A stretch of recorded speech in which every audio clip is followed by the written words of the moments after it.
Opie and Anthony show. Never before has one radio show been so extreme. It's gonna melt your mind.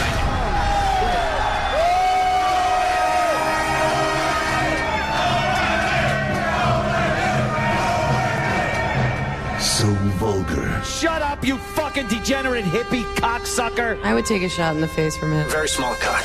So flatulent. I've farted 3 times since I've been here. I'm like, all right, the Opie and Anthony show. Here we are. Another 4 hours of love. The jokes all end up talking about cock and balls. This is good practice when I do The View. Quite simply, the greatest show in the history of broadcasting. This probably is the greatest that ever existed. You guys having a good time or what?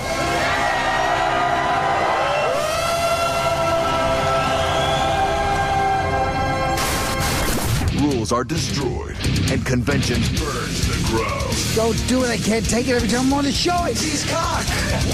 With Opie, the Destroyer. You're a bigger douchebag. You're a big douchebag. That's what I do now. Anthony, the Rage. Yeah, your guy had a corner on the peanut. We understand. I'll give it to your guy in the peanut. And Jim Norton, lover of the transgender. This is why I can't even take fingers in my ass, because it makes me feel like I have to shit. All kidding aside, dicks have to feel wonderful, but I just can't take them. The Opie and Anthony show. Strap in. Strap the fuck in. This one's gonna hurt. But enough of this palaver. Let's get the show on the road. Oh, boy. Good morning, everyone. Oh, boy. Hi, everybody. Always a problem. Always a problem. Hi, people. I'm amazed we're able to keep this radio show going. Wow. I'm amazed. Kazowie. I'm absolutely amazed. So it's, I don't know what. What is it? 6:15. Ooh. And we don't have what's called a prep sheet in front of us. Well, there's a reason for that, though. What's the reason? All the printers were jammed. According to E-Rock, all the printers were jammed, but we had to tell E-Rock we don't have a prep sheet, and then he realized we didn't have a prep sheet, and then he realized I better come up with an excuse, or is it a real excuse? Like, what's going on? Like, I don't a real excuse. I don't need anyone to prepare the radio show for myself, but if we set up something and it's not being done, then someone has to tell me, and I'll prepare for the radio show. There doesn't seem to be any slack picker-uppers here.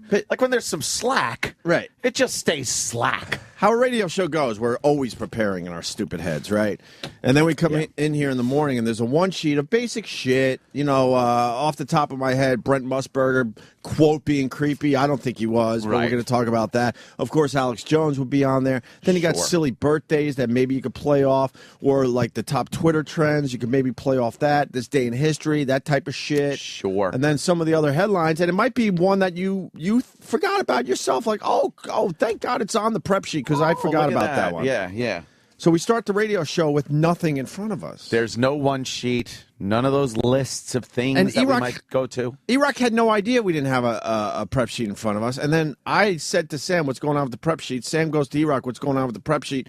That's when E-Rock had some kind of crazy realization and then decided to tell Sam that all the printers are jammed.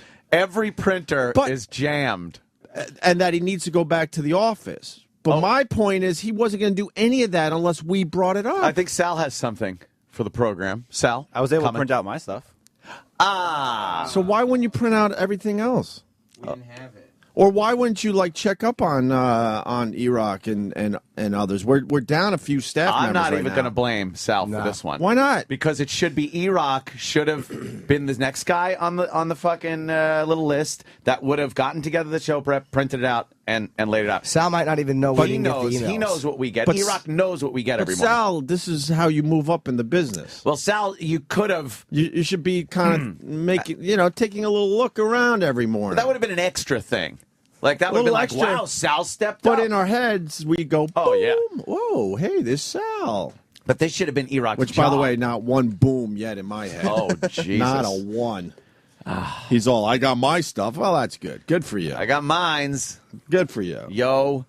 Like, I don't even know who the guests are today. You had to tell me it's Jimmy Snuka, which that would be great. And I know Alex Jones is calling in because Roland texted me personally about that. Nice.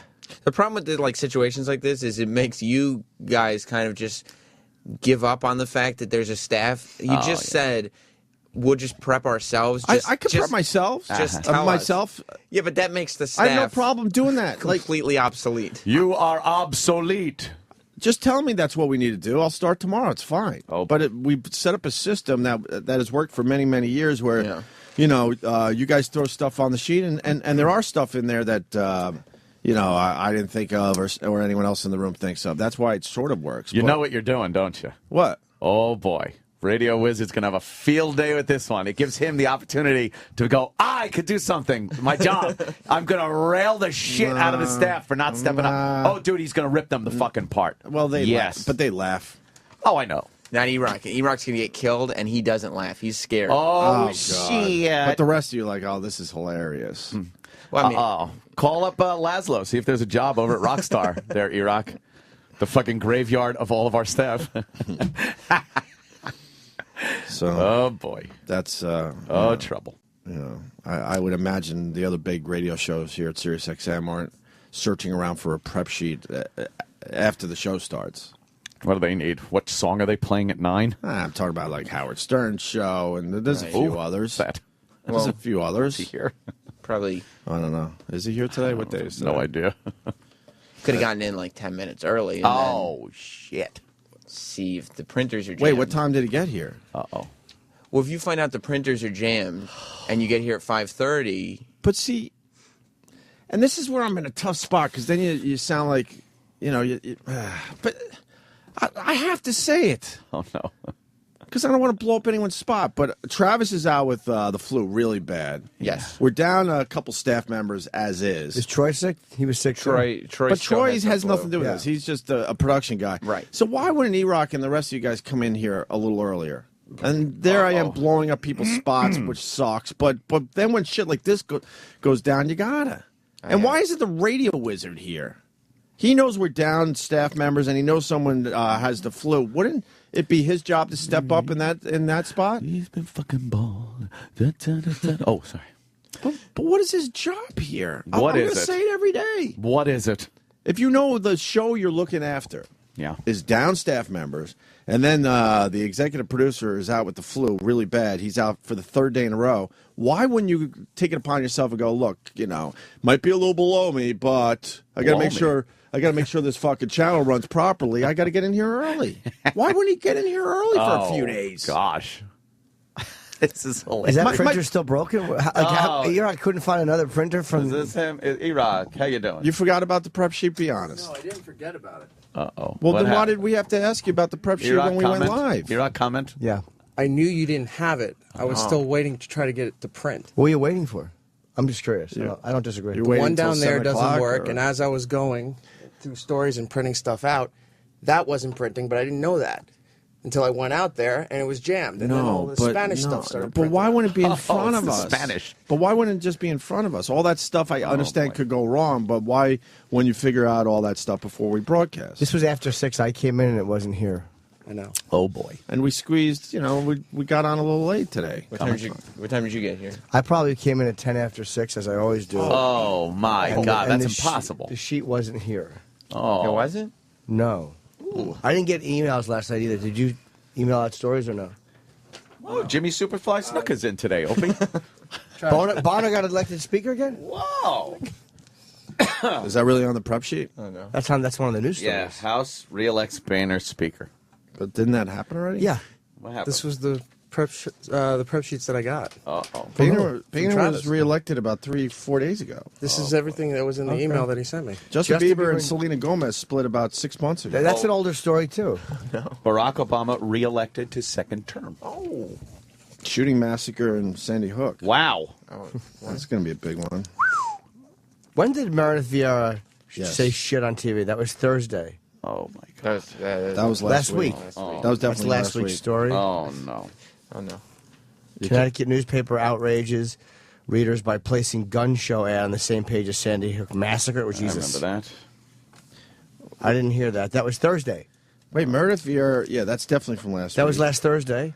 Placing gun show ad, that's... Wade remember Boggs, this is seeing an that in old the story. paper a Wade while ago. Boggs bought the Field of Dreams baseball field. That's a story from last week. I remember that. Whatever. Oh, yeah. It just doesn't fucking matter. Who gives a fuck? This is cool. We didn't talk about matters this. to me as being a good father. Who gives a fuck? The Delhi gang rape. Youngest attacker ripped out victims' intestines with bare hands. Oh, my God. I don't remember hearing that. I got this story 4 or 5 days ago already. Oh. These are stories I've already gotten last week. Oh, boy. Hold on now. Let's get to more. FBI, more people killed with hammers and clubs each year. No way. You know what? I'm future boy. This actually didn't happen yet. I predict Alex Jones will be on Piers Morgan. Oh. That's not in there. No. FBI, more people killed with hammers and clubs each year. And I think that's what Alex Jones was saying. But that's a new...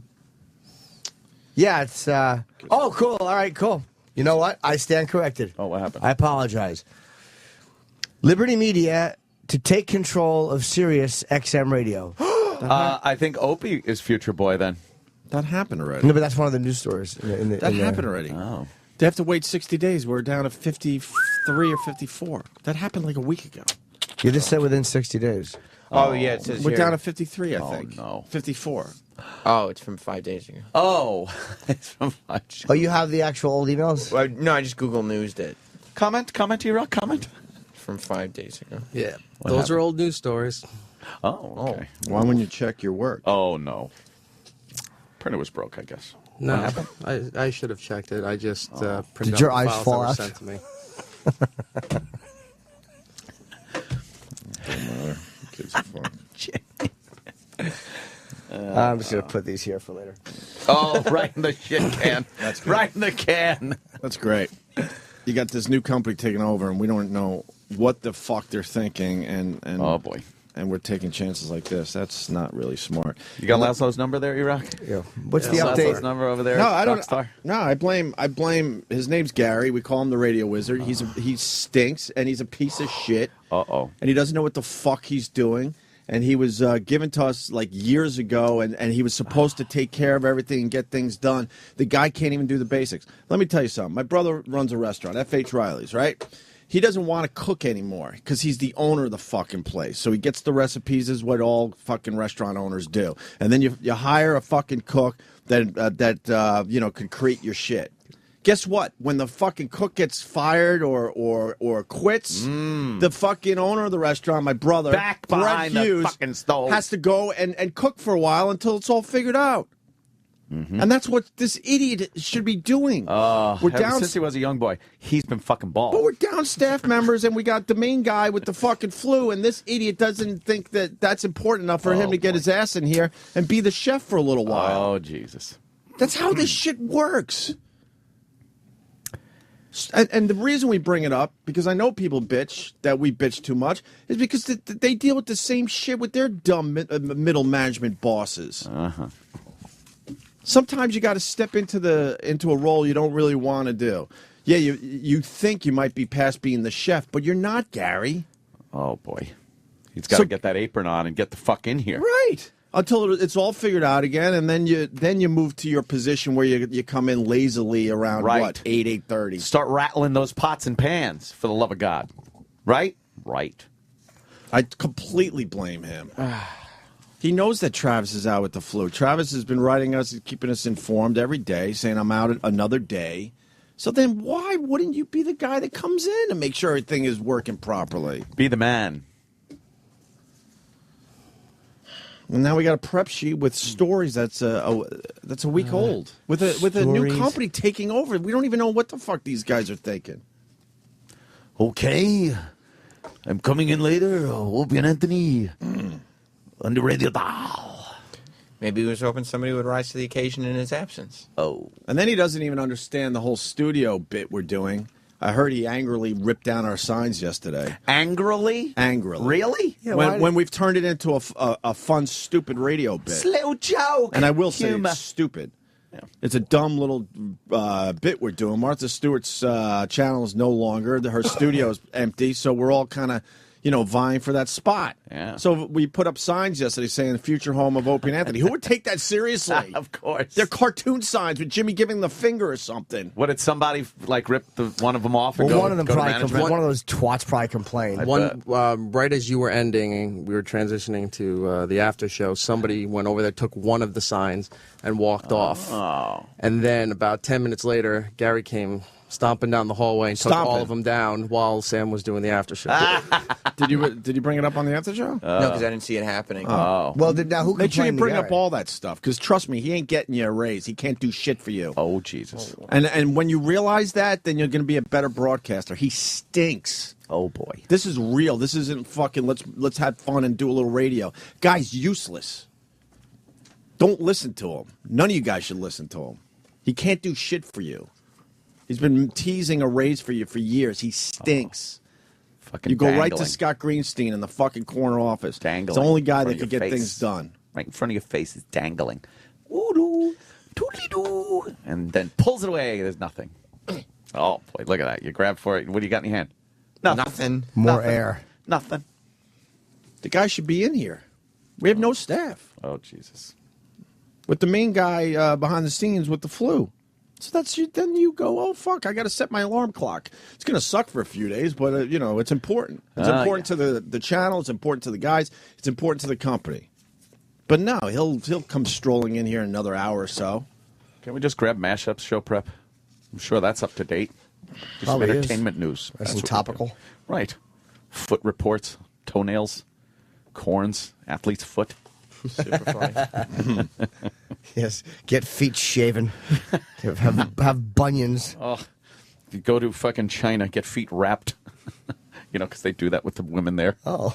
Wrap them up so they get little feet. That's cute. Oh, she would be executed in China for dumb big feet. Yeah, they'd expect her to be breathing fire on the townspeople. Giant monster feet. It's the monster foot, bitch. Oh, boy. As Opie disgustingly throws the prep. Well, what else is on the sheet? We've been at this a long fucking time, man.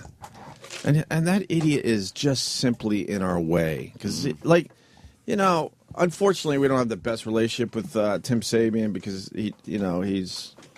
if you work for Howard, then you got to kind of hate us or make believe you like us. Anyway, but he knows how to run a fucking channel. Yes. The guy knows how to run a fucking channel. Tim Sabian would absolutely fucking be here if he knew the staff was shorthanded and guys were out with the flu. And he would be popping his head and going, what the fuck can I do? And I would go, well, I know we don't have a prep sheet yet. Could start there. What's that? I don't know. Looks like a prep sheet. Yeah, it's just a layout. Can I see it? A template. Yeah, it's just a template. Oh, that's the outline they use? Oh, cool. We have two guys. Yeah. We have Sam and E-Rock. Right. Sal is still, I don't know. Piece of shit? An apprentice or whatever the fuck we call him. Albatross? I don't know. Anchor? No, he got his stuff today. I got mine. I got mine, motherfucker. Mine printed out just dandy. What was your stuff that he printed out? Oh, boy. What was it? Pages of Blue Boy magazine? Don't highlight your stuff unless you're ready for it to be checked. What'd you print out? Yeah, what do you need? The one sheets. Wait. The one sheets, meaning the... For the guest. Oh. Superfly But bio. Sal, this is an opportunity for you. Wouldn't you kind of, we're shorthanded, so you maybe check in with, Sam, and you're checking in with E-Rock, and there's prep sheets that should be printed out. He couldn't possibly have known the prep sheets weren't printed out. I mean, I was running around doing. And unless my you usual think routine. about it every What's day. your usual routine? When I get here in the morning? What is your usual routine? Find hole in bathroom stall wall. That's right. Put mouth in front. Wait. Breathe through nose. His nose fogs up the side of the fucking stall like in Jurassic Park when the dinosaur. His eye, you see the pupil. Big cock coming through. Jesus. What's your usual Sorry. routine? It's okay, Jimmy. What time do you get here? I get here at 5:15. That's good. When I was coming up in the business, I was pretty much here at 4 in the morning. But Jesus. all right, fair enough. You're lazy. That's cool. All right. You're lazy. That's cool. But I think back to when I was. How old are you? I'm 22. Oh, jeez. Still confused about his sexuality. Yeah. 22. 22. I didn't even have my shot at radio yet. No. And then when I did, I pretty much lived at the radio station. I lived there. You know how I was there for everyone's shifts, trying to pick up whatever I can. I did the overnight shift, and then I said, you know what? Overnights is fucking boring. I'm just playing music, and I get to talk here and there, get a little edgy. So you know what I'm going to do? I'm going to stay through the whole morning show to see what I can learn. But he gets here at 5:15. That's cool. Nice. All right, then what? I set up the studio, and then I get. What do you mean set up the studio? Because Mars sets up the studio. Just all the other miscellaneous things that Mars does. Like what? I bring water bottles, newspapers, pens, all that sort of, the things that you guys like to have there. I get that ready. Do you normally put the prep sheet down? I have a good, no, I have a good relationship with the black janitor. He could easily do that job. Wow. Easily. You should order him to. All right. Put that shit in our studio. He likes brushing his teeth in our bathroom, and we have a little conversation. He's very nice. He's finally friendly. They always had unfriendly janitors. He's actually the only nice janitor they ever The had. one guy I thought he was going to, cut us. The Spanish guy. He scared the fuck out of me. He was crazy. I held my pee in because I didn't want to go in there. All right, then what? You get water, pens, and newspapers. Yeah, I take care of all that sort of stuff, and then I could bring my own water. I do have my own pen, and I certainly could grab a newspaper on the way in. All right. But you're valuable. What else? Then I come in here, I check the channel, make sure we're going to get the show started on time, get all that. What do you mean you check the channel? Because sometimes we'll be a little bit under or late depending on how the replay ran. Why haven't you checked the channel? It's right here. Check the channel. It's in the house. It's broadcasting right here. Oh, my God. Right here. I think he's in the room with us. Yeah, boy. You check the channel. Yep. Once that's good, I print out anything that I need to print out, like one sheets or anything like that. Then I come in here, set up Pro Tools to record. And what's the setup for Pro Tools? I just turn it on. Just turn it on. No, you got to make sure kind of like it's turning your running. phone on in the morning. Exactly. Right. I got to turn my phone on. When is it not running? Has it ever been not running? Well, we close it out at the end of the show. No, I mean when you turn it on. You're basically turning on something and making it sound like it's way more important. No, but it's just like my job. If I wasn't here, but someone has wouldn't it do it ever not worked after you turned it on? That's all I need to know. No, it always works. Okay, so you're just turning something on. I got to turn on Pro Tools. Then I get the 1 sheet, 2 sheet, red sheet, blue sheet. Check the channel for channels. Channels. Check the channels. He's here with us, and he's useless.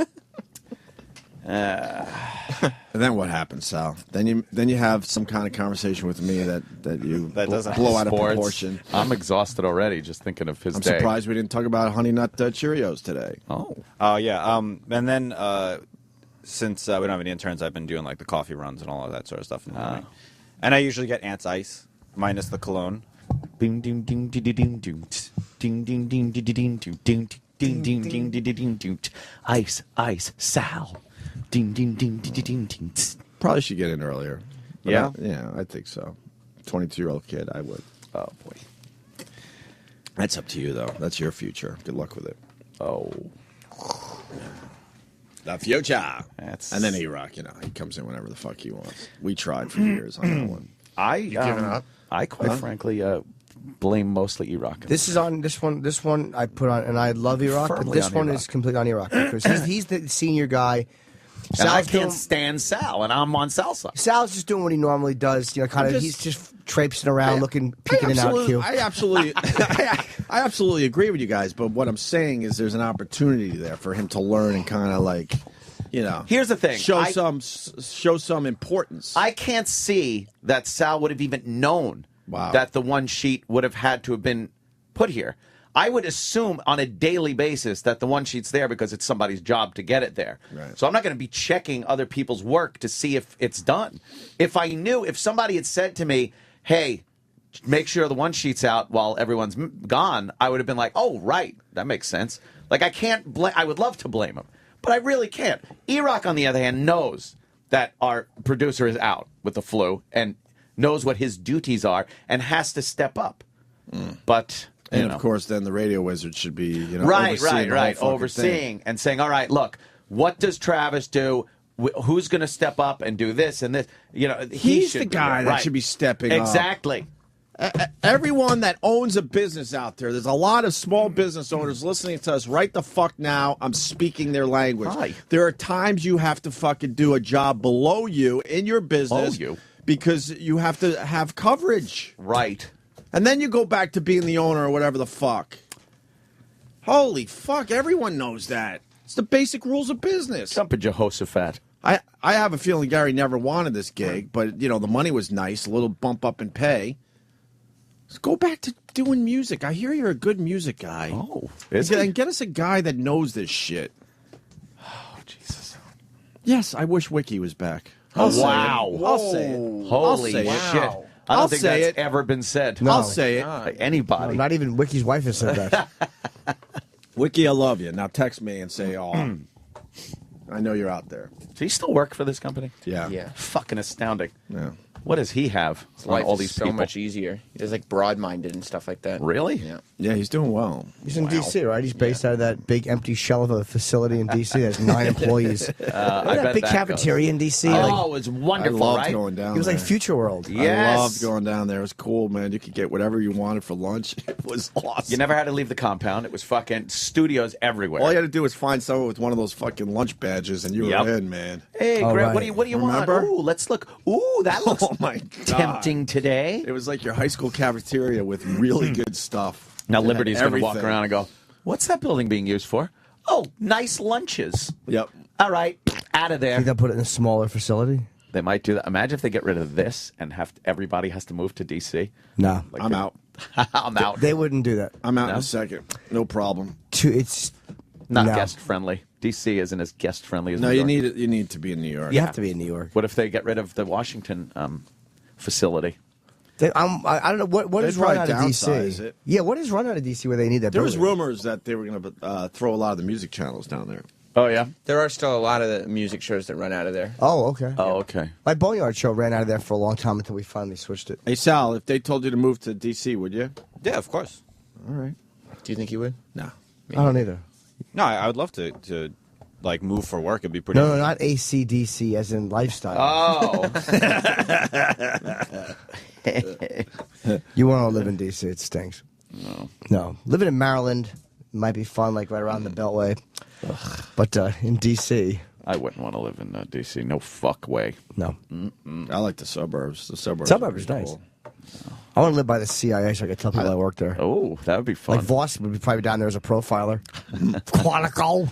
I liked our trips to DC. I liked them a lot. So you don't think Gary gets to move that wall bit? Oh boy, probably not. Who cares? Who are we pissing off? That he has to march down and rip our signs off. Who was the one that marched off with a sign? I wonder what they said when they brought that one Some sign. baby from fucking Martha. I guarantee it was some So? baby from Martha. It was a guy. I saw. Oh, it was really? It was a guy, but I don't know who it was though. A guy? Was, Was Was he cute, Sal? Yeah, he was adorable. Does anyone know? Does anyone know who the guy was? No, I I didn't only see it saw go him down. from the back, and when he took it, Someone's down. got to know who it was. Of course, yes. Why would it be your business to get all pissy about that? Take the sign and go to a boss about it. And then, of course, the boss caters to him and comes marching down and rips them all down. Yep. If I was the boss, I go, look, my guys are doing a dumb bit. Relax. Deal with it. Yeah. They'll move on to something else. So will you. See, they're fired. Was that what it was? I want to know who complained. I think that was something to do with it because it's kind of like a bit is a bit, but we should also be aware when somebody's feelings are livelihood income is going to be ending. But they already know that, so who cares? Yeah, if they care so much, don't fire the guy. Right. Right, exactly. Thank you, Jimmy. Are they going to give him another job in the platform? Yeah. Are they We going to didn't have the fire same him. tact when they rip your Sirius XM badge off your belt? Right. Yeah. And show you and escort you, by the way, because that's what they do. Yes. Escort you to the fucking curb, making you feel like a real piece of shit. Yeah, like a criminal. Or if you want to try to get your stuff out of your office, they're staring at you, telling you what you can and can't touch. Oh, Those boy. people, you mean? When they're done with you, they're done with you. Who cares? Yeah. Mm-hmm. That's how it works here. When do you think Gary will be aware that we're pissed at him again? He's driving. Does he drive in? He takes the bus. Really? Yeah. I don't want a guy taking the bus that oversees this channel. Oh, boy. On the bus. Yeah. Public transportation. All right. Yeah. You know what? He's in the trenches there with everybody else. Strap hanger. Right. On a bus. On a bus. Whatever that is. Why doesn't he take a subway? He's a bus guy. Where's he come in from? Where's he come in from? I don't know where he Isn't lives. is it New York City? He doesn't live in the city. No, he's not a city guy. He might have to take it from Jersey. I don't know for sure. Maybe. Some of those buses are convenient. Yeah, he takes a bus. They get that lane where there's no traffic. Gets you right to fuck The zipper lanes, yeah. He puts his little headphones on with his bald head. He looks like a man of the future. Listening to transmissions from Jupiter to planet Koltov. I picture him just listening to Everybody Hurts on the bus. Oh, Just yeah. tears coming down his fucking face as he knows he has to come in here again. There's He made the deal, not, he was the one that took the fucking money. There's tears coming down his face on that bus every day, but what's going through his headphones is this show. Not Everybody Hurts. That's true. It's like, oh. Do you think he's listening right now? Yeah. Hi, Gary. Well, Hey, Safe trip. Gary. Safe trip. he blew it again. Oh, boy. And let me tell you something else. This whole conversation is not going to do E-Rock any favors. Where's E-Rock? He whispered in my ear that he was going to go make a prep sheet. He's making one at 6:45. No, that's how he says he has to go duty. Yes. I'm gonna go make a prep sheet. A prep shit. Does anyone else understand the lunacy of this? It just you got the prep sheet email. Like Travis has been doing a really good job of even course though he he's has. sick, like sending stuff to him. Right. But it's like here. I Couldn't hope yesterday. This, I guess he was just too. I hope this helps. Uh-huh. Not he- like he's giving the basics and then assuming that someone would step up and fill in the other parts. right. And I mean like Those little nuggets that maybe other radio shows aren't finding. He's apparently bedridden. He just on Facebook saying his wife's bringing him soup and he's just laying in bed. Yeah, I hear this flu is a motherfucker. I got a flu shot. I got a flu shot, and so far I'm dodging. Oh, yeah? I don't think I'm going to get the flu. It's like if I'm going to get it, I'd get it already. I think so, too. It was all around my house, all around my family in Philly. My kids, one was fucking, shitting peanut butter. The other one was puking all over the place. Gosh. It was nonstop. Non-fucking stop. And then I had a Christmas party with my family, and they all, not all, but a bunch of them came over sick. And I'm usually the first to get sick. If you got the flu shot, you're fine. If I'm in that environment, I always go down, man. But this fucking flu shot is like... I have a bit of a cough happening. That's not part of the flu, though. The flu, you don't really cough from the No, flu. it's part of AIDS. Oh, good. Thank God. It's the AIDS. It's the AIDS. I woke up coughing. I finally fell asleep. I just woke up with a violent cough. I'm thinking of Anthony last year. Like, oh, boy. Oh, it was terrible. Boo. Boo. All right. Whatever. Alex Jones will be calling at 8:30. That's pretty cool. Alex Jones He's really been in knows the how to news. get fucking press, man. Yep. That he does. He was trending all day yesterday on Twitter. He's a monster. That little exchange with Piers about gun control. He knows what he's doing. And people are like, it was terrible. But you know what? He fucking, that's the story. Well, it's perfect for his business. And for his audience and everything. Sure. Perfect. I want to ask him one question, though. I want to ask him why he didn't just try to tone it down. Because some of his facts certainly, it would have been interesting to hear what Piers would have had to say about it. But the way he said it, no one was going to take him that seriously in that environment. And when Piers started saying, what type of weapon was, I knew what Piers was saying, but it's like that argument's been done. It's like That's exactly why. I think that's exactly why Alex went off like that. Piers, come on. He goes off like that all the time, though. I don't he think could he have wanted- toned it down and really hit him with some facts. I think he wanted Piers to even get that argument out, the one that he uses all the time. He didn't even want him to get it one more time. Yeah, Piers does not have a good Second Amendment argument. No, it's I understand terrible. why you'd say certain weapons are bad. But Alex Jones takes that tact with everything. I think it's Mediaite this morning has the top 10 Alex Jones videos of him losing his mind. Oh, And really? it's about everything. Hilarious. That's the way he goes about it.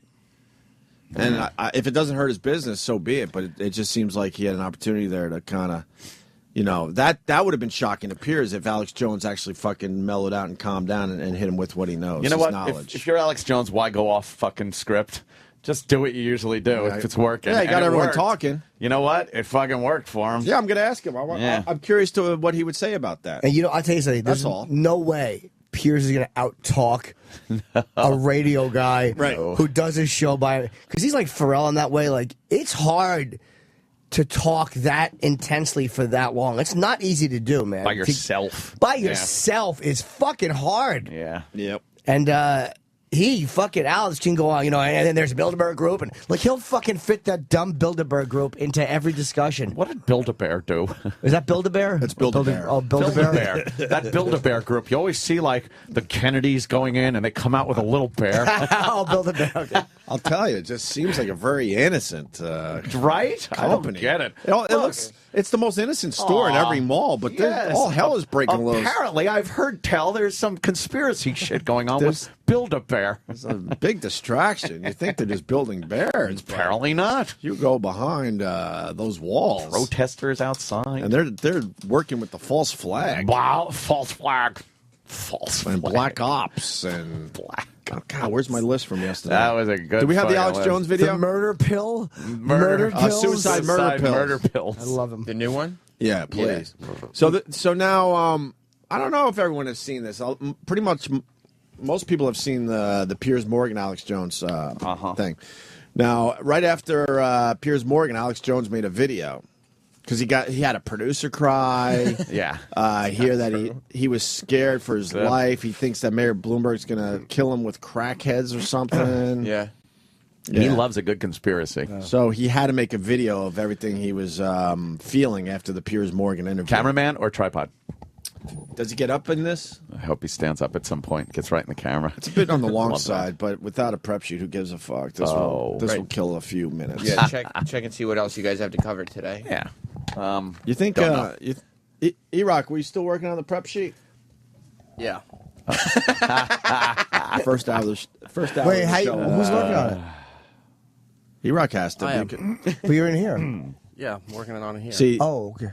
That's why I go back to the Radio Wizard. Like, we don't have enough people on staff right now. You idiot. Radio Wizard would probably retort that generally prep sheets would be done the hour before the show, not the first hour of. Right. And, that's a good argument for him. It's a fair. Yeah. Oh, boy. Fair argument. What about the other 10 problems I have with you?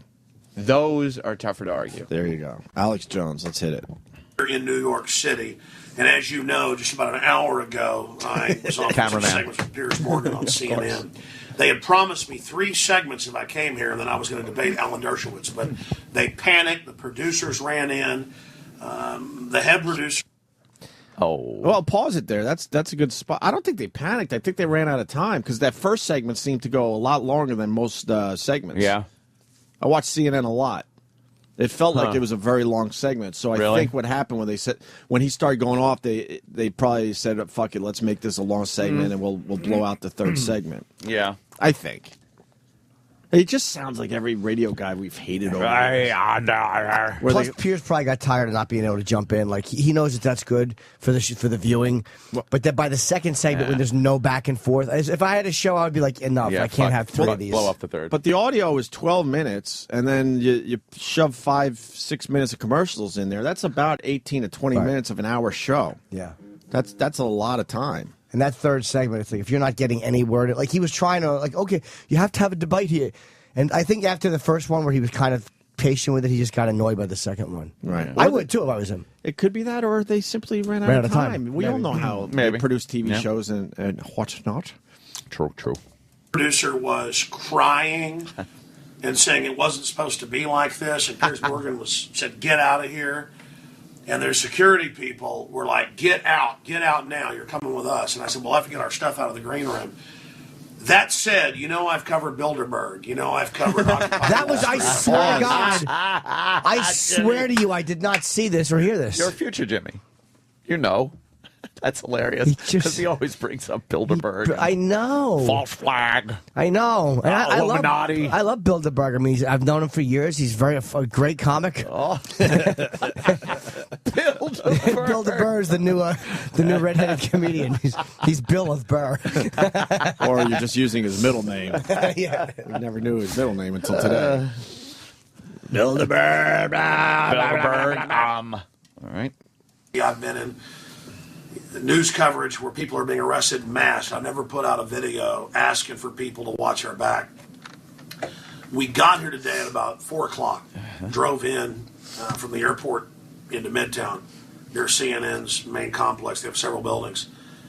And when we got to the hotel, we were getting our cards, and I noticed what was clearly off-duty cops in the windbreakers with the guns, talking into their little earpieces. They had earpieces and the little handheld pieces. Where's it going? And I didn't say anything to Rob Dew, who's running camera right now. Oh. Then about 2 hours after dinner, before we went down to CNN Center, we were walking around about 10 blocks away just shooting video of this and that, and I noticed more undercover cops. Oh, my God. Pause. All right. Let's see. Come on. This is a bit, right? Come on. Is he going to come out someday with a book that this whole thing was a bit? Is he honestly thinking and saying, I don't know, that undercover cops were following him? Because why would they be undercover cops, but you could tell they're undercover cops? Right. If they were going to be undercover cops and they really want to take he can tell. But they could just blend in way better than having a windbreaker and all their stuff on their side. By being dressed like a cop, you could blend in better than trying not to look like a cop in New York City. There's cops all over. And in if New you're York dressed City. like a cop, people probably just think you had some weird like gay fetish, village people type thing. When you're undercover, it's obvious. Right. What is he doing? I don't know. Let's see where he goes. Is this with a whole This is great. Bit? This is great. So let's just go ahead and get out of here. And then they had him waiting for us about 300 yards from CNN, the building we were going to. When the guy runs up and kind of gets in our face, and we also ran into a few listeners as well, but this guy got in our face. You can tell it was a big, mean Bloomberg detective. I've been here at protests before. I've seen Luke Rudowski's videos. And it was like, I'm a big fan, but it was like pure violence in the eyes. And Dew's like, man, that guy was scary. I think that's a cop. And Dew's shooting video right now. He came to New York with me. And I said, yeah. And then we got there, and I saw some more outside the back entrance staring at us like gangsters. They're like cops from the movie Goodfellas, basically. Can you pause this? And this is like, but all those guys you're talking about would see it your way. Right. Yeah. They don't want their guns taken away. What are you talking about? No, I don't know. They're government because guys. they work for Mayor Bloomberg? I don't know who they work for. I don't know what they do. Half the guys that work for crazy. Mayor Bloomberg don't like Mayor Bloomberg and what he stands for. But he's surprised he has a creepy fan. The guy came up and he was a little bit violence in the eyes. Yeah. Alex, your fans are nuts. You attract the same type of people we do. Exactly. Look like an incest survivor. Yeah. We got the same folks. Overweight. Yeah, no girlfriend. Yeah, we would be creeped out if a guy in a really nice suit came by that You didn't don't have an listen to ounce us. of fat on him. Is he still That's here? when Is we he would gone? be creeped. No, he's not in town anymore. That's too bad, man. We should have figured this out because having him in studio would have been cool. Yeah, why don't we get Piers in? I don't know if his schedule would have warranted that. Is but- Piers still here? Yeah, he broadcast from New York. Wait, how long has he broadcast from New York? For 18 years. whatever. Oh, I thought he Over was a in year. L.A. like Larry. I didn't realize it. Okay. No, he broadcast from New York. I did not realize One day I actually unofficially followed him across the park because I happened to be in the park with my son, and Your son. and he was walking, and I was going to talk to him, and I didn't. We should have got him to call in. No, this is a while No, ago. but This was today. in the summer. No, I'm saying today we should have. No, I know he lives in New York. Is all I'm saying because I've seen him. Whatever. It meant nothing. What I just said. I know. Go ahead. then we go up. That all happens. And I said, listen, I want to go out the mall entrance because there's a mall entrance on the other side. And the head of security said, no, you're going out this way. And I said, but Bloomberg's guys are out there. I don't want any confrontations. And the guy started laughing at us. Like, yeah. And we got there, and there they are, talking into their pieces. Rob, dude, I'm going to flip this around and have you talk. Sure. Can you describe to people what we just saw? Yeah, right as we walked out, there was a guy with a windbreaker, and he had his little earpiece in, and he was talking into his coat like this. And as we walk out, he looks at us, and then he kind of walks into the wall, like he's trying to get out of our way, but why is he walking into a wall? Like, he literally turned and walked into a wall. But describe the other side. Oh, shit. And Pause. then, there was... A guy bumped into... I see what's happening. Yeah. A guy bumped into a wall. Uh-huh. And He was wearing a windbreaker Yep. due to possibly inclement weather. Uh-huh. I understand. By the way, Could I be. know where CNN is. He broadcasts out of is at the Time Warner building, right? Yeah. So when you walk in there, They don't. I know of one entrance to CNN. It's in the mall. Can you go through the mall? Oh, yeah, you probably can. You used to be able to. I don't know. Maybe I've never done that. Maybe in general they just don't want to use that. Not only entrance. that. I it's go to- literally a door where you see CNN, and it's right in the mall. I go to Fox News all the time, do shit over there. There's security, there's cops, and then there's Fox News' security Of guys course. because it's a target. It's a network. The yeah. news organization buildings in New York City are targets. Yes. They have heavy security at them. That's They're not CNN's there for That's Alex CNN's Jones. coverage, and probably a guy going, "All right, we got him," meaning he's I bet they we're weren't gonna bring even him paying in. attention to him. No, they didn't care. They don't. It's not a Bloomberg guy watching your every step. And why would they be? Like, what's he doing? Why would Bloomberg say, dispatch these security agents and keep your eye on Alex Jones because he might... They already let him talk on CNN. Right. Like, once you talk this is on... before. This is before, even. This isn't Oh. even... He's saying this Yeah. is before. But you went on CNN and talked. I don't know. I thought he got a tremendous amount of his stuff out. Yeah. I mean, maybe there was more he wanted paranoid to say. before the interview even starts. Right. That Bloomberg's guys are following him. Here's what Alex Jones But if is. Bloomberg really didn't want you in this city, he would have figured that out. Right. He's a paranoid guy. He is a brilliant Is he? guy. Yeah, I think so. That's I think the question. Is this all a bit? I think because I don't know now. I think it's a combination. Yeah. Part of it is a bit like not bit like, hey, let's fool people, but this is my thing and this is how I. And he's stretching it a bit. It'd be almost like if I was going on CNN because they want to talk about hookers, and I would just go go over the top describing the hookers I Right. saw coming in. All right. Because I know the segment has to be a certain way. Right. And you don't want to go, well, I came to New York and it was so far pretty nice, and I went in there and everybody said hello. That's not interesting. But, there's a guy in the windbreaker and a guy, that's a little bit more to talk about. So he knows how to just pump it up. Yeah, but I don't think he says I'm being full of shit. I think that it's kind of the way you train yourself to think and see things. It's always in terms of, this is who I am, so this is how I'm seeing things. But I don't think he's stupid or crazy. He's an interesting guy, and he definitely has some things to, make people think. Yeah. But then this stuff And he kind of goes- throws you off and go, all right. He goes way over the top. Yeah. All right, let's see what happened right. with the guy in the windbreaker. He came up and approached us twice, and that was the second time was really spooky because all of a sudden he's there. The first time we saw him approaching, the second time he came from behind. Well, I forgot about that one, but then there's all the other cases. Bottom line, what do you think's going on here? I think we're being cased, definitely. I mean, Yeah, we're being cased, and the way this will work is, oh, see, they're here protesting, gun grabs. Oh, some crack dealers shot them. And if you don't know that Bloomberg's total mafia, you're not living on Oh, my God. planet Earth in reality. And these people clearly work for Bloomberg. These are clearly police. And there's some other stuff that went on. Truth is stranger than fiction. I'll just leave it at that. I've never, that I can remember, put out a video when I'm in foreign countries being followed by people in black SUVs and being arrested. I've never followed you've seen it all. I've never said we're in danger. Black My SUV, dad by the called way, me is a new tonight. show It's- on BET, starring Richard Belzer. Oh, Alex. That is amazing. He honestly thinks Bloomberg is casing him with his security people. Right. And that at some point a crackhead Right. will shoot him. Right. In some type of, using a crackhead as a patsy kind of a Right, thing. right, in right. an assassination. Right. And if you don't think Bloomberg is mafia, what, like He would do shit like that. If he he's would do mafia, that. he's like He's Vito dirty. on The Sopranos. He's going to get caught in a parking lot. Hi. Yeah. I'm a big fan of the mafia myself. So now Yeah. I guess I gotta like Bloomberg a little more. I saw his other man, Johnny Cakes, was right there next to him. Johnny Cakes. Oh, my God. Who committed suicide? Johnny Cakes? The actor who played Johnny Cakes committed suicide. Did he? Why? I'm guessing because he was so... Typecast as yeah, gay? and that name, Johnny Cakes. Hey, Johnny Cakes. He probably got that. Wow. He was probably a serious actor, and he just got tired of going, hey, Think it Johnny drove him Cakes. to kill himself? Yeah.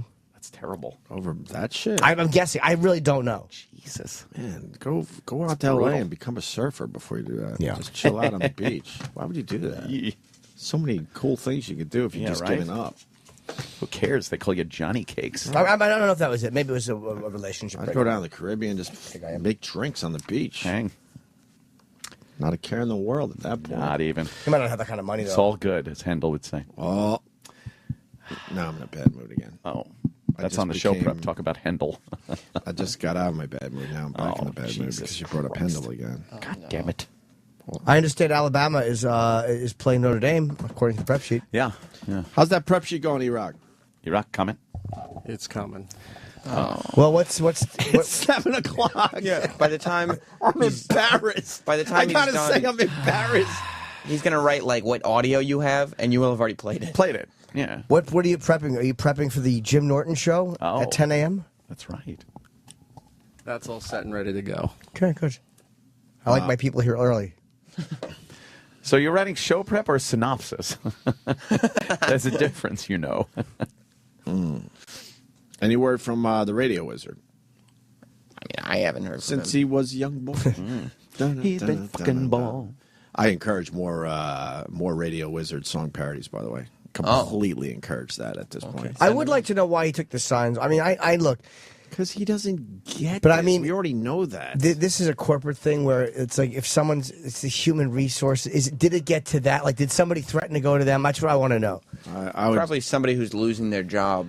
Oh. Was very upset that there was a picture with you as a cartoon putting the middle fingers up. Maybe they thought the cartoon didn't represent me properly. Making it obviously an over-the-top bit from a dopey radio show. Yeah.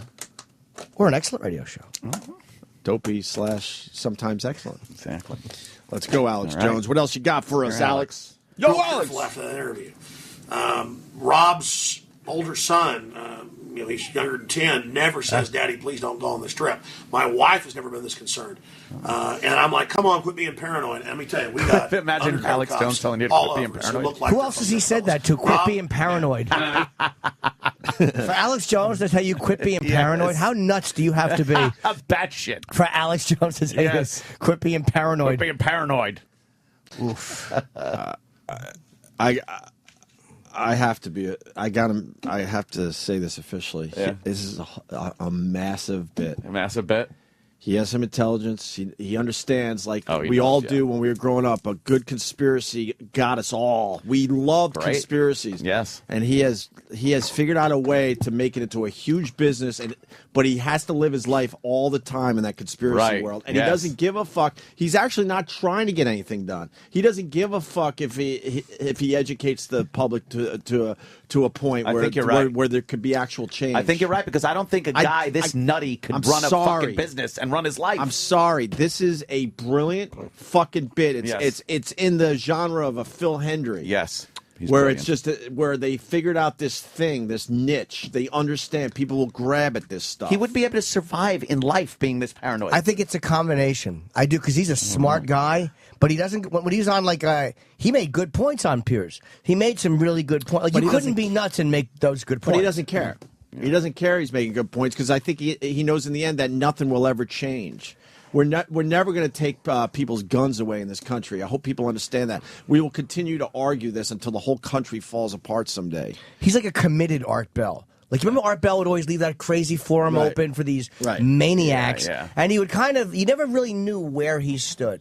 Like, you knew that he was okay with them, he didn't agree with, but he didn't make fun of the crazy. Alex Jones is like Art Bell if he immersed himself in one of those worlds. He's dealing with that segment of the population. I think we're looking at a brilliant Carney. I really do. I think you're I right. just want to go on record. I think you're right. I really do. I think he got into conspiracies, when he was younger, and a light bulb went off in his head. Like, wait, I could live in that world. I like doing radio, but I could live in that world. Yeah. I really do. But I think also he's highly intelligent. Yeah. He knows the deal. He knows. Let's hear. Because this is just too fucking nuts. It's crazy. It's crazy. But people would eat this shit up. We're eating it up. It's great. Yeah. And everybody said you better watch it. You're going to Bloomberg's town.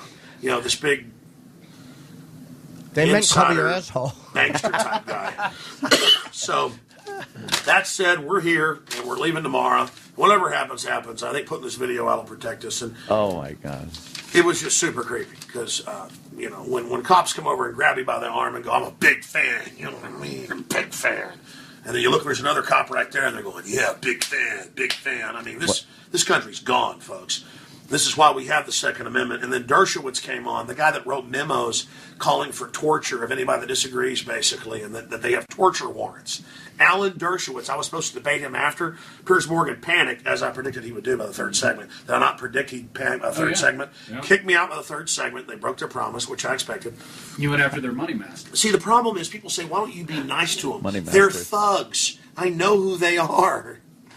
I mean, I know about Piers Morgan and the insider trading reports out of England and being fired for fake news reports and fleeing justice and the hacking scandals. And then my wife called me because I'm dealing with all these police detectives and the rest of it. And she goes, are you hearing this? And I later was able to go watch the video right before he did this, where they're going, Alex is the reason we take the guns. He's not safe. He'll shoot people. I mean, I have no criminal record. My guns are all locked up. Don't even really think about them. It's that when they come after our guns, as Thomas Jefferson said, that's when you know you're going into tyranny. And I called my dad, he saw it, and he said, yeah, you got to go watch this video of Dershowitz. And I went and watched it. It was like, Alex Jones is dangerous. We got to deal with him. He shouldn't have guns. He'll go after people. I mean, here they are. Dianne Feinstein says, let's take Mr. and Mrs. America's guns. It's us, folks. It's the ruling, corrupt, insider trading Congress and all these globalists with all the derivatives. They're a mafia. Globalist. And I've got guys out of Central Casting that are police. In fact, I saw once his windbreaker flapped up, and there was the 40 right there. Oh, I got cops on me. Windbreaker I'm known, flapped up. folks. I don't even get speeding tickets but every few years. But if they have control of the weather, why would they allow the wind to blow his windbreaker up? Right. Yeah. There's no way a guy is flashing and brandishing a weapon in New York like that in No New York. way. No, sorry. It just, God, that's hilarious. The wind flew it up and he saw the 40. Come on, shut up. He meant it was a fucking old English. Yeah, it just didn't happen. He's hilarious. I love him. I love him. I've turned the corner on him. This I love is him. great stuff. Ever since I heard he likes old Motorhead, I've enjoyed Alex Jones. I don't buy into any of this. Not a word. None of it. I think it's a massive. Yeah. Yeah. This is like. This is like trying to get the fucking basketball into the hoop at the carnival. Yeah, that's all squished. Yeah. But that guy's going to convince you that it's possible. Step right up. We got 3 darts. Throw the darts at the balloon. You pop it, you get a prize. What? He's a great carny. Hurry, hurry, hurry. Yeah. If something happens to us, we're killed by crackheads. It was the NYPD or mafia they hired. Period. Wait, what was that? And I mean, this. I love him. Could you let me hear that again? Fragments? What are you fucking in New York in 1986? I love him. Jesus Christ. Let's hear what he says. Somebody breaks Metallica's first album over my head. We might have a Morton Downey Jr. Thing on our hands eventually. Very good. Yes, where he does something. Oh, you and think he'll fucks do up. something to himself? And What be was like, Morton Downey Jr. The KKK? The Nazis. Was it a KKK in his forehead?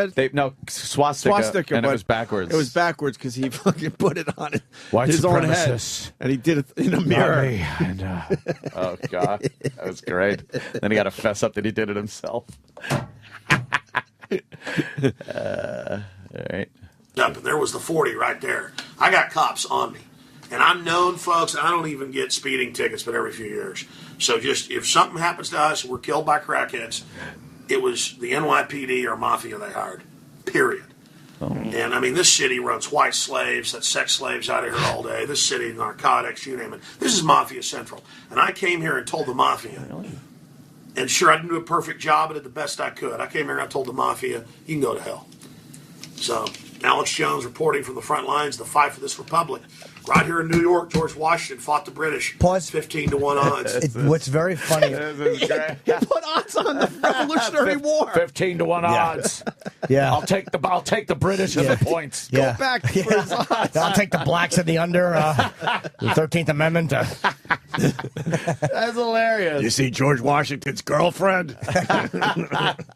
Quite the looker. And his wooden teeth blew up and showed his gums.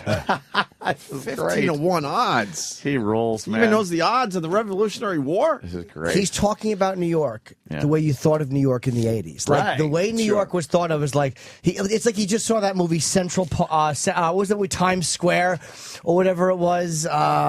Any of those gritty fucking Gritty movies. New York. I just saw a movie. There's gangs all over. Yeah. There's one, they dress like the Yankees. And there's one, they roller skate. Yeah, I don't. Oh, I don't God. think he comes to New York often. New York in the 80s. I don't get the. Yeah, I don't get the feel. Yeah, that because he's it's here not. a lot.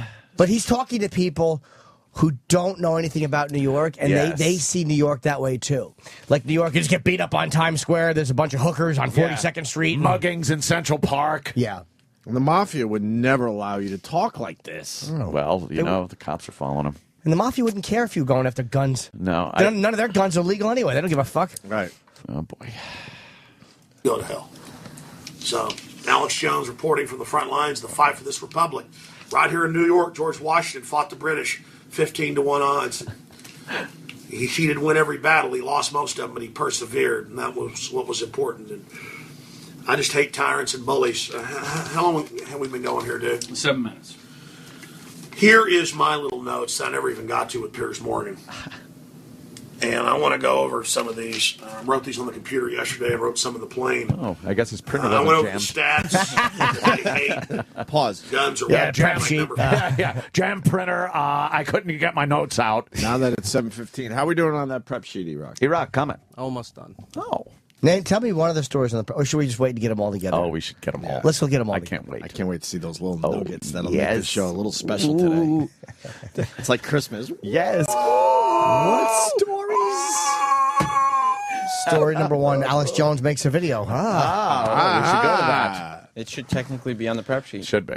Radio Wizard check in and make sure everything's running smoothly. Because at this point, he's got to think all hell's I got a breaking loose on the text. show. From him? No. Oh. From who? Of just my friend. He hasn't even checked in yet, knowing that all hell's breaking loose. No, I also got a text, but I mean, it was like Jim. It wasn't from him. It was. So he Yes. still has no idea. He probably knows now. He's aware, I would think. Yeah. Go ahead. I went over the stats that they hate, that guns are like number 15 in cause of unnatural death. Number 1, suicide, because of all the Prozac type drugs they admit they can commit You got suicide to that, and kill Alex. people. Unnatural death. I Yes. wanted to get to that. I covered some of it. Victim disarmament. The government's the one that disarmed the schools and advertised them as places to go kill people. Fast and Furious, 20,000 guns, rocket launchers, hand Yeah, grenades. you know what? stuff you can't buy. And then he hits you with the real fact. What he's saying there, advertising, that's what we have talked about on our show. The media is making it like, look, this is right. If you're a crazy person, and why hang yourself in your stupid parents' basement when you could go out in a blaze of fucking glory? Right. That is a good point, which he makes. He makes those good points in there. But it's in the midst of a fucking soup of nuts. Right. Crazy. He's a crazy mother.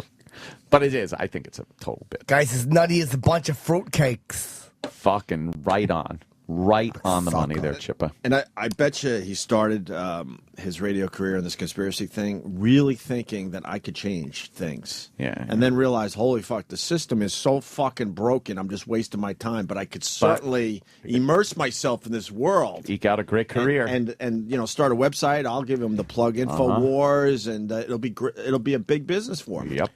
You know what he reminds me He of? had good intentions, I bet. Back whenever he started. He reminds me of a guy who's play acting, like, but not. I don't think he's a fake.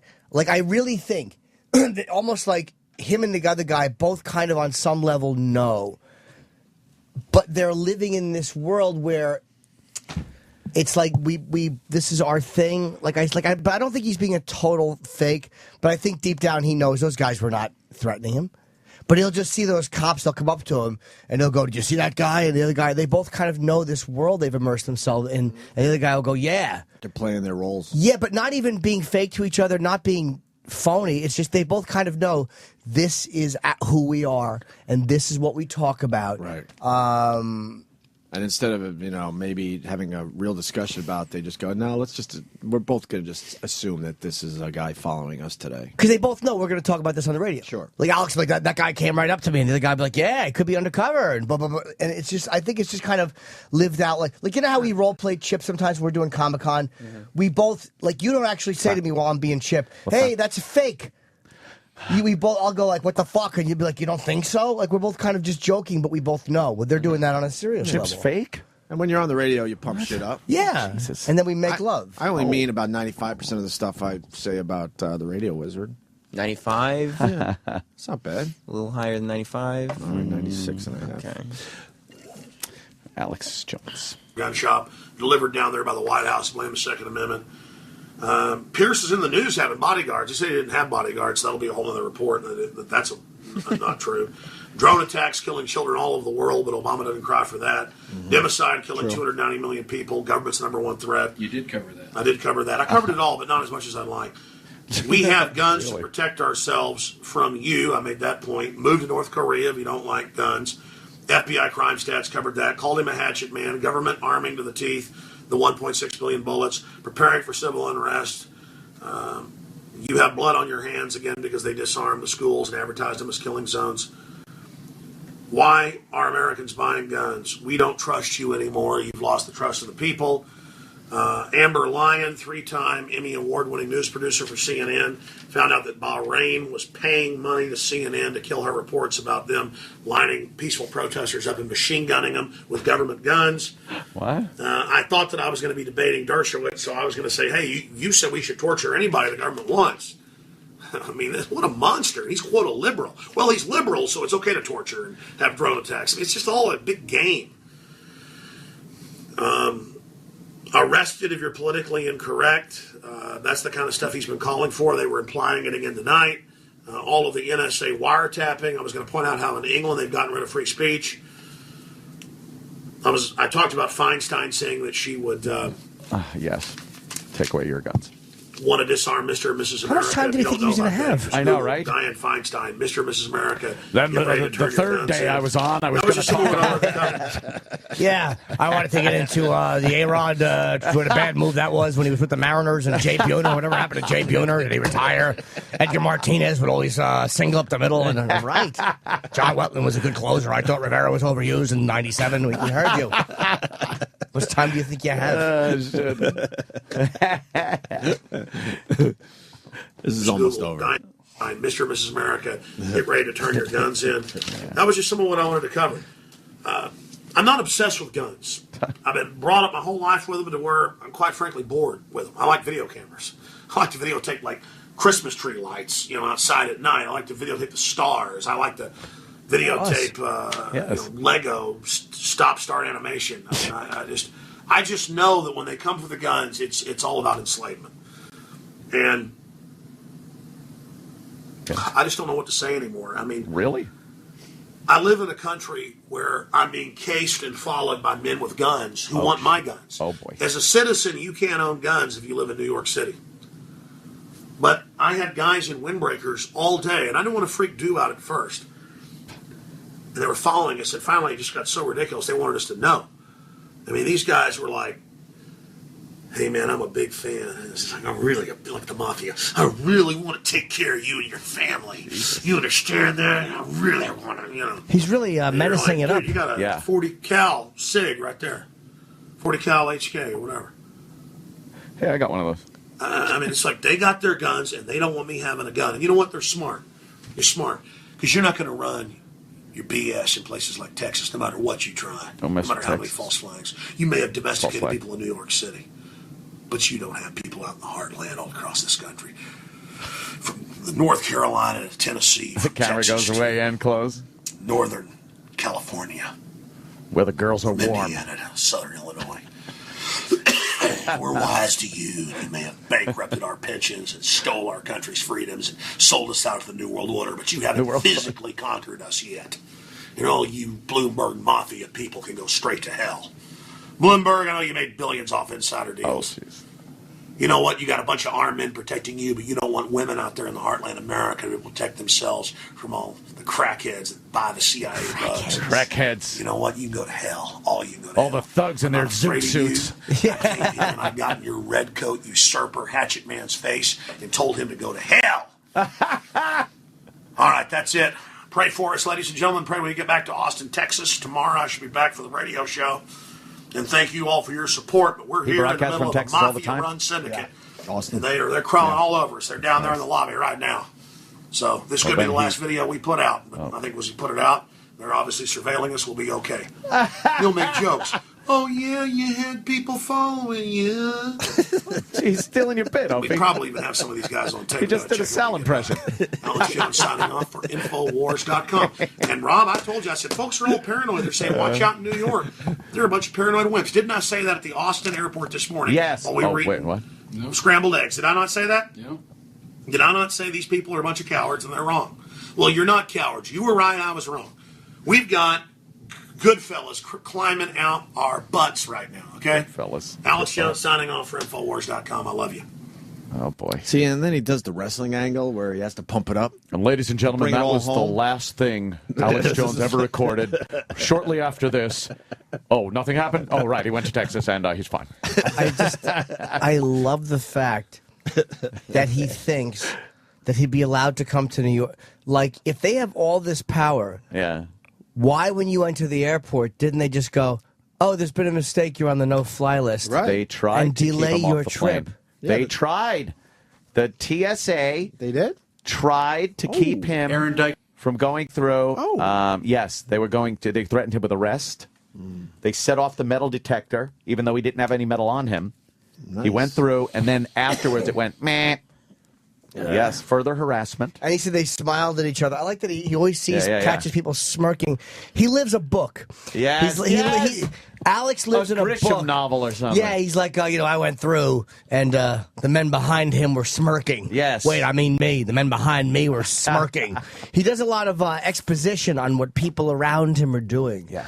Like, they came up to me, and they were like, we're going to take care of you and your family. Who are they, Eunice from the Carol Burnett Show? We're going to take care of you and your family, mama. 2 days in a row with Mama. But he says Very that good. weird stuff like he knows he catches a lot of glances, and they gave each other a knowing sideways glance. And then he does his... he does a narrative. Then he does the living a book. wrestling angle. Yeah. Where he brings it home at the end. You know, he has to, just fucking pump it up. Yep. He's living a fucking action movie him. where no action really ever happens. I love him. But he lives a life where it's an action movie leading right up to the part where there should be gunfire and action and him escaping, but that never happens. It's like the first 10 minutes of Taken. And it's all just like... the setup. You know. Right. And then the black car never comes to take the person away. The black van pulls up next to him, stops at the light, but then just drives away. Yeah, he waves. The doors never open up and throw him inside. Just waits for the walk sign. That's right. Crosses the street. He looks behind him. He sees two men dressed in black walking a little faster. Yeah. And then they just pass him. Yeah, they just pass him because they're in a hurry. Right. They're late for a meeting. And it's a truckload of black lacquer, and he realizes, oh, my hair dye is on its way. And he lacquer his hair on. I love Lego him. person. Oh, God, this is hilarious. Here to say I don't buy into it. Yeah. I buy into it as far as a really, really good radio fucking bit and angle. Yes. A very good Carney. We'll be speaking with him this in about morning. an hour. Yeah. Right? That'll be fun. Yes. Everyone's doing show prep for us on Twitter. Thank you. Oh, thanks, man. Really appreciate that. We That's should very be nice. back with our show prep very shortly, right? E-Rock, what do you think? You'll have it. Hey, 7:30. Johnny on the spot. 7:30 in the morning. 7:30. Never too late. If he was doing show prep for Shade 45, fine. Plenty of time. Not so much here. All right. We got Snuka, too, coming in. Okay. He's actually coming in, right? Yes. He was... Last time we talked to him, it's got to be 10 years. And he Wow. was a little It's more than 10 years. Oh, he was fucking shot then. And he was shot then and really slow then. Is he still wrestling or any of that shit? No, not actively. I mean, he might here and there try to do something.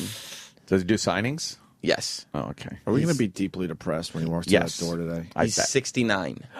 Is he that old? But he's 69 in wrestling years. Oh, That's 600 regular years. That's going to be rough. And his wrestling years were rough. I know. He took a lot of bumps. He flew off that fucking top rope. Not only did he take a lot of bumps, he did a lot of bumps too. Oh, he did a lot of drugs. You think he's still doing bumps? I don't know. That's something to ask him. Think he pisses himself? I hope not. Does he humble people? I don't think 13-inch cock. Big cock, I fuck you in the ass. I humble you. Is it 13 inches? Iron Sheik's got the 13-inch cock. I think yeah. Do you know about the old accusational story of Snuka and his ex-girlfriend? No. Like 83? No. She was mysteriously Oh, we did talk about... Go ahead, sorry. lost her life. Yes. Due to some kind of head trauma. Cops came... The story is the cops came to his hotel room. And his girlfriend had head trauma and was dead. Whoa. And Snuka's story, I think, his version of it is they were driving and they stopped to piss. And she slipped and hit her head on a rock and had a headache but was fine. And then went back to the hotel and then he went to wrestle. And then when he got back, she was just dead. That happens. Many people... The case has never officially been closed from what I've read. And a lot of people say that Vince McMahon gave him a lot of help at that time. Was he a big superstar at that time? Snuka? He was huge, right? It was literally... 83? Yeah, it was months before he jumped off the cage onto Don Morocco. Were they getting out of the car to shit on the side of the expressway? That I don't know. Oh, good. Yeah. I know that happens sometimes. Wow, that Vince McMahon. I think his hands are a little dirty. It's the Vince McMahon Mafia. I was reading all kinds of articles about it last night. I was getting the creeps. Really? Yeah. We'll bring one of those in. Oh, Christ. Okay. See, that's good show Should be on the prep show right there. prep. E-Rock comment. See, that's what I mean about those little nuggets. Yeah. I wasn't reading up on Jimmy Snuka last night. I was doing a lot of reading. I did. You Speaking did? of nugget, I'm Yeah, going to I hit the can. Let's push out some nuggets. Before E-Rock gets in there. E-Rock Take will some have the power show dump. prep hopefully by the time we get back. This is Iron Sheik, World Wrestling Federation, 3-time champion, All-American AAU champion. Pleasure for me to the Anthony and Opie bring me here to New York to I say hello to all my wrestling fans and everybody know I'm the real Middle Eastern come to the greatest wrestling country and most famous city in the world, Manhattan, Madison Square Garden. I come 3 times champion. I want to say hello to all my wrestling fans, especially all American and also my Iranian friend. خدمت همه شنوندگان ایرانی عزیز سلام عرض میکنم. همه دنیا آرون شیخ خسرو وزیری رو میشناسن. Pleasure for me to I come back here again one more time to I talk to the Opie and Anthony and pleasure for me always. The kids are running wild because school's out, but cool's in. No reason to get antsy. Cal, where are you getting them in your pantry? It's Valley Gym. Oh my God. California is trend-setting again with all the coolest slang and wackiest situations. That is so grody. Hey, Jim, did you, hear that Sheila was totes making out with Brad? Oh, make me want to barf. Tag along as the crew lives, laughs, but also learns. Oh my God. Have you heard what's going on in Uganda? Joseph Kony is full of baloney. Jim is the queen of the valley, and in the valley, we don't take guff. Well, maybe you can't hear this. Oops, turn it up. Middle finger time. That's my grandmother. Oh my God, you're so old you should call dirt by name or something. And a special appearance by President Ronald Reagan. Yes, hello, well, whatever. You're, grody, yes. Gag me with a spoon, Mummy. It's Valley Gym, coming very soon to a theater near you. Well, how am I supposed to talk? Like with my butt or something? Have you ever needed to get your rocks off but lacked the means to do so? Yeah, that's it. Yeah. Manual masturbation is old school. How'd you like to learn to go down on yourself?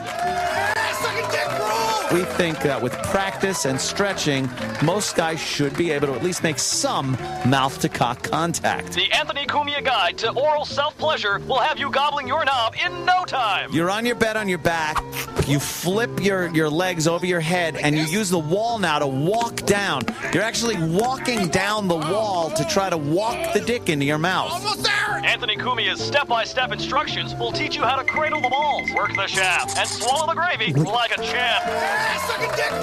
Is there a money shot? There better be, or this is a total waste of time. We've seen guys swallow them right to the balls.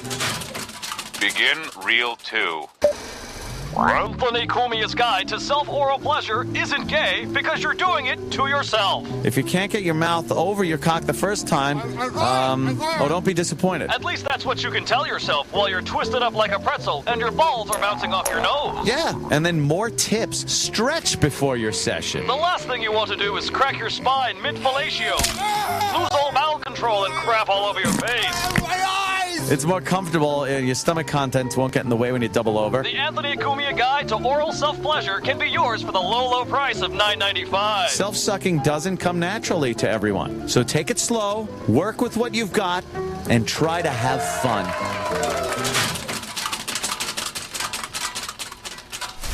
Sirius XM. The Opie and Anthony Show.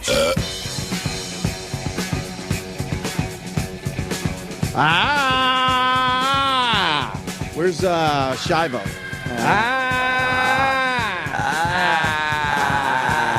Do we still have that? Yeah, let me find it. Nothing's happening in my headphones. What happened, Jimmy? Wrong headphones. Oh, Jimmy. Jimmy Norton. Do you like this Zeppelin song? I like this one, yeah. My favorite one. Good. I like this one a lot. Why are we playing Zeppelin today? Jimmy Page's birthday. How old is Jimmy Page? I'm going to guess 71. Nah, I think he's younger than that. 68 then. I'm going to say 60. I would say 68. 69. Is he? 69 for Jimmy Page. Damn it. Is Bob Denver still alive? No, he died. Oh, okay. Because his birthday was today. How old would Gilligan have been? He would have been 128. Wow. Poor fucker. And I want to wish President Nixon a very happy 100th birthday. Wow. I'm 100 years old. You would have only been 100. Happy birthday to me. Brr, Henry, get the Jews to blow out my candle. Wait, that's he loved the Jew. What prep sheet was this on? Uh-oh. That's current. You sure? I'm positive. I did that this morning. This is the current prep sheet. The with the birth dates and the sports info, that's all current. Current. Yes. All right. Liberty to take control of Sirius XM radio. That's the countdown. Hey! He's right. It says 54 days. He's right. Oh, E-Rock. Meredith Vieira dropped profanity on live TV while guest hosting on Today's Show? That was not supposed to be on. Potty mouth. You had me. No. You had me. Oh, no. What about Justin Bieber and Selena Gomez splitting up? Yeah, that was not supposed to be on there either. What? That was from this morning. That wasn't what I gave you right now. Oh. That was, No, that you was- said the one with the birthdays is the current one. Now I'm confused. Are Which you one? retarded? No. He's retarded. That sheet was current, the one that you got this morning. Everything else has been replaced. What? I have no idea what E-Rock ever says. No one knows what he means. So what does he mean? He's speaking some foreign language. He's just talking a bunch of gibberish. Gibberish. Okay. I'm looking forward to meeting Jimmy Snuka. I've never met him. Oh. No, I just we met him like 11, 12 years ago. Oh, yeah. It was kind of He was fucking sad a and disaster creepy. then. Why is he even coming in? He's got a book. They don't even send us the book in advance. I have a book. A book, okay. You gonna get a picture with him, Jimmy? Yeah. I'm going to do like the Superfly fingers thing because I'm a Superfly too. Is that a current picture of him? Yeah. Let me see. Let's see what he looks like. Oh, no. Okay, brother. Okay, brother. Oh, my God. Look at him. Wait, I think I got... I can't tell where that shirt ends and he began. Is it a shirt? It's a Tiger T-shirt. Oh, here we go. Okay. Is he fat or Oh, okay. It's a tiger teeth. I couldn't tell. It looked like his skin. Like I Like his abs were all fucked up and he had I a thought tat it was over his too. pubis. Wait, what's going on there? It's a shirt. It's a tiger's face. The on whole his thing is a whole t-shirt. That's a. Oh, okay. I see it now. Oh, see, you saw the same thing I was looking at. Yeah. Oh, okay. It's like that picture of the girl that looks naked in the wedding photo. Think he's still strong? What? Anyone? No. He'll probably still fuck you up. No, he if he hits you, he could probably punch. He's probably hard to knock him out too. Make sure he doesn't pick up any rocks. Let's remove all rocks from the studio just to be safe. Okay. How come there's 4 people sitting on the bleachers? Wow, Look what he used to look like. Oh, my God. He was crazy. Oh, he's doing the Superfly Snuka hand thing. Oh, It's no. not a gang sign. Oh, no. He's going to be all old. Let me see Jim Snook. Right. Oh, look at old Superfly. Hi. Okay. I'm going to do the old Superfly thing with my fingers. Are ya? Yeah, sure. Sure. Oh, back in his glory days. Look at that. Motherfucker he was fit. He was Diesel. Jesus He was on Christ. steroids, right? He's on a lot. I don't know. Maybe He's on a wasn't. lot. Hey, Brent Musburger. Girlfriend's hidden. Fucking body strength. we got an update on the Brent Musburger. Yeah. The Bama quarterback's girlfriend is on the front page of our paper today. Mm-hmm. It's all about this girl, Catherine Webb, I believe. Catherine Webb. How many Twitter followers is she up to? I bet a lot. She was at 100 and something like 120,000 yesterday when we were Any broadcasting. I said she would have 500,000 by today, but damn, it's probably going to be well short of that. I don't know. Just because she had 2,000 followers when this whole thing started. 215,000. Wow, All right. 215,000 followers just Yeah, because right. Brent Musburger was being, as they say, a creep. A creep. I thought Brent Musburger was fine with what he had to say. You're obsessed with that, I think. I so am. Why? Don't know. Give the guy his fucking Never. stupid 4 minutes. Affected douche. Do we have the original clip? Yeah. All right. Now, when you're a quarterback at Alabama, you see that lovely lady there. She does go to Auburn, I will admit that. But she also, Miss Alabama, and that's A.J. McCarron's girlfriend, okay? Okay. And right there on the right is Dee Bonner. That's A.J.'s mom. Wow, I'm telling you, quarterbacks, you get all the good-looking women. What a beautiful woman. Wow, A.J.'s doing some things right down in So if you're a youngster in Alabama, start getting the football out and throw it around the backyard with Pop. Now, what he said was perfectly fine. Yeah. Sure. I think he was being complimentary. I don't think he was being creepy at all. Not She's even obviously a disrespectful. beautiful woman. And then obviously he ends the whole thing with a little joke. Get the football and start throwing around the backyard with your dad. He was having fun with the dumb thing. And by the way, he wasn't running the camera. Someone Right. put the camera on her because she was fucking hot. It was a blowout of a game. I mean, the game was pretty much over by by halftime. Mm-hmm. So he's trying to come up with whatever the fuck he can to get people staying tuned to the game. Yeah. But now they're calling him a creep. Brent Musburger has been on TV since I was a little Forever. fucking nothing, man. It's got to be 50 years at And this you're a point. child of the 80s. That's right. And by the way, if that was a female announcer talking about how dishy some football hunk is, I wonder if they'd still be saying it's creepy. Yeah, no, there's a course double not. standard, which we've pointed out many times on the show. Believe me. And the woman is Complete Miss double Alabama standard. or whatever. Right. She's in that world. In that world. She's in the world where you're supposed to go, wow, that's a beautiful broad. She wears a bikini. Yeah, they put that. Part of her job is to wear a bikini. Now you can't compliment an attractive woman on this fucking. We're emasculated fuckwads now. Yeah, she's in pageants and stuff. They put that silly talent crap in there to make believe that it's more important than what it really is, Yeah. where you're looking at her ass and her eyes and Yeah. her tits and her fucking hair. And you bitches want to know why we don't want you in the workplace? That's why. And in the garages and in our private clubs because you And our fuck bedrooms. shit up, right? Exactly, Sal. So ESPN. No coming fucking Mo. That's a little weird. A little weird, I must say. ESPN or CBS is apologizing for what Brent Musburger said. He's been on can you TV for believe- fucking ever. Holy shit! What a no Leave the guy reason to alone. apologize thing. Where's the apology? Do we have that story in our What prep? fucking worms this country. A country of worms. Let me see if we got that in our prep because that's a big story today. This is so stupid. Holy Gives a shit. Does anyone have it?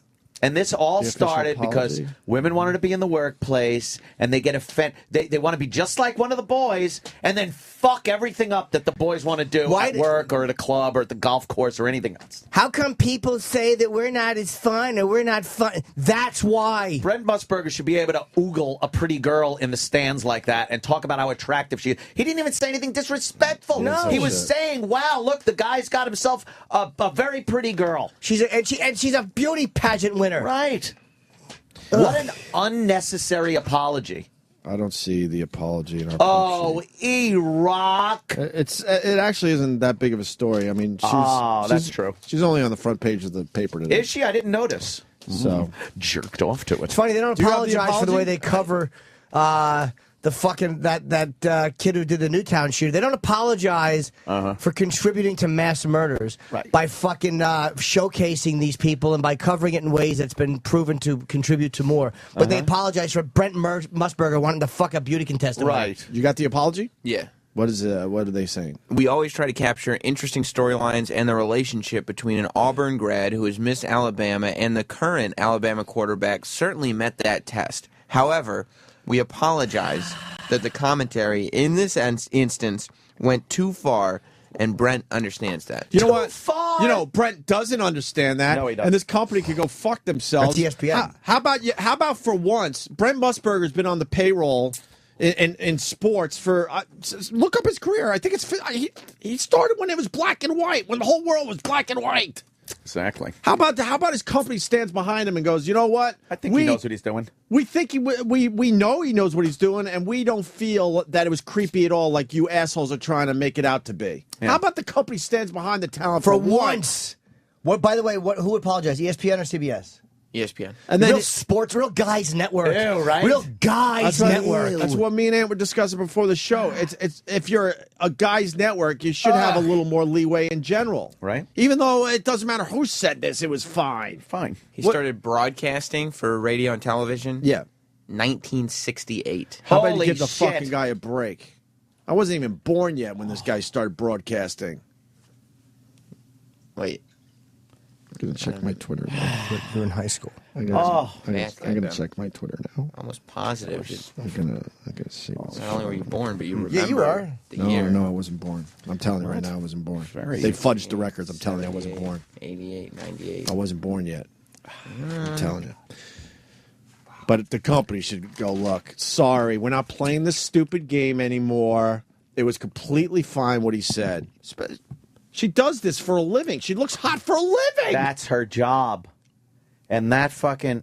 What a bunch of fucking pussies. What a bunch of fucking little pansy pussy boys. Real Guys Sports Network. Yeah, look We're out. for the guys. And that network... They stink, ESPN. Fucking stinks. And they got 2 strikes because then they fired that guy for saying that stupid shit about RG3. You know what? I was glad they fired him, even though I'm always for the... I don't want to see him get fired. But fuck him, they would have fired a white guy for the same thing. Yeah, but I got to support all of them. I know, I do. But Got to support all of them in the end. That guy was a complete idiot. He was calling RG3 a cornball or whatever. That guy. Cornball brother, yeah. Yeah, they fired him. He should have every right to say that. It's kind of stupid, but you should be able to say that, especially on a guy's network. Sorry. Look at his stupid fucking nose, dude, man. She's so fucking... And she broke up with another guy, and you said that fucking relationship was real, and I said it wasn't real. It was for more press for her. But I don't know. Taylor Swift broke up with the One Direction guy. You tell me that's funny looking. That bitch tastes Oh my God, look at her. Funny looking. Bitch tastes like Honey Nut Cheerios. What's that about? Carmelo Anthony and Kevin Garnett. Kevin Garnett's is a trash talker. It's a wild man. What a douchebag. I wish Carmelo Anthony would have fucking broken his jaw. Well, they got into it on the court because I guess was it said on the court? Yeah. It was said on the court, and Carmelo Anthony and Kevin Garnett went at it. They both got technicals, but Carmelo Anthony probably should have went further, but he didn't. And then after the game, he searched out Kevin Garnett outside the locker room, and then while he was boarding the team bus. And I guess they got video. Does TMZ have the video? I hear it's not the greatest video, It's but not. you got Carmelo Anthony outside trying to get Kevin Garnett. Is that corn? Oh, they were that close outside the bus. Hang on, there's an ad, I'm sure. And I guess Carmelo Anthony and Lala, what's her name? Lala Vasquez. This commercial is not about They're not getting together files. anymore, I guess. It's about She doesn't think they're separated. They're living After separately. you finally got it, that you actually get it. So Garnett You said see the what? difference? She tastes like Honey Nut Cheerios. What does that mean, by the way? Yeah, what does that mean in the black community, Sam? I think Break it just down. means that pussy tastes delicious like Honey Nut Cheerios. Yeah. Is that it? I think That's so. it? Oh, I thought it was a black thing. I don't know. But isn't there better cereals than Honey Nut Cheerios? Frosted I say Flakes. there are. Honey Nut Cheerios I like is a good delicious. fucking Lucky Charm. What about a little Fruit Loops? Fruit Loops is good, yo. Tastes like Fruit Loops. Yeah, that but motherfucking bitch tastes like Fruit Loops. Then there's a gay thing. There's a gay connotation to Fruit Loops. Oh, that's true. Can't So do you don't that. want. So you don't want. Right. Honey Nut Cheerios was trending right alongside Alex Jones on Twitter. I know, man. Yeah. The beauty of Twitter. That trend thing. It's a world where the assholes live. Yeah. Here's a video. It's not good, But this is near the team bus, or is this near the locker room at this point? I think it's near the bus. Okay. It's like a boxing weigh-in. And you see these two giant heads I above all these know, security guards. Giants. TMZ. Oh, that's right. They don't allow curses. They don't curse. Oh, God, I hate this fucking world. What babies? They're scavengers, but they don't allow fucking curses Or nudity. or nudity. I bet they're dropping N-bombs. So what? Oh, stop, Jimmy. Offends people. Oh, the fucking beeping is... Fuck. Shit.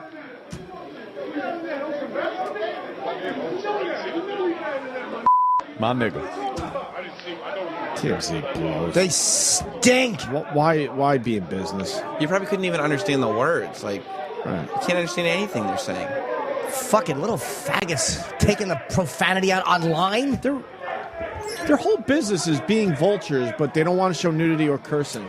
This world is fucking insane. We're I gotta crazy. start making videos It's, like the, Alex it's the Jones. dishonesty. It's the dishonesty of it. Your whole fucking business model is to be a fucking scumbag, Right. But you don't want to have curses on your website or nudity. They take their scumbaggery to 9, not to 10. Holy fuck! We This don't world like is losing it. curse words or nudity. It's got to be family friendly when we're covering the latest girl who's Right. cut herself because Justin Bieber is smoking weed. Fucking cutting for Bieber, man. Cutters for Bieber. Let's cut for Bieber. That. I'm You going want cut. to? Who wants Yeah. to cut for Bieber right now? But I'm going to cut E-Rock. Is that okay? Would we get fired if we cut Mayonnaise for Bieber? comes out. We all cut messages in Eric's belly for Justin Bieber. Can we do that, A E-Rock? lot of room. Sure. I can put Would you cut for Bieber? book on there. It would be a great radio bit. Got me. I didn't know what I was saying. Except when we cut for Bieber, we'll write Honey Nut Cheerios. Oh, shit. And just try to get on top of everything. Yeah, I've heard it's fake, too, that whole cutting for Bieber thing. Oh. It's like a rumor. It's a mass hysteria, or whatever the fuck they call it. Mm-hmm. So that's the Carmelo Anthony story. But I Kevin cut Garnett's farts for Bieber. Yeah? That's what I cut. That's good. Yeah. Kevin Garnett said some shit in the past, right? Oh, About yeah. other cereals? Yeah, he's called one guy Baldy or something, and when that guy can't grow hair. Did Gary work for him? Because he's got Motherfucking radio wizard and shit. Since he was a young boy, he been fucking bald. Yeah. shit. Yo, I hear your head tastes like the bottom of a wine glass when the motherfucker empty. See, because it's got nothing on it. Yes, of course. Oh, Gary. I just don't know why Honey Nut Cheerios. I think When it's this- like Sam said, because it's Yeah, just her pussy tastes delicious. And Honey Nut Cheerios is delicious. It's delicious. I'll say it is. Holy Because they had to mackerel. go with the Nuts, honey Cheerios. angle, right?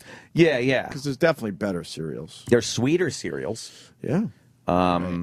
But it's also Honey Nut Cheerios is good for your heart, too. So it's like, oh, okay, you got that. There's cereals that make the milk Ah. turn brown. Oh. I like a good peanut butter in my cereal. Like How Reese's about you taste Puffs. like fucking Cocoa Pebbles?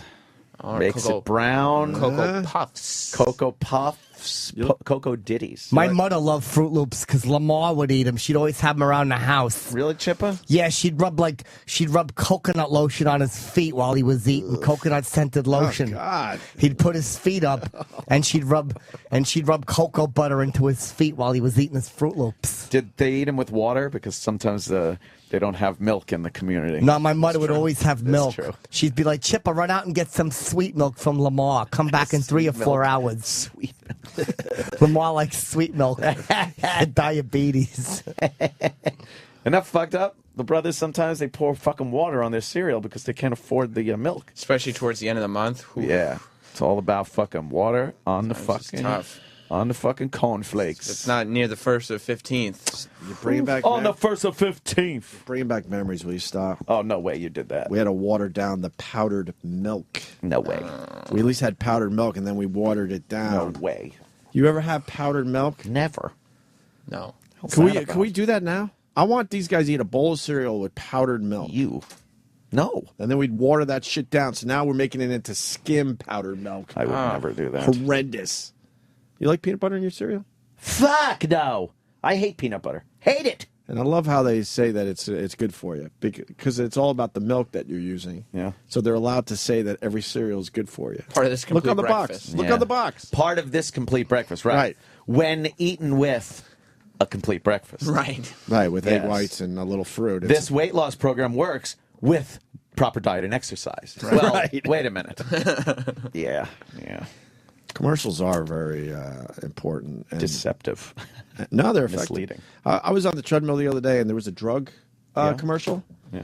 I swear to you, first of all, it was a 60-second commercial. Very long for a commercial. I'm going to have to find out for sure, but it was at least 50 seconds out of 60 seconds. Everything that could go wrong if you take this Really? drug. Disclaimers and fucking. Who the fuck would buy that drug?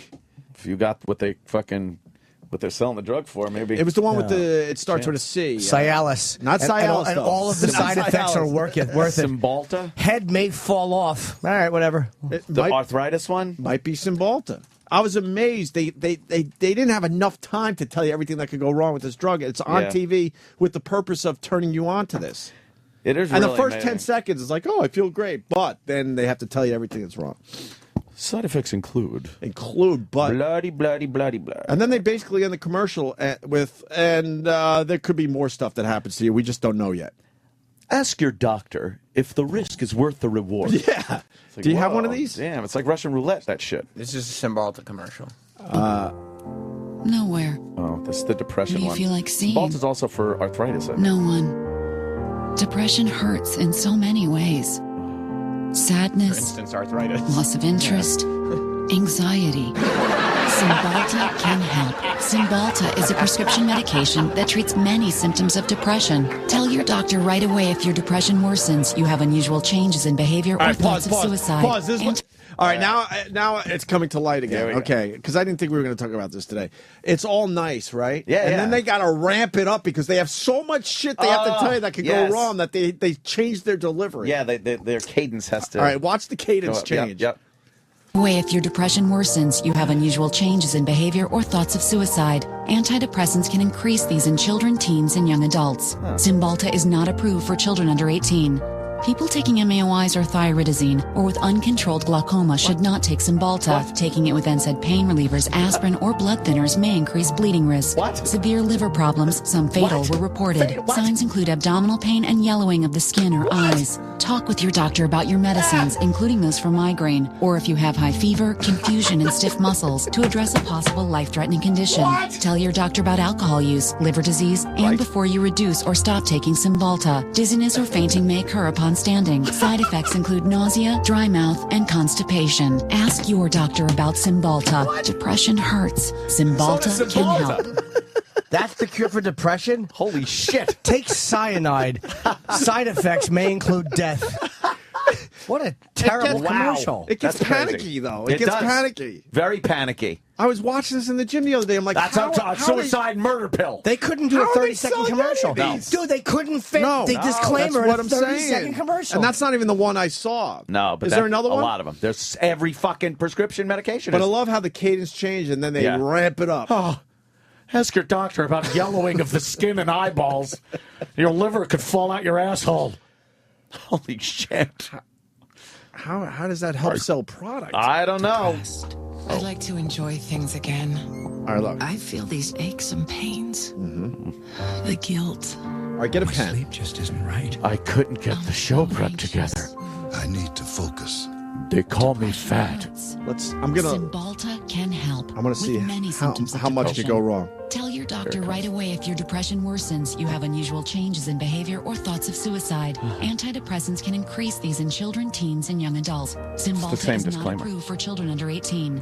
People taking MAOIs or thyroidazine or with uncontrolled glaucoma should not take Cymbalta. Taking it with NSAID pain relievers, aspirin, or blood thinners may increase bleeding risk. Severe liver Bleeding from problems, where? some Severe fatal, liver? were reported. Signs include abdominal pain and yellowing of the skin or eyes. Talk with your doctor about your medicines, including those for migraine, or if you have high fever, confusion, and stiff muscles, to address a possible life-threatening condition. Tell your doctor about alcohol use, liver disease, and before you reduce or stop taking Cymbalta. Dizziness or fainting may occur upon standing. Side effects include I tried to talk to my doctor, but I fainted in front of him. You can't even stand up. No.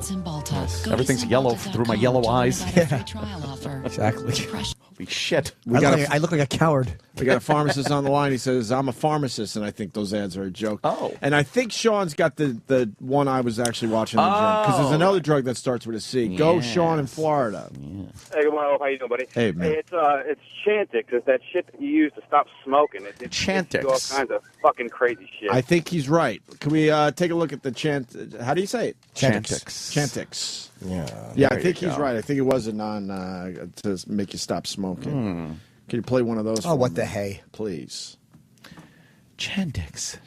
Herb quit smoking with Chantix and support. Nice. Talk to your doctor about Chantix and a support plan that's right for you.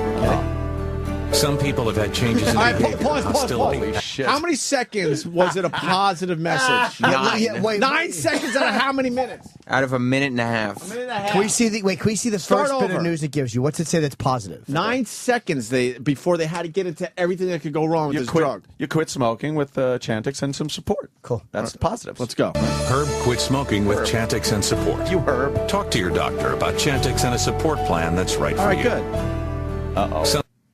Not even there. 7 seconds. Talk to 7 seconds. Less than that.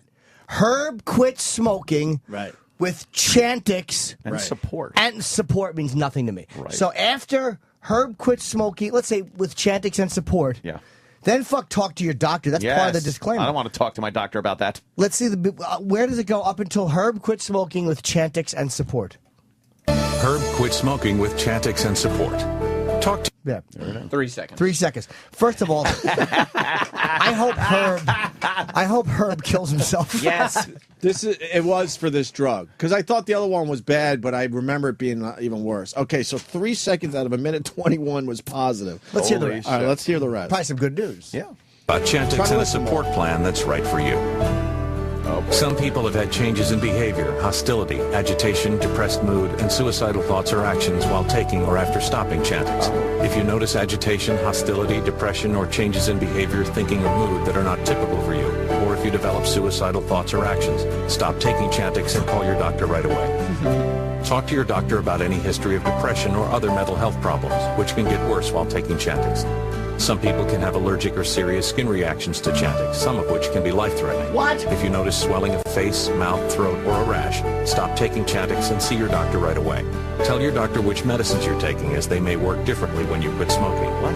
Chantix dosing may be different if you have kidney problems. The most common side effect is nausea. Patients also reported trouble sleeping and vivid, unusual, or strange dreams. Until you know how Chantix may affect you, use caution when driving or operating machinery. Chantix should not be taken with other quit smoking products. Yeah? Is that it? Is this a The piano urges solo? look like they used to be, and that helped me quit. Talk to your doctor to find out if prescription Chantix is right for you. Doesn't sound like it's right for anybody.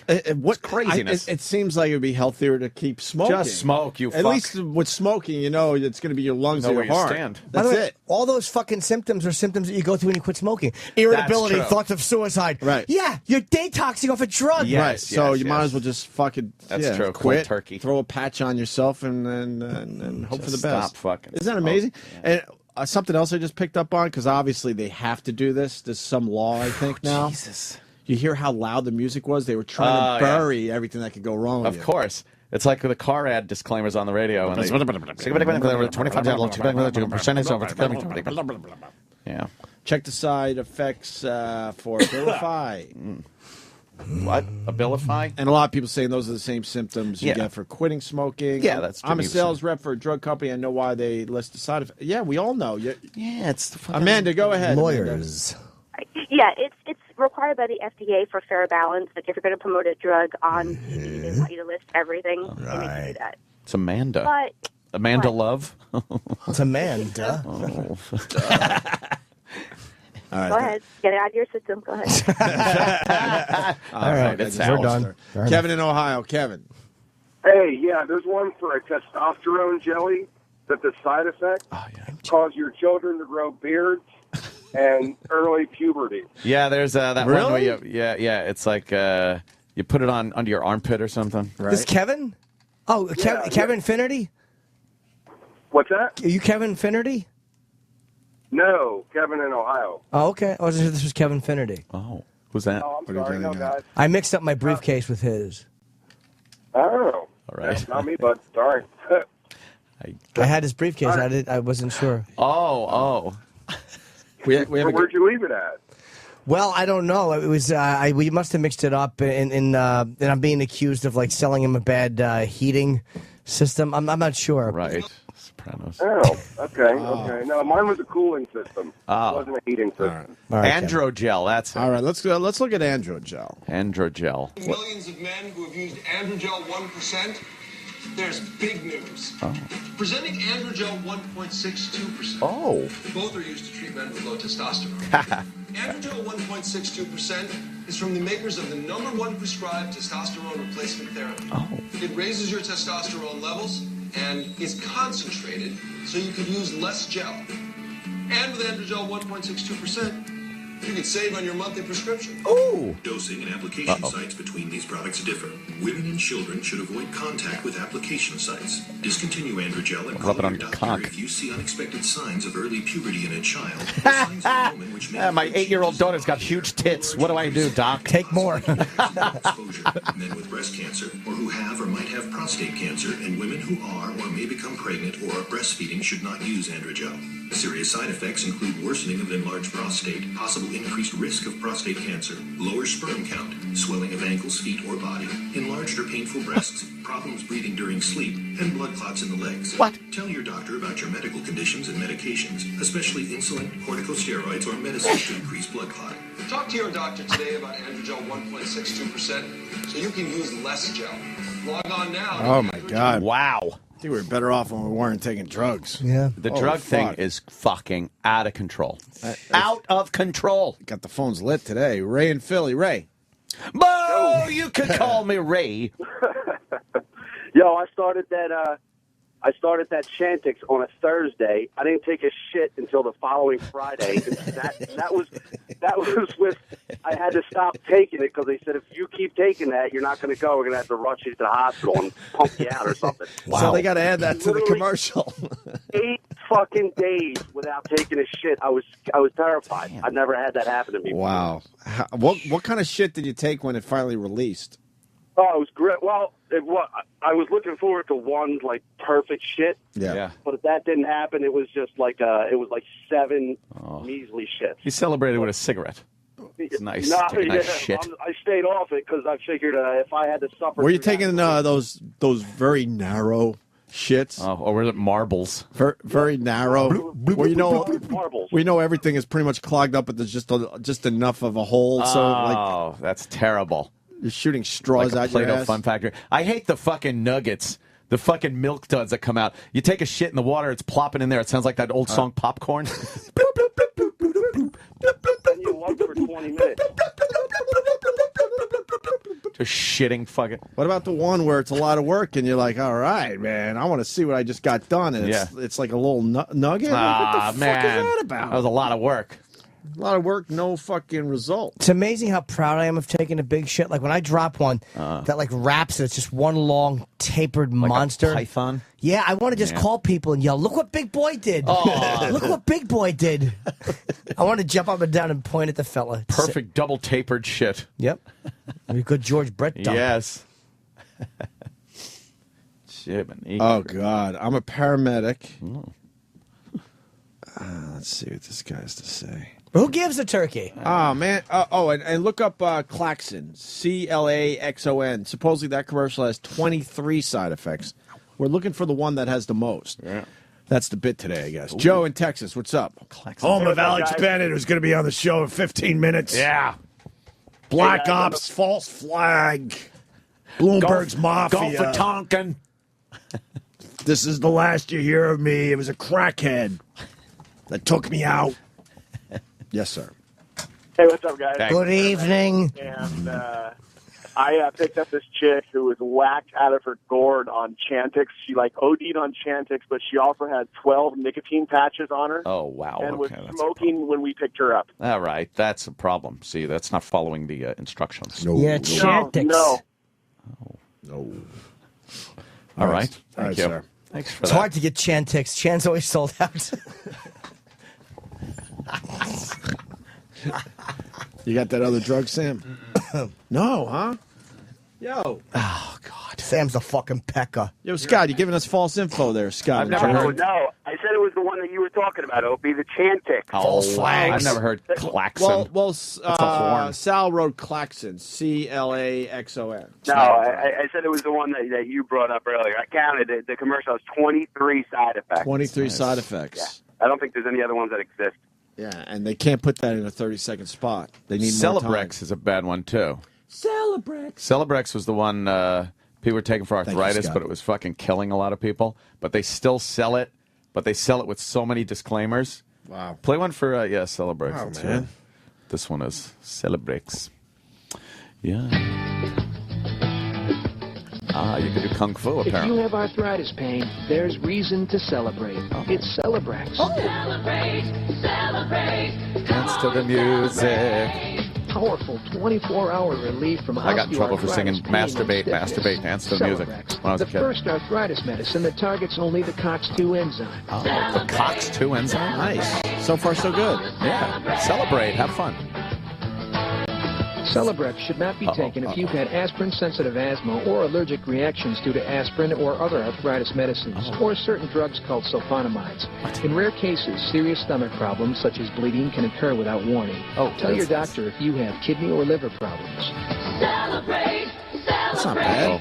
Come on, I don't think they're done. Ask your doctor about Celebrex. Celebrex, the #1 selling brand of that's not prescription arthritis. Tell your doctor if you have kidney or liver problems. That's not bad. That's not bad. But it's from 2000. Maybe. Yeah, they there's changed the rules. there's one that's much worse. Yes. Oh, that's before the big Celebrex scandal. Oh, really? Oh, you got yes, a recent commercial? I want to see what the difference is. Celebrex, how much do they cost? Because 2000, I bet you were able to get away with some things. Of course. Celebrex ad. No? 2 years ago. This 11 guy- months ago. We could try that. All right, It's only try 30 that one. seconds, so. We'll give it a whirl. Maybe they just go, scary. Guys running to go surfing. Oh, mom's going to surf with him. Oh, good. Hope mom grabs her chest and falls down the dunes. It's all in the fine it's- print. Yeah, fine print. You can't. Mom is surfing with her son. It's a Yeah. commercial for incest. How to make your mom want to fuck you. Yeah. Well, suffice to say, there's a lot of disclaimers. Well, Chantix gave this guy a rash for 9 months. You want to talk to him? What happened there? Let me ask. What was he doing with it? Jesus. Oh. Hey, buddy. How are you? What's up, man? Hey, yeah, that chick knows. That chick gave me a rash for 9 months, all over myself, all of my ass, my balls. Oh, What do you, ass. what do you apply it with insulation? Yeah, shoved it up his ass. That shit does to you. But That it's shit not- makes you itch. I don't need to talk to you. I eat it. I eat that shit. That I shit got for married- breakfast. I got married during that. The whole time I had this whole rash all over my ass. I was down in Bermuda. With a rashy ass. Oh, it was awful. Oh, boy. Hendel would have had a field day with you if yeah. he saw you coming with your rash. Stay in the room, Rashi. I will entertain your wife. Stay away from the Chantix. All right. Thank you, Rob. And Accutane comes with a book of disclaimers, I guess. Yeah, Accutane's crazy. Cray. And then maybe one more before we move on. It's Cody from D.C. Cody. Hey, there's a drug for, I think it's called restless leg syndrome. Oh, yeah. I forget what all the side effects are, but I think one of them is anal seepage. That's a good You one. should look that one up. Yeah, I'd rather have my leg shake. Yeah, you just shake your leg at night a little bit. I think I got some of that shaky leg shit. I shake my legs all the time in bed. I love it. I think I shake the shit I on like my to leg. take the sheets and with my feet, and I swish them and swirl them. Yeah. Yeah. That's what I do. Yeah. Seinfeld. Yeah. Yeah. Is that Seinfeld? Yeah. That's why you have the one tuck, one no tuck. I like the no tuck because I take the sheets and swish them and swirl them. My legs do shake. Yeah. And I'm like, what the? And some girl was like, what does that mean? You hokey pokey and you. Ooh. Oh God, Jimmy! What? I don't even know what that was. I'll tell you what that was. Uh-huh. A monumental bomb. Eric will probably pull it for line of the I'll day. be line of the day. Oh yeah, I hear you're really stinking up the joint with line of the day. Eric, do you know you got fucking called out on Twitter for fucking up the whole line of the day segment? It doesn't even resemble the actual line of the day segment that we used to have anymore. Comment? Does anything comment? resemble what we used to have anymore? Oh. No, but the point is that with a question. This is not. This Like is the guy at the bridge. That you got to ask a question before you can cross. you're nurtsing around. Well. Didn't even address it. Of course, why would he? Yeah, why didn't you address it? Stop nurtsing around. I was too busy doing the prep sheet. Yeah, he's almost Is the done. prep sheet almost done? Fucking cockfucker. Mirapex is a bad one. Causes impulse control disorders and hypersexuality. Hypersexuality. Is there a commercial for Mirapex? What is hypersexuality? Shano Bucko. That's Shano crazy. Bucko. on Is that Twitter. hyper? Not Huh? hypo? She writes Hypersexuality. hypersexuality. All right. Although Shannon could be a guy. That's a girl name. Could be a guy, could be a girl. Fucking girl name, guys. Let me look at the avatar. Amazing. Let me I'd see. be mad. Let me see if this... Mirapex? Mirapex. Yeah, something like that. Love that. They put out Pulp Fiction, by the way. Yeah. This Shannon has a beautiful daughter, beautiful son. Yeah. Looks like a Pirates fan. Ooh. So weird what you could know about a person. Yeah. But checking out their Twitter. No. You don't have it? I've seen MIRAP something? Huh? MIRAP. And then figure it out from there. Maybe an EX or something like that. Some shit like that. MIRAPEX, I believe. Oh, you found it? Ooh. Let's see if the listener helps us or hurts us today. I say hurt. You're going to go with hurt? I'm going to go with hurt. I'm going to go with help. Oh. Every day you count on your legs to get you where you want to go. Nice. But when you suffer from restless leg syndrome, your legs don't want to stop, even when you do. Yeah. Annoying sensations can keep you up at night when all you want to do is get some rest. Fortunately, there's Mirapex. Mirapex is a prescription medicine that helps relieve the frequency and severity of Lieutenant many Dan took RLS it? symptoms, like those So far, so irritating good. sensations and the uncontrollable urge to move. Sounds good. So your legs feel better and you feel better. All right. Prescription Mirapex may cause you to feel drowsy or fall asleep during normal activities such as driving, or to feel faint or dizzy when you stand up. Tell your doctor if you experience these problems. If you drink alcohol, are taking medicines that make you drowsy, or if you experience increased gambling, sexual, or other intense urges. Anthony? Other side effects include nausea. Talk to your doctor Who's about slipping me Mirapex this and shit? RLS, because when your legs feel better, you feel better. Someone's slipping me a Mickey. It's the Illuminati. Yeah. Okay. That sounds good. Gambling and sexual urges. It's a fun drug. It is. But you could like pass out doing normal activities and Like tell your driving. doctor if that happens. But what if the first time that happens is when you're driving? To your doctor. That could be a How problem. ironic. Yeah. But they sell a shitload of this stuff. It's amazing how Really we have is. just become dependent on drugs. Man, we could keep going. Everyone has their favorite I drug guess now, if you but feel we made like our point. if you go to your doctor and you feel like, and you don't leave with a prescription, Then you you're don't feel like you stupid. did anything. Right. Right. Like I think we're in a place here where when you go to the doctor for something, you expect to get a fucking medication. Yep. And if he just says, "All right, well, I'm going to need you to maybe exercise. My arm hurts, or I got a tingle, or fucking something," if you said, well, move it, or take a weight and lift it every day, you'd be like, give me a pill, motherfucker. Right. You would go find someone else. Or I feel like I'm unhappy. All right, how about you what are you doing with your life? How about you try, I don't know, bettering your life, yourself, your job. No, give me a fucking pill. You know what? Dr. Steve kind of pissed me off a couple years ago. That wine he sent? Because I had trouble sleeping like Mr. Jim Norton here. Yeah. And I was talking to him about it. And I was mad when he told me, why don't you try meditating or working out later in the day? He gave me all these normal things to try. Fuck that. And in my brain, I was thinking, if I'm talking to a doctor, I want him to say, yeah, it looks like you need a sleeping pill. Then I would go to my doctor and get the sleeping pill. Yeah. But he pissed me off because he went the other way. But I tried it his way, and it does work. Yeah, but he told me I wanted the quick fix, which would be get me on a stupid sleeping pill so I could sleep. He gave me the same thing for clogged bowel, frequent urination. That's just what he says. Why don't you try meditating? Meditation. Well, I'm bleeding from the anus. We'll work out later. Yeah. Your anal seepage can be fixed by meditating. Work out later in the day so they can clean the seat before the next guy.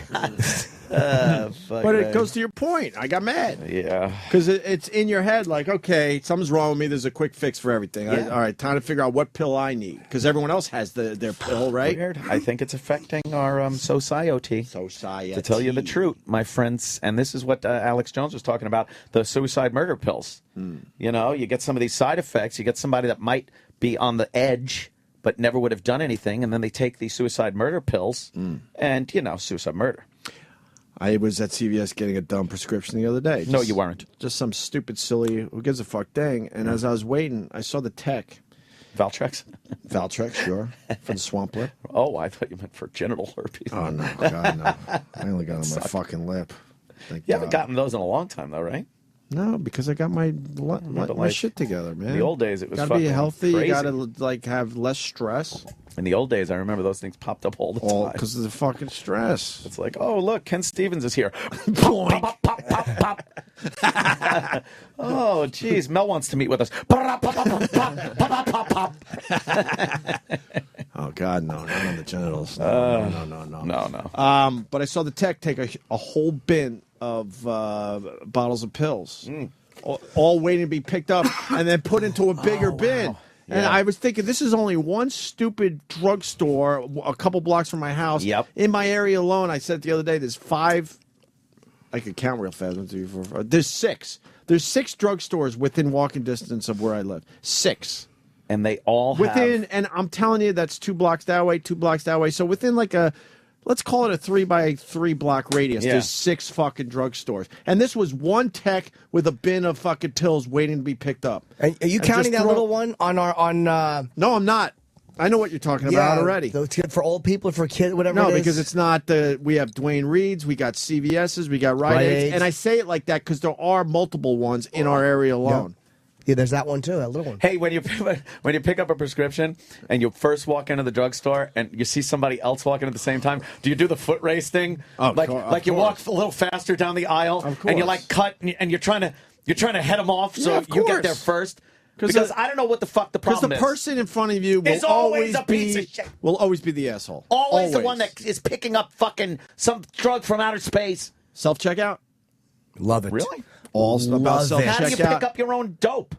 Not from that. You can't do self-checkout at the pharmacy. Oh, no, I'm just talking about like you pick up Well, we're talking about assholes. Like self-checkout takes care of that because it's always the person in front of you at a cash register that has to take old their people. fucking time. Old fucking people at the prescription counter is a nightmare. How do I administer lonely. this? It's like, They well, know you how to take take the their pill. drug to this point. But my insurance was saying that I fucking move, you bat. They're Old lonely. people are burdens. Thank you. You get annoyed at them? And you're just standing there going, could you fucking move? Whoa. What's that? Okay, why did this guy do this? Oh shit! I'm all for.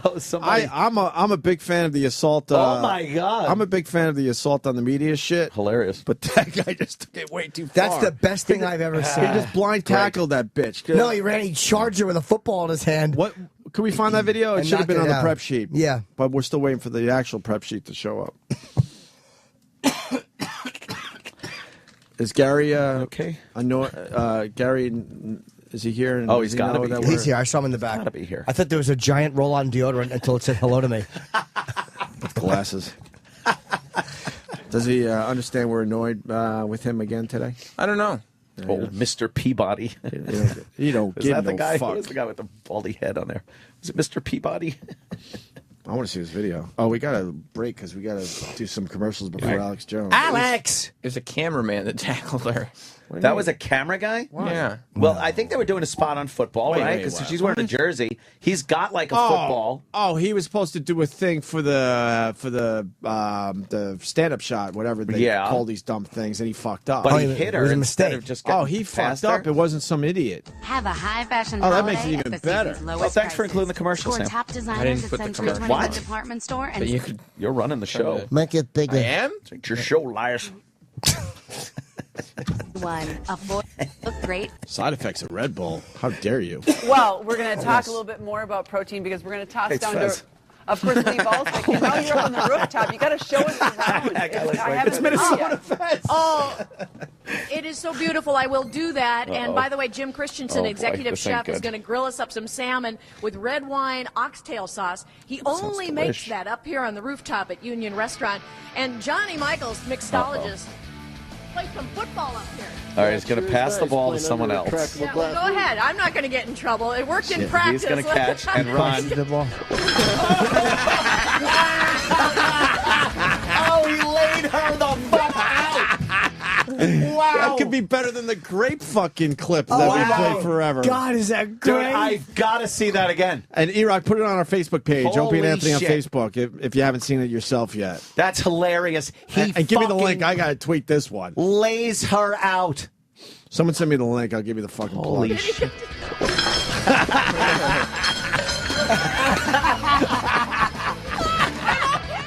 I'm okay. They cut away, didn't they? Wait. We are back live in downtown she's Minneapolis. embarrassed. I'm okay. But Craig, our camera guy here at the Union Restaurant, he thinks he's AP. And who's stopping him? I'm not stopping him, even though I am wearing Jared Allen's jersey. Okay, it was fun coming down here and doing this right. here in the restaurant. She was a good sport about the whole fucking Yeah, thing. she wasn't. Good for Holy her. shit. Please, one more time. Hilarious. They cut away. The fact that there was silverware on the other thing. Plates are fucking Yeah, hitting the floor. By the way, why does the news cut away? They cut away. She was ready to Because they say, don't- I'm okay, and they had already blacked out Yeah, of it. you got to keep with That's it. the Yes, news. yes. They're idiots. You're the news. You have news happening right there. When it's one of their own, they cut away. He spins her But around. isn't that news? He hits like the left half of her body from the back. Right. She spins. It looks like she goes to grab the table a little, and shit just falls. She goes right on her. You know Have what? a Play little the bit. whole clip because I Oh, want to hear that's the great. setup because they Yeah, I love obviously the want to setup. do some. They want to fool around, play Please a little full football. screen it, Sam. Oh, that's so good. Yeah, full screen too. And Minnesota Fez. You Look would at it, swear that's Fezzy. Fez. Hit the volume. Oh, can you start over? Start over again. Yeah. I want to see wine. Fez. I fucked up. Of course. Hey. It looks like Fez. And he moves like Fez. Watch the quick movement. We're going to toss down to, of course, Lee Balswick. And now you're up on the rooftop. You got to show us around. I haven't been there yet. Oh, it is so beautiful. I will do that. And by the way, Jim Christensen, executive chef, is going to grill us up some salmon with red wine, Nice. oxtail sauce. He only makes that up Can here I on the red rooftop wine, at Union oxtail Restaurant. sauce? And Starving. Johnny Michaels, mixologist, plays some football up here.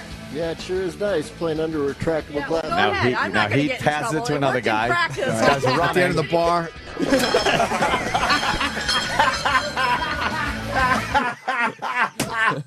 That's fucking funny. Every single time. The shock on the other guy's face, it was like, why the fuck did you bowl her over?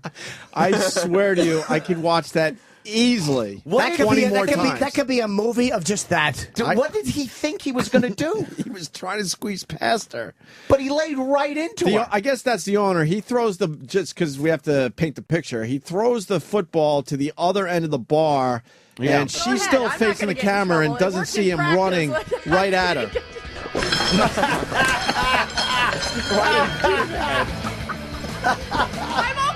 Oh, fantastic. Oh my God. And you- Fantastic. And I think you can hear like the cup going clink, like that little circle sound it makes. Coffee cup on the ground. Yeah. Oh, that's marvelous. What a great clip. One of these days, we don't have time today. We got to play one of those clips until it's not funny anymore. And I bet you it would be close to a half hour. A month. Well, remember hat removal in the elevator clip? How many times? We played that, and it got funnier and funnier. Right.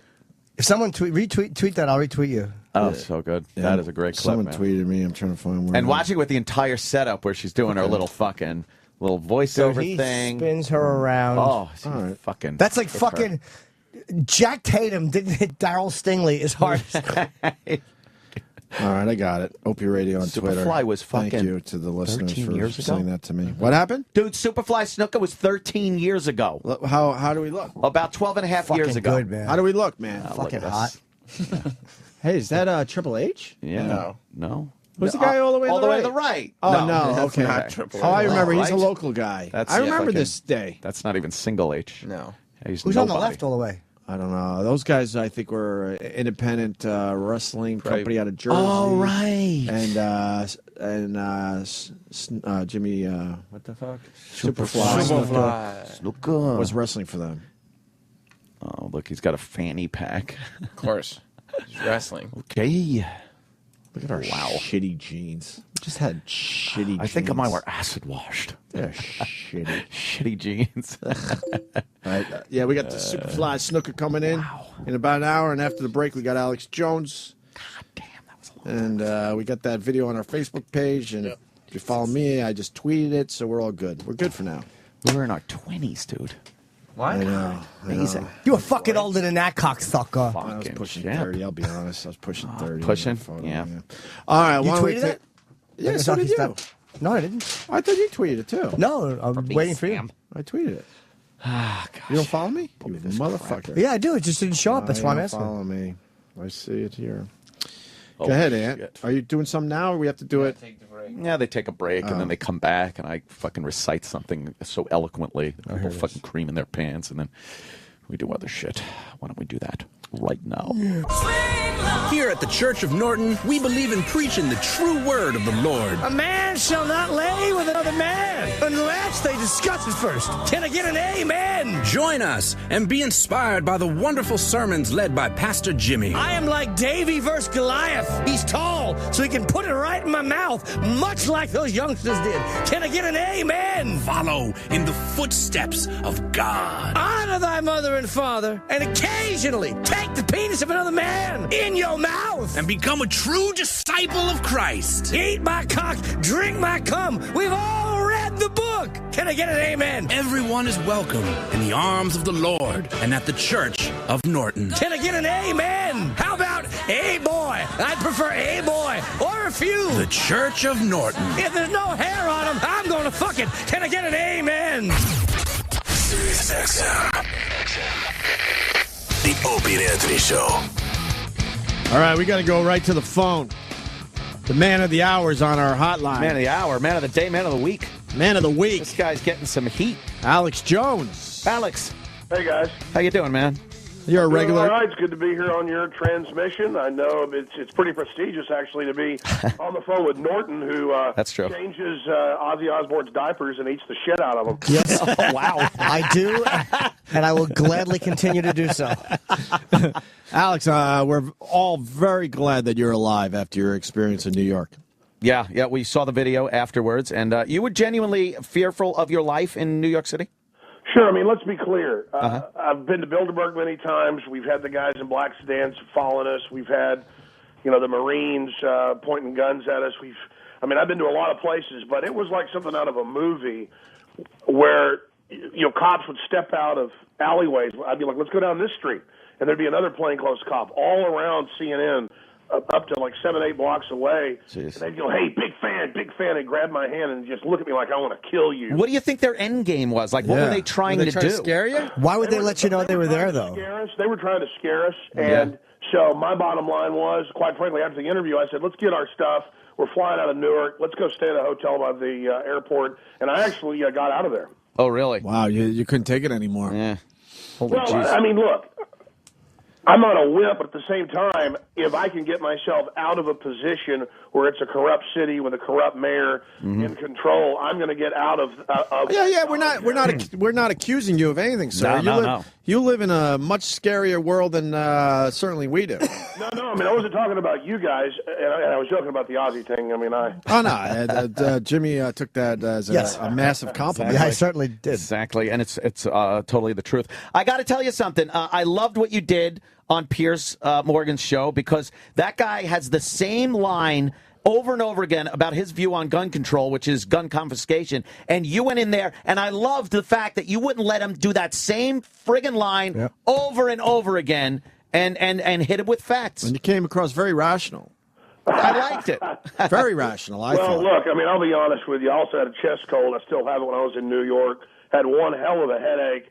And, they'd had the cops messing with They us. probably hit you with ricin on the way through TSA. No, I think I was probably hit with something else before I even got on the plane. All the pollen in the air. But seriously, guys, have you seen the new stuff? The video is up at Infowars.com. Yes. It's only about a 30-second clip. Last night, they had the Daily Beast columnist on there saying that I need to be killed with a rifle and that Piers Morgan needs to shoot me, and Piers Morgan agreed. I'm not kidding. It's at Infowars.com. Holy shit. What is going on, Alex? What is going on with guns in this country, with our right being taken away? Well, I tried to give Piers from FBI.gov the last 15 years of statistics, over 20% drop in the last 15 years, about 12% of that in the last 5 alone since 2007, and he just didn't want to respond. Overall violent crime with guns is down massively, and the FBI has a map. It's state by state. It's concealed carry. It's higher gun ownership. Criminals now will knock your window out when you're not there and take the purse out of your car or your wallet or your PlayStation if you leave it in there, whatever. But they don't do the home invasions all over the country because they know most houses have got people with guns who know how to use them. Plus, with all these first shooter video games, which the Pentagon originally developed, most people, now that have guns, even if they don't shoot a lot, know damn well how to use them. I love Call of Duty, by the way. I play it all the time. I don't like the idea that video games are perpetuating this mass murder thing. I think it's more bullshit, just like the assault weapons Alex doesn't agree with that you. aren't used. Alex doesn't agree with you. Statistically are not used. Just to be clear, I think I don't say censor them, and I agree with you partially. What I'm saying is I was raising the video games saying that they were originally developed, that first-person shooter, this is on record, by the Pentagon to get people really good at shooting. It's like a flight simulator. So my point is we've got 150 million Americans,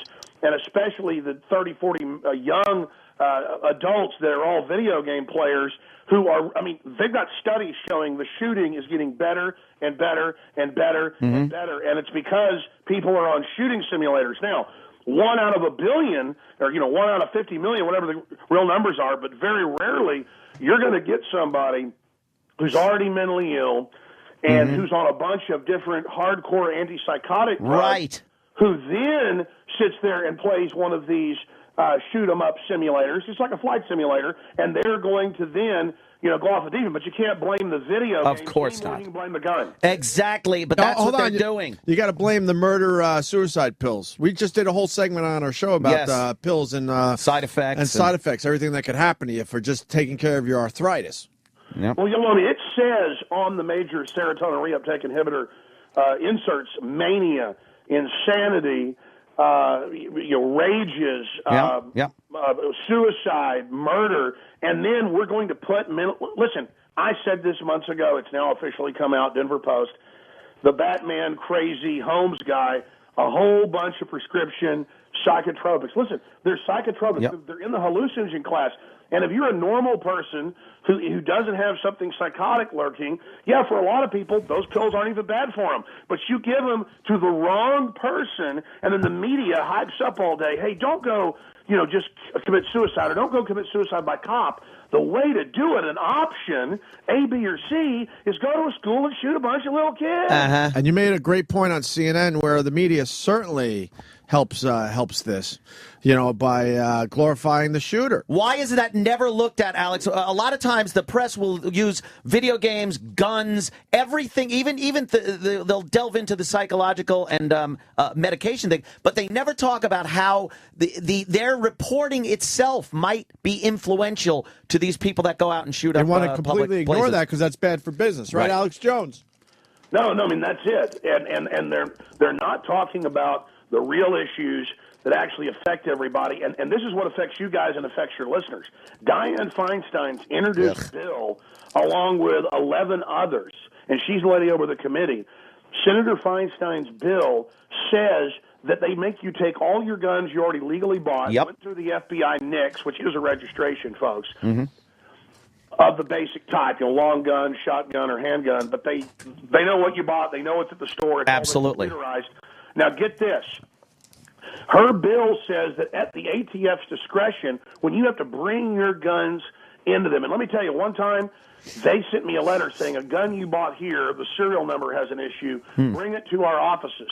So I went over to the Austin office, and let me tell you something, it was not fun, okay? This was like visiting with the good fellas. The point is, we're all going to have to bring our legal guns into them, and then we're registered and fingerprinted with the ATF, but it gets worse. There's a provision in there where it says that they may make us turn them in, and she wants $2 billion a year to pay us on the barrelhead, no judge, no jury. The ATF is now God, just like a no-fly list. You haven't done anything wrong, you're just put on it. Suddenly, they make you turn your gun in, and then I'm sitting there with Piers Morgan going, I just want to confiscate your firearms. I just want some reasonable It was a great English accent. Terrific. I love it. Alex, I agree with you 100% on that. They have this buyback. They want to have a buyback program where not only you can't be grandfathered in anymore with your guns. If you own a gun, even with the assault weapons ban that went in place during Clinton, if you had the gun, you could keep the gun. But now they're talking about confiscating the guns that would be on this ban list. Well, that would keep a lot of people safer. No, it wouldn't. These alleged assault weapons aren't used in the majority of crimes. Less gun violence. But he didn't want to hear it. Less guns, less gun violence. Oh. They're only using about 4% of murders, and most of those are people, in gang-related stuff. And then CNN last night said, Alex Gangnam Style. Because he said it's gang-related. Well, my point is it's not little kids. No. It's gangsters killing each other like Al Capone and Bugsy Siegel. But you're absolutely right about this. Yeah. So-called assault rifles and semi-autos of the type they're talking about banning are in less than 4%. And I kept trying to raise that for him. And then they say, we want to be like Chicago where they've taken all the guns and are the murder capital. Yeah, the highest murder rate in the country. And meanwhile, assault weapons, people don't understand. They're not, you don't walk into a store and buy a full automatic machine gun, but the news would like you to believe that. They are the same guns that are used in hunting. They're semi-automatic long rifle. It has nothing, it's just that they look like a military weapon. And that's what scares people. Well, exactly. Look, Feinstein and Pelosi and all, and they know. Feinstein's on record. You can pull this up, that she has bodyguards. She has a concealed carry. Yep. There's clips of Clinton. There's clips of Obama. There's clips of Biden all saying, I'm never going to come after your guns. And there's clips of Obama 4 years ago saying, not your rifle, not your shotgun, not your handgun. I pledge I will never come after those. And so you go tell everybody that people saying that are liars. When he was state senator, he answered newspaper questionnaires, where they asked senators what they think in the state. He said, I believe in the total abolition of civilian ownership of firearms. And guess who else agrees? In March, the UN treaty is set to be ratified by the Senate. And the UN treaty is open to their interpretation. But in the original UNIDIR plans, they explain it.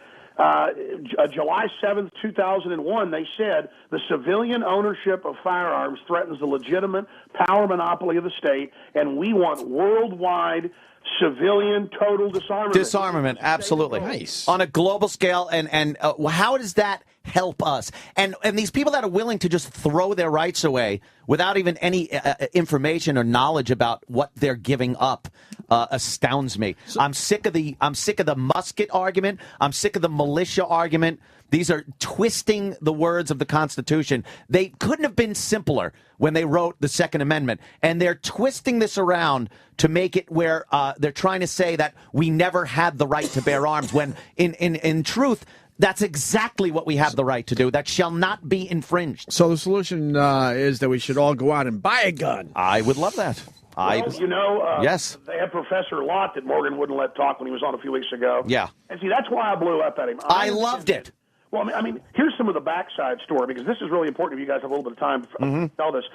I mean, I knew they were lying the whole time. They go, "Oh, we want to be real friendly," and I said, "Let me guess, you're going to have victims' families on before me." Oh boy! And they go, "Oh no!" And then of course they did. And I said, "Okay." I said, "Fine, I'll come." And then they said, "Oh no, we're going to give you 3 segments. We're going to let you debate Alan Dershowitz, who says that the government should be able to arrest whoever they want and torture people." And then when I get there, they're basically, "Oh, change the plans. This, and that's going to happen." And then after all this happened, if anybody wonders who really did win that debate, the main producer was crying when it was over, screaming, "Get out, get out." And other people were hyperventilating. And Piers Morgan, as God is my witness, was shaking, because everyone walks into those big studios and just grovels like they've come in the presence of God. Yes, yeah. It's because a Brit, has like a snot-nosed nose. And I said this on my own radio show yesterday. I said, we need to build a giant new Washington monument after Piers Morgan's nose, and then we can all, as a sacrament, suck the snot out of it. Yeah, I need to know, at any time, did you feel like Piers was going to punch you? Oh, well. Did you see it? Hold on. Because when you're in those situations, did you see it in his eyes that he would have loved to take a shot at you? At the end of the interview, I said, I knew you'd freak out and wouldn't go to the third segment. You chickened out like I predicted. And his face, like in a movie, around the eye and the cheek, did that twitch jiggle. And it wasn't a fake one. I mean, it was like a real twitch, like a Bond bad guy. And he said, "You're done." And I said, "You're not going to defeat us." And he literally laughed like Emperor Palpatine. Yeah. He goes, that's what you think? And then I told him, I said, "Listen, you are nothing but a gangster, and you're not going to disarm us. I know this is about enslavement." And they were just screaming with security, "Get out, get out." And then they had some Kennedys there who were like cowering in the hallway by the green room, and Dershowitz walked by me, and I said, "You're a disgrace for promoting torture at the end of the Bill of Rights." Oh, yeah, Dershowitz. Yeah, exactly. I'm kind of glad you didn't debate him. He'd really twist shit around. Why, man? That would have been I don't fun. like that. That would have been a good time. Hey, he said the Second Amendment means I don't get to have guns. Exactly. And he said I'm dangerous and shouldn't own guns. Yes. And then they freaked out when they said that I have 50 guns. Well, yeah. I mean, I've got like 5 or 6 from my grandpa, 5 or 6 my dad bought me. Over the years, I collect them. And, most of them have doubled or tripled in value. Yeah. I mean, I got a 50 cal I bought 10 years ago that's like tripled in value. I just bought another Barrett. I have the Barrett 50 also. I have a Desert Eagle 50. It's fantastic. By the way, I didn't even bring this up. Gawker last night published my name on their site because I am a concealed license holder in New York City. So they're trying to terrorize you. They're trying to persecute us. Yeah. Yes. They had the guy last night on there that wrote Friday Night Lights. I forget his name.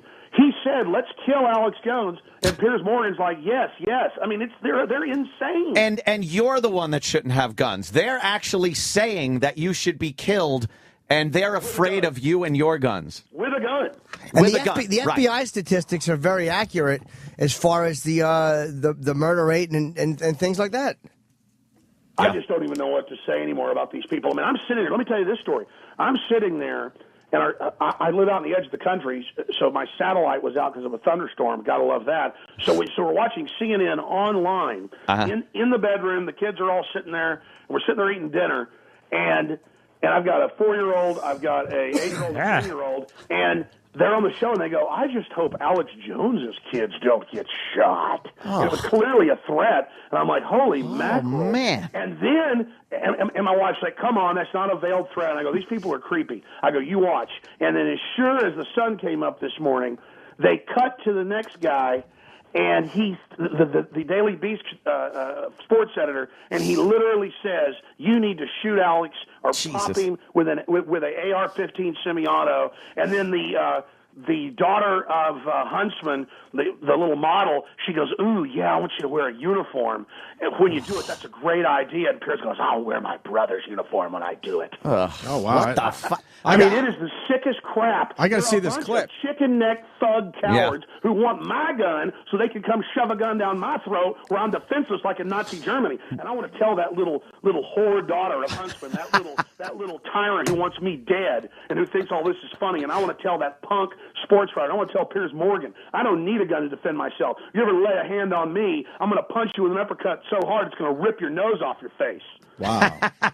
You heard it here first, folks. Alex, remember, the media is going to take that out of context, guys. You Of gotta course. defend me. They're saying kill me. I'm saying I'll defend myself, and that's going to be wrong. No, that'll be you being aggressive, and you shouldn't have your guns. Alex, what's the recourse for gun owners and people that want to retain their rights in this country against these people that are obviously using the media? The media itself is in on it. What's our recourse? Our recourse is to get really aggressive with these people. They want us to be calm. They want us to listen to the simpering NPR voice about everything's okay, everything's happy. It's the same way you go pick up an old horse when you're taking it to the glue factory. You talk to it real soft, real sweet. It's the same way somebody picks up a little kid. They want to go torture and kill. They're like, "Come here, I got the candy. Let's be friendly. Oh, no, nothing's threatening." That's their attitude. They want to keep the debate down at that level while they sit there and imply that all gun owners collectively share a responsibility in the death of these children. Right. And so it's absolutely outrageous.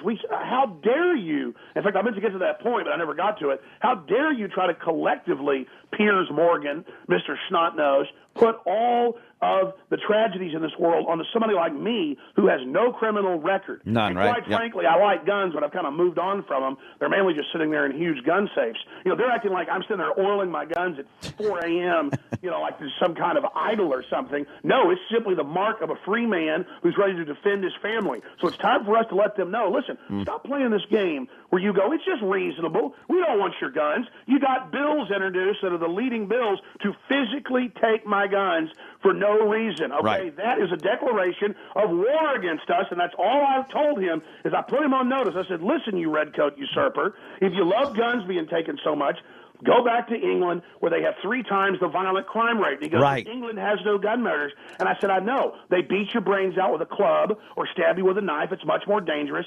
Most of your country burned last year. And he goes, no, it didn't. You're a lie. He said the London riots didn't happen. That's how dumb he thinks his audience is. Well, then he kept just checking you with, how many gun deaths? How many gun deaths? It's like, no, well, they took away the guns. It's a much smaller country. It's easier to confiscate the people's guns. And there are a bunch of pussies over there who just gave up their fucking guns anyway. We're not going to do that here. Sir, let's be honest. I mean, England was the most violent, out-of-control place for about 1,000 years since the Romans pulled out. And then they came in with social conditioning to make it trendy to be passive because that was how they finally, using style, subdued the barbarous Celts and the Gaelic, folks that lived in that area. So that's imperial brainwashing conditioning. But yes, when everybody had guns in England 20, 30 years ago and they phased them out over that period, they had the lowest crime rate, not just in their area in the UK, but in Europe. Now they have the highest crime rate. Anybody can just type in England has highest crime rate. So they were a very nonviolent, passive, gentlemanly group. And now that they've taken the guns, their crime rate has exploded. Let's be honest about Americans. Whiskey and guns and freebooting and kicking butt, absolutely being wild is what built this country, and it's why we've been so badass. And we need to rediscover that and get rid of the nanny state and re-energize and become Americans again. Black, white, old, young, doesn't matter. It's time for us.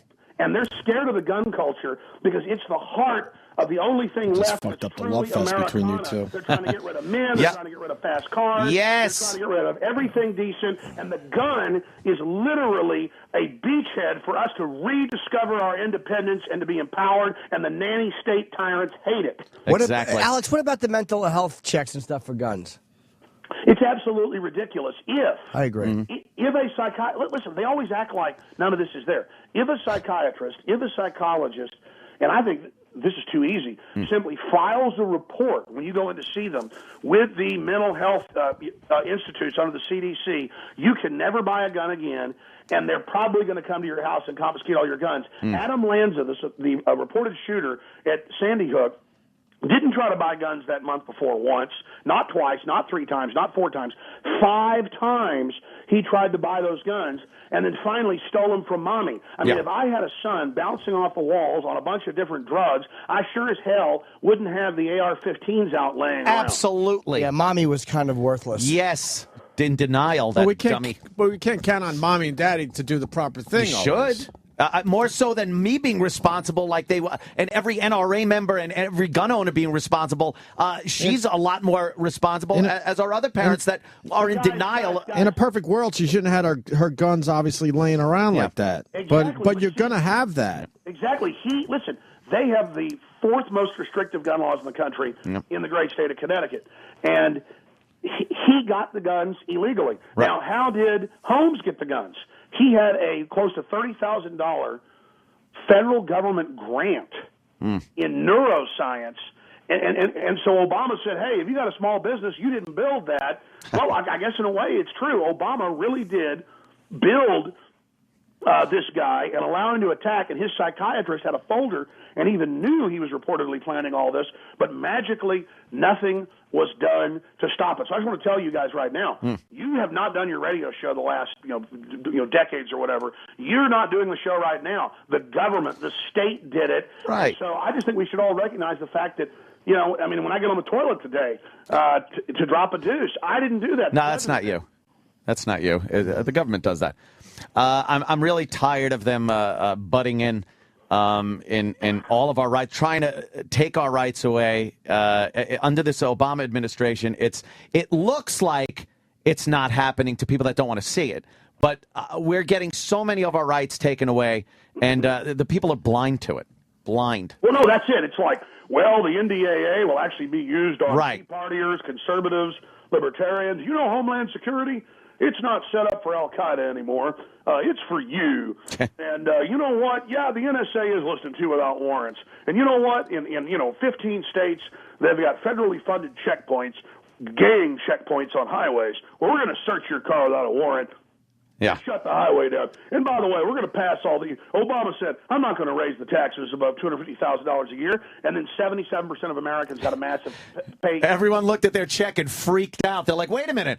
Because, again, the people that are uninformed and ignorant of what's going on are the first ones to start arguing with you about a subject they know nothing about. If they would have looked into it, they'd have seen that everybody's taxes were going up. Exactly, and I'm not saying Mitt Romney was good either. He's bought and paid for the same interest, and it's so frustrating when I'm telling one of these so-called liberals. Thomas Jefferson was a liberal. He said, let people do what they want in their own personal lives. Let people keep their money. Let people own guns. Let's empower the general population. That's a liberal. These modern people saying, turn my guns in, that the French model of 80+% tax is the way to go, where they put a 75% tax on everything above what you make at an 80% tax rate. I mean, so 90-something% has to go to these people. These are leech authoritarians who literally now have the nerve to tell us we didn't build our businesses, we didn't paint an oil painting, we didn't write a book, we didn't make a comedy record, a comedy CD, we didn't do jack squat. No, a bunch of pin-headed bureaucrats are now so arrogant, they're telling us that they run our lives. These people are the authoritarians, and I am sick and tired of them, and now they want our guns because they're going to collapse our society if they have their way. If we stand our ground, they will back off. But under Agenda 21, you can read their own documents, under this globalist plan, they want to implode the economy to make us poor and make us dependent on them. That's why food stamps in 4 years have gone from 25 million to 49 million, almost doubling, and they're set to double again in the next 4 years. America, with 100 million people on electronic soup lines. Exactly, and people don't see that as a bad thing. They see that as, well, liberals anyway, see that as something good. We're helping people. We're helping everyone. What we're doing is destroying the ambition and everything that made this country great over the years is being undermined and taken away. They put us down in a pit, and they're saying rub the lotion on your skin. Yeah. We're like, no, let us out here. And they're like, no, we care about your skin. Rub the lotion on your skin. Yeah. So should we start the revolution now, or like wait a couple please. more years? Listen, I don't want a physical And who's going to fire the revolution. first shot? Right. Sure, when I say if they try to come for the gun, 1776 will commence, that is a fact, because if you got 150, 160 million gun owners, let's say 1% refuse to turn their guns in, that's 1.5 million people. They want to have the revolution. I don't want to have the revolution physically. I want to have it in the information war, because we're actually starting to win that with the general public. All the statistics show that people are getting more and more liberty-minded, even if people are having to live off government assistance. The new studies are showing they don't like it, and they know they've been made dependent with our jobs being shipped overseas, with $21 billion being spent to ship General Motors to China. It's ridiculous. And the mainstream media are the ones that are really pushing in the other direction. I think the underground internet, of course, InfoWars, those type of sites are where you're getting that information out that is being countered by the mainstream media. It's quite a battle, though. But look, you guys know the parable of the emperor's new clothes, where really he's been conned by con artists. He's butt naked, marching in front of everybody at the parade. And then a 3-year-old steps forward and says, look, the emperor's naked, laughing at him. In trouble. I've been to that CNN Centers. I'm sure you guys have been there many times. I'm just guessing. Yeah, well, I'm a that Fox big guy. CNN, they have 2 big buildings there in New York. I'm on Red Eye tonight, by the way. Thank you. And when I'm over there, I mean, I was over there 10 years ago. I was over there 5 years ago. I was over there 3 years ago. It looked nice. There was literally filth all over the bathrooms, filth on the carpet, and I thought, did they put me in this thing on purpose? So I walked through the dressing rooms into the other green rooms where the Kennedys were at and turned in there, and it was just as dirty. And then I was watching Wolf Blitzer last night on Situation Room, and there was filth and dirt and black spots all over the big white floor with the stars on it. That place is absolutely rotting. Listen, Piers Morgan is their top show and has 556,000 viewers last year on his top show. Guys, you have millions. I mean, I don't know your exact numbers, but I mean, how many millions of listeners do you have? I think about 10. Quite a few. Okay. Now, you're there. You're not arrogant. You're not wearing big suits. At least. You're not in the studio, but you're not sitting there like you're royalty, okay? No. Maybe 5. Nope. But listen, this guy has a Hopefully 2 million viewers on a good day, and we go to them like they're Moses on the mountain. Right. It's total fraud. CNN had like 10 million viewers back in the mid-1990s. Well, that's because they push agendas like these stupid mental health checks for gun owners and gun buyers and all these other things that nobody wants to hear, so people tune them out. You know what I think? I think the alternative real media, even though we're all diverse and have different ideas and don't agree on everything, I think we ought to have a week coming up in like a couple of months where all the real media, where we wear royal crowns and gold outfits and sit on thrones and then have people dress up like Piers Morgan and others that come in and, fan us and things. I look good on a throne. I like it. While we show statistics on the screen of how we've got much bigger audiences than them. Because if you do that, you want to destroy them, you point out that they are paper tigers and frauds. That's the last domino to fall. I'm telling you, that CNN Center. Alex, it's terrible. Hold on, Alex. What's a paper tiger? I've always wanted to know that. Well, a real Bengal tiger, weighing thousands of pounds, will literally rip your head off in seconds, as you know. A paper tiger weighs about a pound, and it's painted paper mache, and it looks scary if you're 100 yards from it. If it was sitting in the jungle, but it actually can't do anything. But it's a nothing. fraud, a facade, all talk. Exactly. Like a rotten barn full of termites that when a big wind comes by is going to blow over. With an English accent. I have an off. That's why our turkey bit didn't work, by the way. We used paper turkeys. I have an unrelated question. Yes. You might know the answer to this. Whatever happened to Jesse's lawsuit with the Navy SEAL who said that he knocked him out? Is that still pending, or has that been settled, or do you know?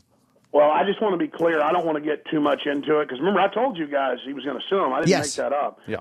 I mean, I know Jesse. I've been around him with military and stuff. Yeah. I mean, he would have had to been an evil clone to do that. That's why I knew. And when I told him, he's like, Alex, don't call me in Mexico with this. And I'm like, he's like, Alex, come on. This is a really nasty joke. And I'm like, no, listen. And he goes, well, you never BS me before. And I said, man, I'm not kidding. He says, he's like, what? And And I mean, why would he go speak at a commencement and then run around? Look, Jesse's had people claim that he dances around on tables drunk. The guy hasn't had alcohol in like 15, 16 years. Right. The point is that it's not true. And I believe Jesse. But is there a lawsuit? That's all.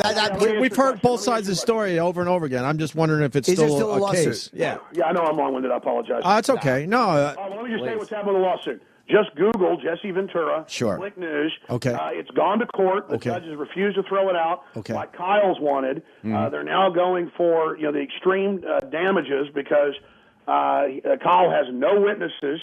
He has people he told about it later, and Jesse has just all the witnesses, the owner of the place, everybody that was there. But Kyle knows that he's got to push this all the way.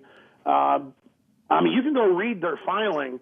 It's pretty amazing. Now his lawyer's implying, well, maybe it was somebody who looked like Jesse, and he was wrong. The problem is Jesse was there, and the fight didn't happen, and it would have been all over the news. And Kyle in his own book repeatedly talks about how he's lied to people. Right. Okay, so and the judge saw that, and I'm just telling you right now, Jesse is going ahead with the lawsuit, and he may leave the United States forever, basically. Okay. So hold on. He doesn't win because he says this country cannot be trusted. And you can say what you want about Jesse Ventura. The point is that he's been wronged in this area. All right. Yeah, that's what it's. Basically, they tried. Chris Kyle went for probably a motion to dismiss, and the judge said, "No, there is some evidence to proceed here with what Jesse is saying." Okay. I honestly just didn't. We're know running out of time with Real Alex Jones on Twitter. I got the clip from InfoWars, Piers Morgan from last night. Because you referenced it a couple times. Let me hear this. It's a quick clip. Let me hear this clip. The most horrifying aspect is what happens after these outrages is that the NRA and the others get on television, spread all the fear, Wayne LaPierre and Alex Jones and others, and then the Americans rush out and buy ever more of these weapons and ever more of this ammunition. And so it goes on. And the only solution is apparently to arm everybody else. I mean, I agree with you. I mean, I think the purchase of guns went up after Sandy Hook. Look, it is pathetic. It is ridiculous that you are allowed. I don't care what the justification is, that you are allowed in this country to own a semi-automatic weapon, much less a handgun. But what do you need a semi-automatic weapon for? The only reason I think you need it is, Pierce, challenge Alex Jones to a boxing match, show up with a semi-automatic that you got legally, and pop him. I'd love to see that. In uniform. Wow. They're just laughing along about shooting you. And then Pierce said, well, I would use my brother's uniform, I think. That wasn't part of the clip there. Yeah, I would be. Are you a little nervous there, Alex? Well, it's clear that when they're earlier in the show going, oh, gee, I hope nothing happens to his kids. I hope they don't get shot. And this is like in a Goodfellas movie or something where they're like, you better turn over the restaurant. Hope nothing happens to your kids. And so they're like, hope nothing happens to the kids. You know what's interesting? I wonder if CNN will apologize for those comments. ESPN apologized for Brent Musburger praising an attractive woman. I wonder if CNN will apologize for the hosts allowing joking about shooting a former guest. I didn't think that guy saying she was attractive was anything wrong. Exactly. No, of course not. That's what I'm saying. It was just a guy appreciating an attractive girl, but apparently that's not allowed in this country and that's the world she lives in. And by the she way, makes her living off being attractive. She makes money off that. If you were a liberal and that was on Fox and they were joking about shooting you, that would be fucking news everywhere. Right. People would be talking about the host being fired, but because you take a pro-gun stance and Piers takes the company line, it's perfectly acceptable for them to joke. And the woman, who's usually the one who goes, whoa, goes, yeah, that I'd like to see. Yeah. This is like, I'll wear my brother's uniform. And it's obviously a little moment between them. Well, they enjoyed it. His brother's the gimp from Pulp Fiction, by the way. They enjoyed it. Alex, we've run out of time. We got Alex, thanks so much, man. Thanks for the call. We got a very important guest standing by. Keep the fight going, Alex. Stay safe, my brother. All the statistics are up at Infowars.com. Take care, gentlemen. All right, take it easy, man. Alex Jones. I enjoyed Alex very much today. I can't wait till we hate him again. I enjoyed him. After that love fest. But I did enjoy people twittering me. You were against those yesterday. I know. Well, that's Jimmy's saying shit that he was preaching about yesterday. I think you and Alex should get a room next time he's in New York. Well, Love Fest, right? Love Fest. Me and him. I pictured me and him just naked oiling our guns. No, and by you're- that I mean our penises. You're so right. No, you're so right. You're absolutely. Yeah. Oh, you. Jimmy Superfly Snuka next. Sirius XM. It's the Opie and Anthony Show. We got Jimmy Superfly Snuka outside the studio. We're opening the door. Here he comes. And he's going to make his way into the studio right now. All right. Okay. How you doing, man? Hey, man. Jim. Hey. Hey, how what's you up, doing? brother? Hey, man. Yeah, man. Hello, brother. Hey, brother. There he is. Hello, brother. What's up? How you doing? It's been a while. Superfly. Superfly Snuka. Superfly. Take a seat, Superfly. Right over there, brother. All right, brother. Damn. Man. Damn, the legend himself Look back at in you. studio. Superfly, the Jimmy Snuka stories, the book that's out now. And I guess, what does this cover? Your wrestling days or your entire life? My entire life, brother. Entire life. Yeah. From the early days before wrestling. I don't know much about you before wrestling, pre-wrestling. What can we expect in the book about you growing up, the young Superfly? Right. What happened? It's all in that It's book, all in brother. there? Yeah. What was it like growing up? Where'd you grow up? Well, actually, I started out in Fiji. I was born in the Fiji Islands. Fiji's nice. Yes. Is it nicest time of year, the Fiji? Fiji's nice. Fiji's nice, right? Oh, it's lovely, bro. I don't know if you like the hot weather, brother. Love I it. love the hot weather, brother. Love the heat. There you go. And I love Fiji. I gotta get my ass to Fiji one of these days. So That you sounds were good. were you a bodybuilder before you started wrestling? Is that what you were doing first? Right. I was a bodybuilder and a martial arts, and so that's how I got involved into wrestling. Uh-huh. Started out in Honolulu, Hawaii. Oh, okay. Yeah. And then what finally, how'd you connect with Vince McMahon and all that? How'd you finally get into the main spotlight? Well, I was wrestling for a while there in Hawaii. Then from Hawaii, I went to Portland, Oregon. What about what year was this? When I went to Portland, Oregon, was around 69. Oh, wow. Okay. Portland, Oregon. Man. Big wrestling scene in Portland? Oh, yeah. Really? Yeah. Who knew? Yeah, there is. That was my first territory that I ever wrestled. And Pacific Northwest. Yes, sir. In the house. Yep. So I've been there for like good 8 years. Uh-huh. And I've been traveling in and out to all different part of the countries, whatever, the referees, the management, I hear you.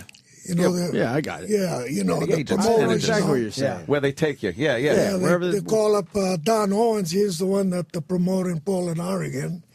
So they'll call him up and say, "Hey, can we borrow this guy?" Oh, really? Yeah. That's how it was before Vince brought everything together, right? Exactly, bro. And brought out what I call the golden age of wrestling. It was which like is it was like the slave trade. back in Borrowing right. guys. Borrowing people like that. And then of course your heyday in the WWF was at the time.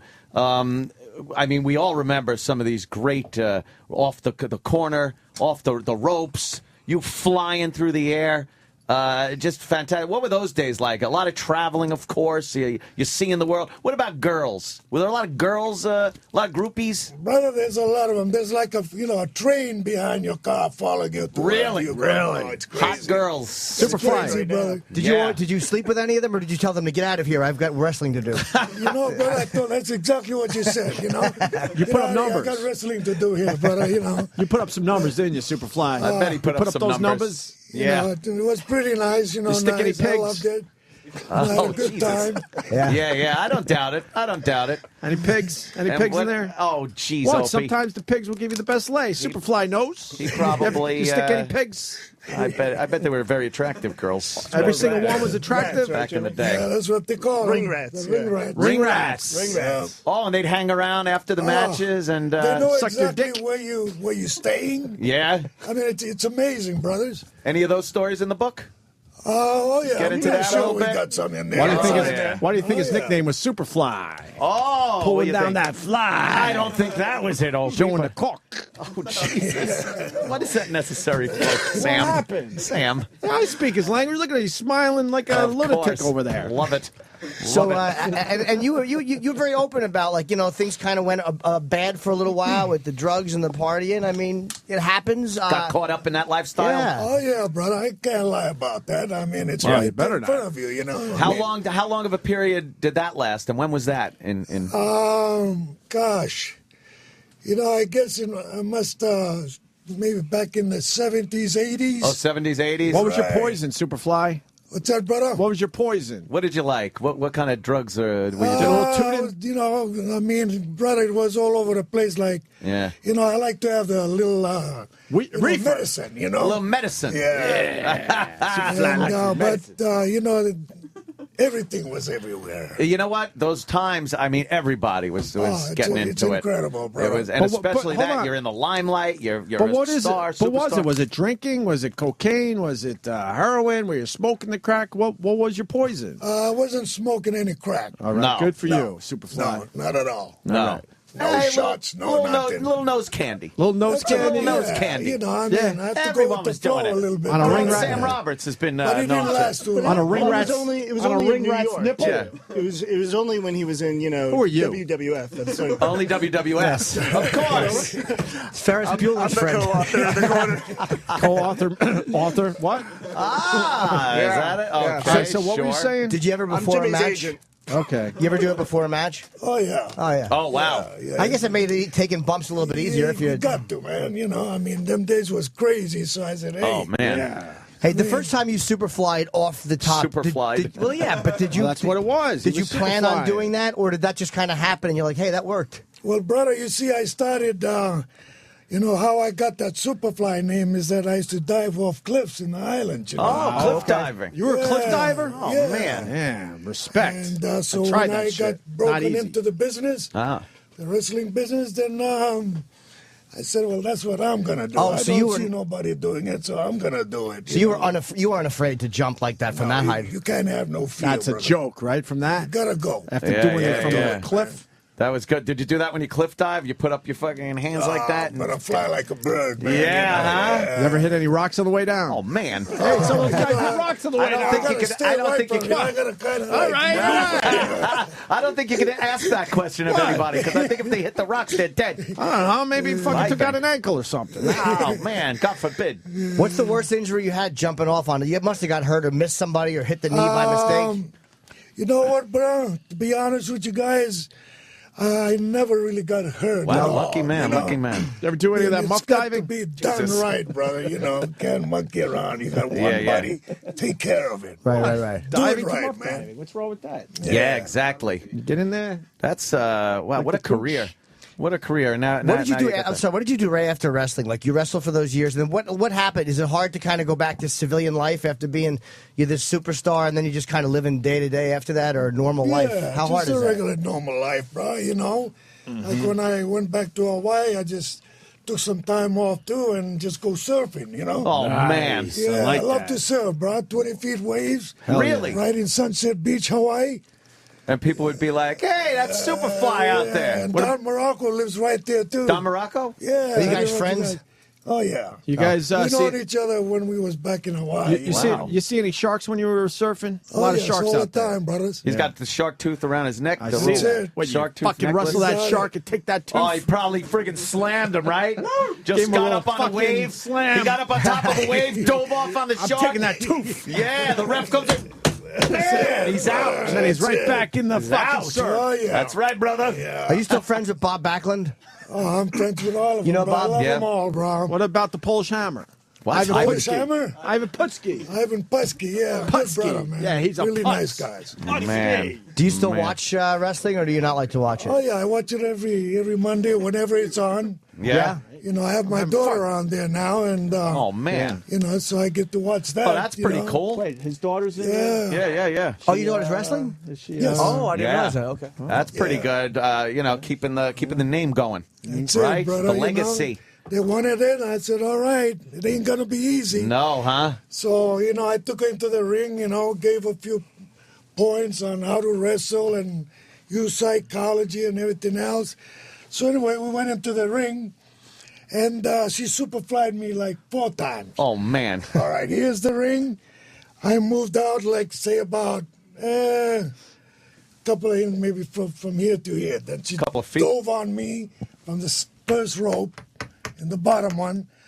And then I moved out some more, and I told her to go up to the second rope. Then she dove, and nailed me again. That's great. Here it comes. Here comes the third rope. Moves all the way back, way into the center of the ring. Yeah. So now you can go to that top. Damn. And she did. Brother, it was proud moments. Does she put her hands? Does she put her hands up? The Superfly. Does she put her hands up like that? Oh yes. Really, keeping the legacy going. That's it, brother. I like it. What's her wrestling name? What name does she wrestle under? Penina. Panina. Tamina. Tamina Snuka. Tamina Snuka. Yeah. Tamina Snuka. Hold on. You got a picture? Right.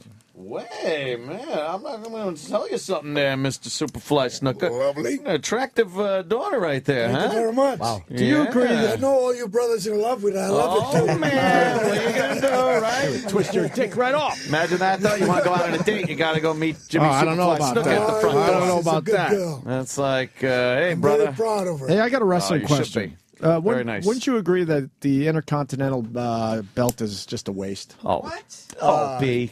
Come on. How about some that's a knowledge waste, before right? you spout off something like that? Is that a waste? My God. Bullshit. There's a championship belt. What? The Intercontinental is what? Was he the champion? The IC champion? Were you the IC champion? Intercontinental. Intercontinental. You were an IC champ, were you? No. See, then it is a waste. If it's not the championship belt, why would you fight for it? Did Vince want you to kind of be the top guy, but like the stuff on the side was too was your personal life in turmoil, and that kind of kept you from like that's where who was it that came in there at that time? Hogan. Were you supposed to be the top guy, and then Hogan came in? See, at the time before Hogan came in, me and Don carried the whole territory. That's right. Yeah. And then when he made that movie, and then, he came out, and I guess... After Rocky III, right? Right, Yeah. exactly. Right. And that's when he came into the business and everything else, and fucked over Superfly. Oh, Fuck man. Hulk Hogan. Hey, brother. Fuck him. You were the man. You were the man. Yes, sir. You were the man before Hulk Hogan. Fuck that guy. Thunder lips. Thunder lips. He knows. Thunder lips. Thunder Lips is a queer. Oh, Jesus. Did you see Hulk's sex tape? Did you see the sex tape with Hulk Hogan? No, I didn't. Oh my God! Scandalous. Very big penis. Scandalous. Very impressive. Yes, very impressive. Yeah, that's a scandal you don't need to get involved in there, Mr. Superfly Snuka. We don't know how he kept that in his tights. It was the best movie he ever made, though. Yeah, that's true. Shit. You didn't like the one where he was wearing the tutu? Oh, wait, that was a rock. Hey, we like The Rock, though. Don't mess with The Rock. Did you do any movies? Yeah, a bunch of matter fact, movies. I did two of them. One is... Oh, man. I did one up in Canada, I Buffalo, believe. New York, and Close Buffalo. enough. that way, yeah. Good stab at that one. Yep. Oh, cool. Okay. I didn't see. I've never seen a movie. Sam, you want to help me out? Yeah, I think What movie? my wife, she knows the name. You're going to IMDb. I could have done that. You the should know. You're the gold- wrestling guy. I bet Fezzi would know. Buffalo something. Lose man. that competition. He was in the King's Speech. What? No, I'm just... Funny guy over there. Hey, I got two words for you. Jesse Ventura. Go. Oh, what do you Nice think? brother. Yeah, you like Jesse? We're Good big brother. fans here. We love that guy. Yeah, we He's fucking started out insane. together in Portland, Oregon. I think he's batshit crazy, but, what are you going to do? I think everything's a conspiracy. All right, we get it. We get it. Jesse the body. Yeah, well, he was a lot of fun though in the ring with a feather boa, very flamboyant. Those days were a lot of fun. I mean, I appreciate what goes on now in wrestling, but when you guys are out there was some great storylines, a lot of fun going on. I bet a lot of Nothing towel like snapping the in the old locker school. rooms. Yeah. The old school days, Yeah. brother, you gotta be either you want it or you don't. Right. Step out. Yeah. Next guy. Truer words have never been said. And you were right in the middle of it, right out there. Brother, I came in at the right time, brothers. You ever have you ever knock heads with Vince McMahon? Everyone's had their little battles with Vince McMahon. We've spoken to Triple H and a bunch of guys that at some one point or another have had some words with Vince. You ever have any trouble with Vince? I've been pretty good with him, A couple of times, maybe. We don't argue anything. Jimmy, get in here. What the hell do you think you're fired? Yeah, I always call him Vinny, Vinny? Brother Vinny, yeah. Oh, man. I don't think Vince Mr. McMahon appreciates Brother that. Vinny. Yeah. That's fun. I might want to call him that if I ever see him again. Yeah. Brother Vinny, shut up. Do you get recognized everywhere still? Everywhere you get recognized, right? Yeah, brother. I'm very blessed. Walk down the street, you hear Superfly. Yeah. That's pretty I cool. love it, man. I love him, brother. Very cool. Where do you leave off in the book? Like, where does it open for a sequel? What are you doing? What are you doing these days with yourself? I'm still wrestling. Still wrestling. Still wrestling. This is I do a insane. lot of raising fund, independence, wounded warriors, you name it, bro. Uh-huh. Yeah. Wounded Warriors. Yeah. God bless you, Jimmy. Yeah, I love it, brother. I love it. So you're out there still wrestling. Still going, bro. Holy mother of Still God. flying around. That's crazy. You still jump off the top rope? Oh, yes. Jesus. Wow. That's all they want to see, brothers. They don't care about anything else. Jimmy doesn't do that. They're like, wait a minute, something's missing. They just want to see me climb up there and boom. How high up do you go these days? Brother, whatever high it can go. Really? Let's do one. Man. Let's do one. Yeah. No, we're not going to do one in here. Why? Right off the counter. Yeah, off the counter. That's onto not the- that high. onto That's the like hard second rope floor. shit. Yeah, I Oh, wouldn't want him my to hurt God. himself. He ain't gonna hurt himself. He's Superfly. No. Lovely, lovely. That's crazy. How do you work out every day, or how often do you work out? I don't work out as hard as I used to, but I still maintain, my training and everything. Yeah, you look To like be you're in very good prepared, shape. in case Yeah. I got to go back wrestling and stuff. Yeah, Jimmy still looks like he's a fucking. Can He'd be throw a down. problem. Yeah, absolutely. You'd be a problem. I got to tell you something, Mr. Superfly. We had you on the show probably 13 years ago, but in 2000 on the show. You seem a lot more like healthier and like into what you're doing and with it. More so than you did 13 years ago. Thank you. What's the change? What happened? What's the difference? There's no change. The Superfly is still the same, bro. I like it. When I go in I'm very there, happy. Hope for us all. when I go in there, the brother's gonna tune it up, man. Tune it up. You got it. That's what I hear. And what are you mentoring these young kids? Some of the young kids in wrestling. Yes, all the time. They always come around when I'm there and pick on my brain a little bit. You know, and what can I do? What can I not do? It's like talking to the legend when you're in wrestling and stuff. You're able to talk to Jimmy Superfly Snuka like that. Get some pointers. Oh yeah, I love it, brother. You were I a great love it, showman back in the day, as I'm sure you still are now and everything. But like that was to watch you launch off that top rope. Fantastic. Thank you, brother. That's Thank you. fantastic. What is your ring? You got a couple of really great Yeah, rings. one was from the WWE Hall of Fame, and this one here was from up in Amsterdam, New York. Oh. Hall of Fame rings. So Hall of Fame rings. Looked like Okay. you stole I wanna someone's thank you guys Super Bowl very ring. much for that. Yeah, it looks like a Thank Super Bowl you ring. very much. Stole So someone's when Super Bowl ring. When he puts those fingers up like that, You get to see the shit. That's right. Yeah, lovely. Lovely. I love the voice. Jimmy Superfly. So Snuka. have you cut down on the unhealthy activity? Because you look very good. Yes. No more drugs or any of that stuff. Right. All that is gone. Bro. Oh, okay. Good Yes. man. Good man. Good. Them days were, sickening, man. You know what? Sickening. Probably a day or two was pretty fun, though. Oh, there's some fun times.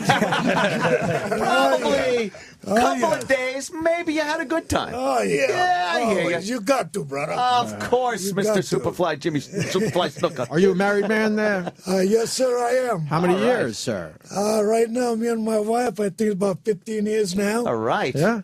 That's Yep. pretty good. Younger lady than you? Oh, she's much younger. Oh, Good. Mr. Snooker. And even better looking than I am. Get out of That's here. hard to believe. That's hard to believe. Come on. How I old don't of believe it. How old of a gal is she? 18. 18. After 15 years. Very good, Superfly. That's fantastic. I'm so glad. Are we doing book signings or anything? No book Yeah, signings? yeah. We Book have signing? we have a book signing in Yonkers on Saturday. Yeah. He's returning to Stamford at 5:00 on Saturday, also To do. at the Barnes and Noble. Oh, Okay. Stanford, And, yes, the headquarters right there, sure. Yeah, and then he'll a week from Saturday he'll be in White Plains, New York. Okay. Right. At, White Is there a Plains central Performing website Arts people can go to? Because they're driving right now. Where can they go to find out where the book signings are? Ooh, What's your website? website? Is it Jimmy Superfly Snuka? Yes. Yeah. Jimmy Superfly JimmySuperflySnooker.com. Yeah. And you do address, which I like in the book, the the situation, obviously this very sad situation where the girl died, and you don't shy away from that. You do talk about it in the book. Gotta be honest, brother. You happened that opened day? up. That's amazing. What That's happened, great. Jimmy? What happened? What happened that day? It's in the We were book. driving down to Allentown for the TV the next day. Yeah. So the girl, wanted to use the bathroom, So she got out and went to go use the bathroom, pulled over to the side. And I guess after she got done, she came back over like a stream that was there. Uh-huh. She jumped and slipped and banged her head. And I thought she was okay. I'm waiting in the car. Sure. And then sure enough, I looked out and I go, my goodness, what's going on here? So, I went and got her and brought her back in the car and took off, went to Allentown and called up the ambulance, bro. Wow. Yeah. Yeah. It was What are crazy, the odds? man. Freak I was- accident, huh? I was going Oh, nuts. man. What's she doing now? What? What happened? Jesus, Opie. What? I don't know. She didn't make it.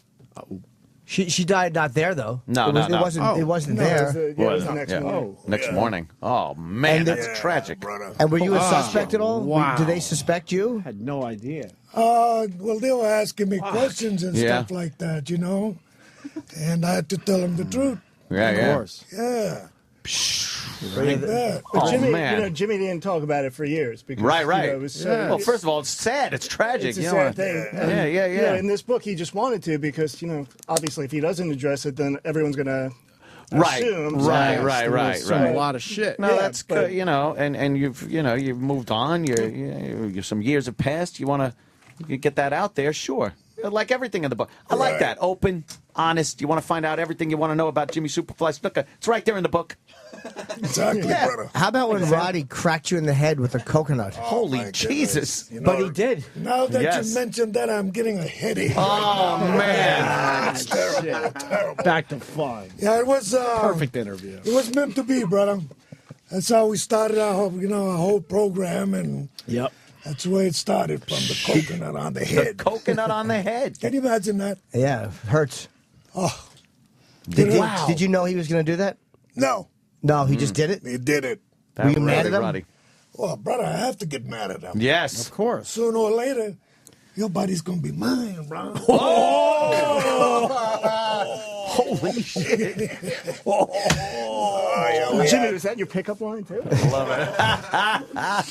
I love it. Yeah, bro. Oh, But, my God. That's how everything all started, our Yeah. view and everything.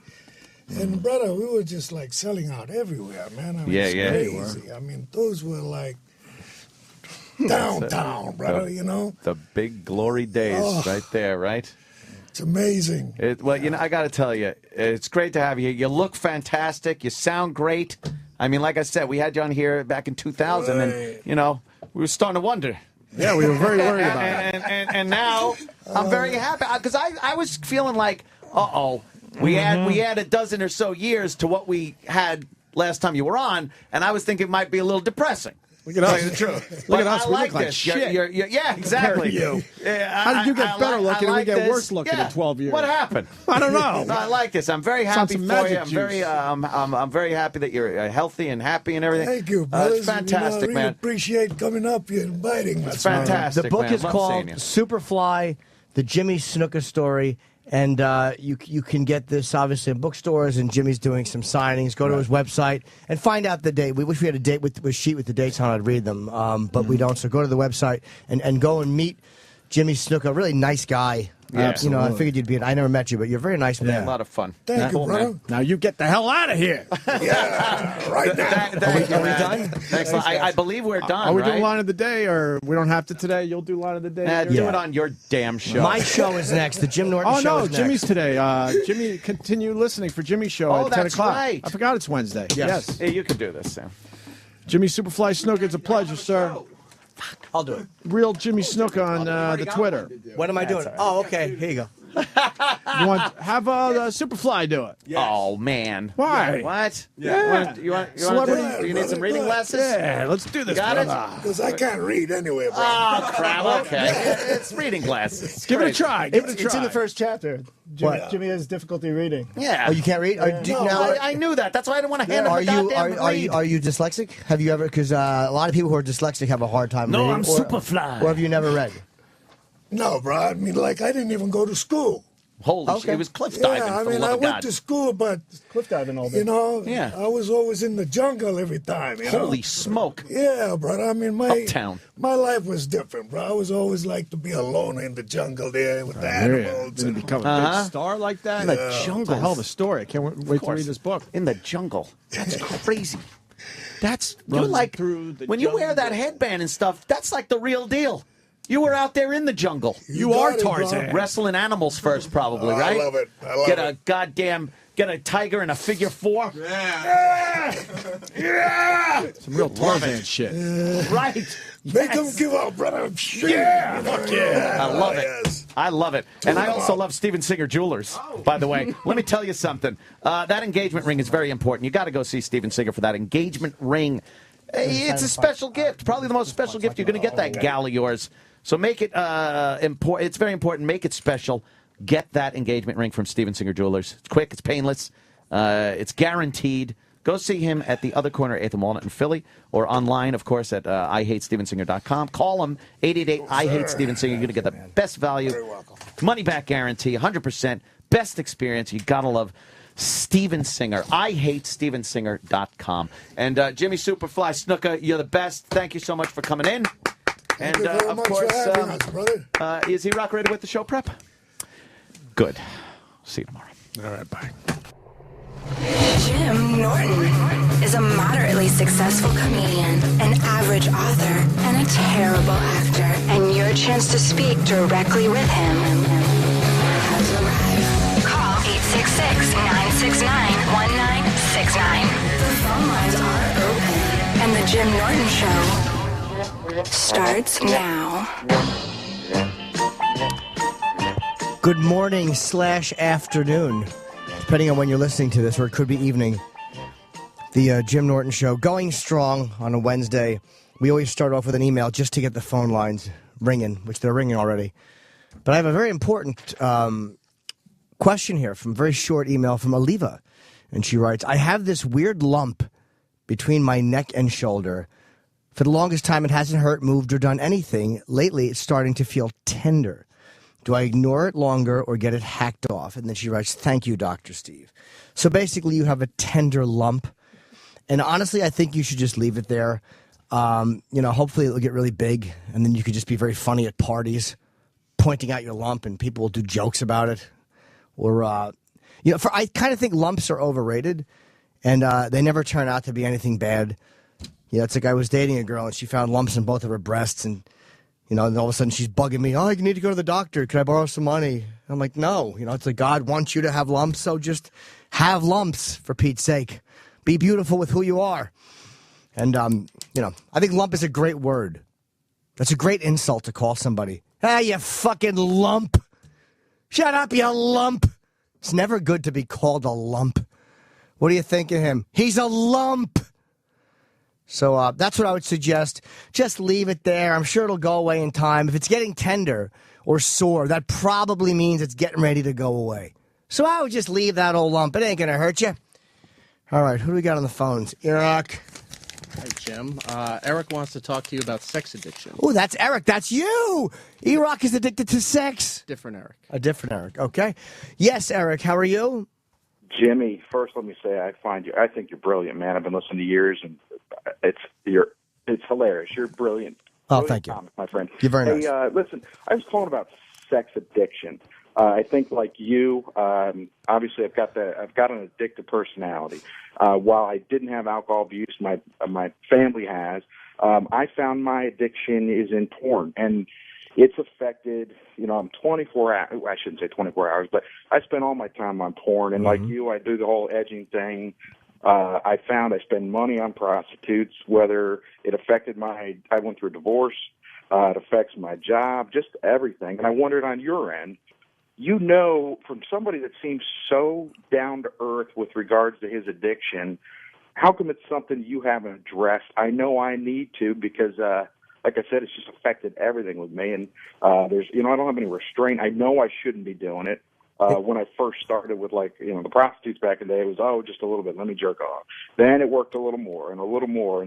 And you keep mentioning every now and then on the show, that need to do a little bit more. And I wondered on your end, how come you've not done anything with it? And then what could you or I do? Well, I would suggest, it's funny, what it's like, especially with porn. In my lifetime, I used to go to this hotel, and they would get a Wii, a Playboy, and a Penthouse, and I took a screwdriver, and I would jimmy the magazines out at the beginning of the month. I would go and steal pornography.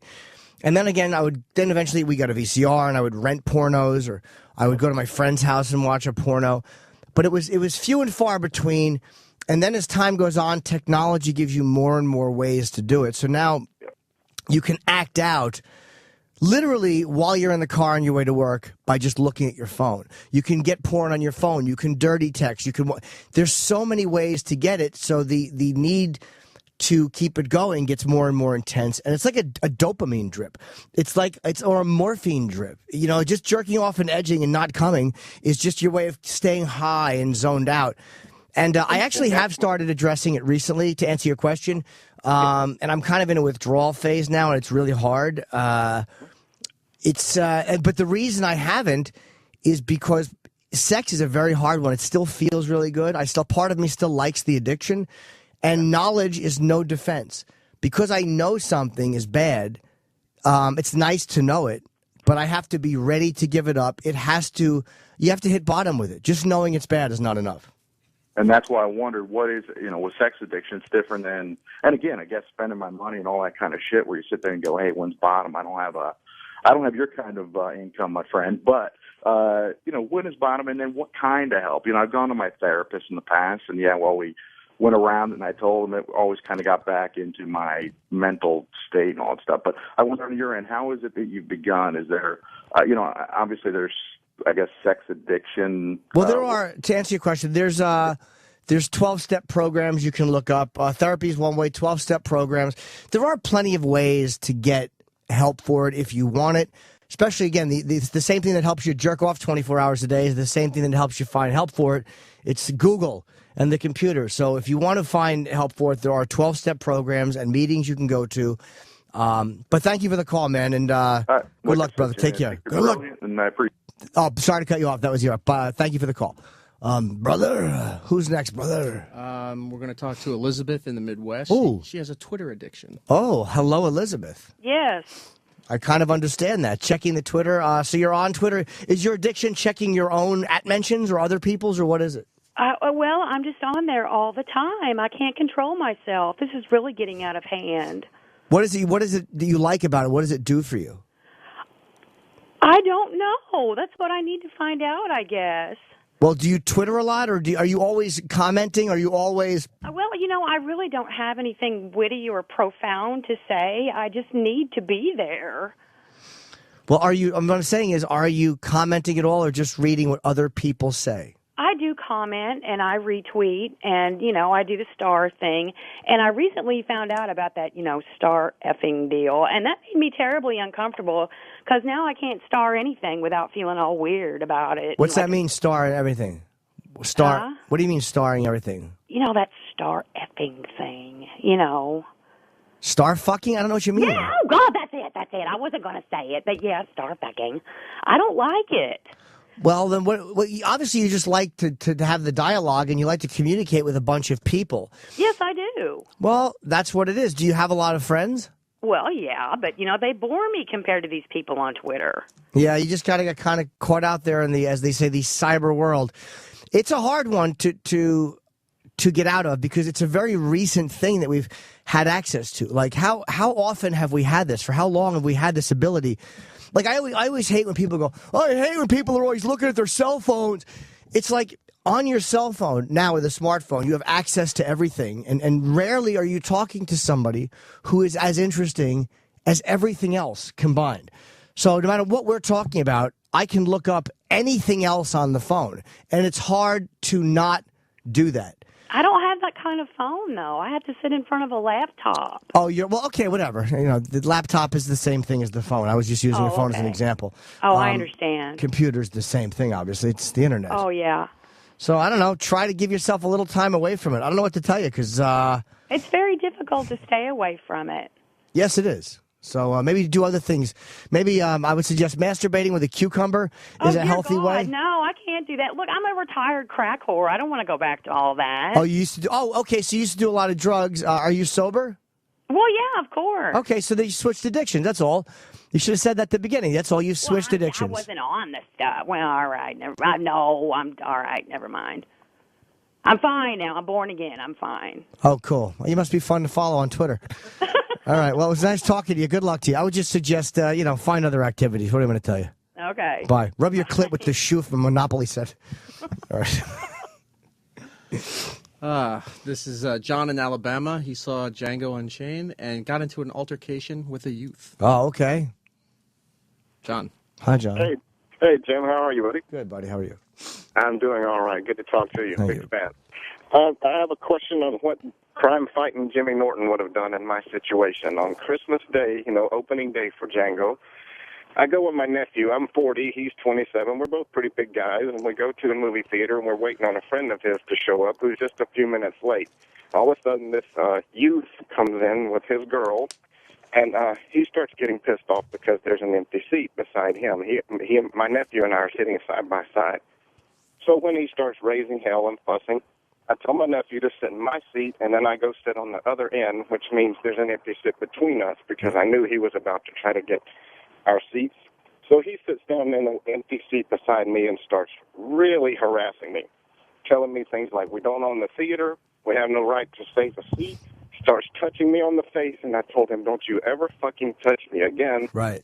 And then whenever he touches me again, I go to stand up, and about 4, maybe 5 people or so behind us grab me when I go to get up.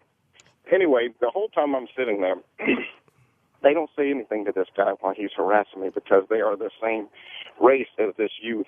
Okay, so you're a white guy in the theater. A black kid is saying something to you, talking shit, and, of course, a bunch of black people don't tell him to be quiet because you're a white guy. Exactly, and they don't say anything at all until I go to stand up. But the whole time I'm sitting there... Well, let me ask you a question. How old were they? Because they might have been scared of him, too. Older black people are scared of young black guys that could be armed, too. It looked to me, of course, I'm just assuming, it looked to me like it was an older black couple with their 2 sons and maybe a girl that was either with them or just sitting beside them. But I felt the 3 male hands were the 3 sets of male hands were the ones that grabbed me. I could tell. Do you think that this kid would have got his ass kicked, or he was going to kick your ass? No, it wasn't going to happen because after all of the bullshit that's going on in theaters lately, I had a loaded firearm in my pocket. I'm licensed to carry, so okay. It wasn't and I wasn't about to shoot him. Of course. If he had tried to attack me, I would have pulled it, but I would have just left. But I don't want Quentin Tarantino reading about that online. Right. Some shit like that happened in the theater. So the people grabbed you. They weren't menacing you. They were just trying to break it up? Yeah, but my only point was they didn't say anything the whole time. This guy sat down and harassed me for a solid 5 minutes, which doesn't seem like a long time unless you've got somebody in your ear saying, oh, shut the fuck up, shut the fuck up. And where was his girlfriend sitting? She was standing up right close to the entrance. It's one of those cinemas where there's an entrance on each side, and right. We were over on the left side, right near where the little wall terminates where you turn in. I don't know what I would have done. It would depend on the energy I was getting from this guy, if I thought he might be a drunk or a real It's hard to say what I would do because, again, this is how people get shot. Like, this dumb motherfucker didn't know that he was talking shit to a guy with a pistol in his pocket. And let's just say you had stood up and no one had stopped you, and that kid pulled out a knife, he would have gotten himself shot. Like, I don't know what I would have done because I understand this is 1 goes to 2 goes to 3. And maybe those people stopping you is because they saw this was now about to escalate. Maybe you standing up was the sign of them escalating.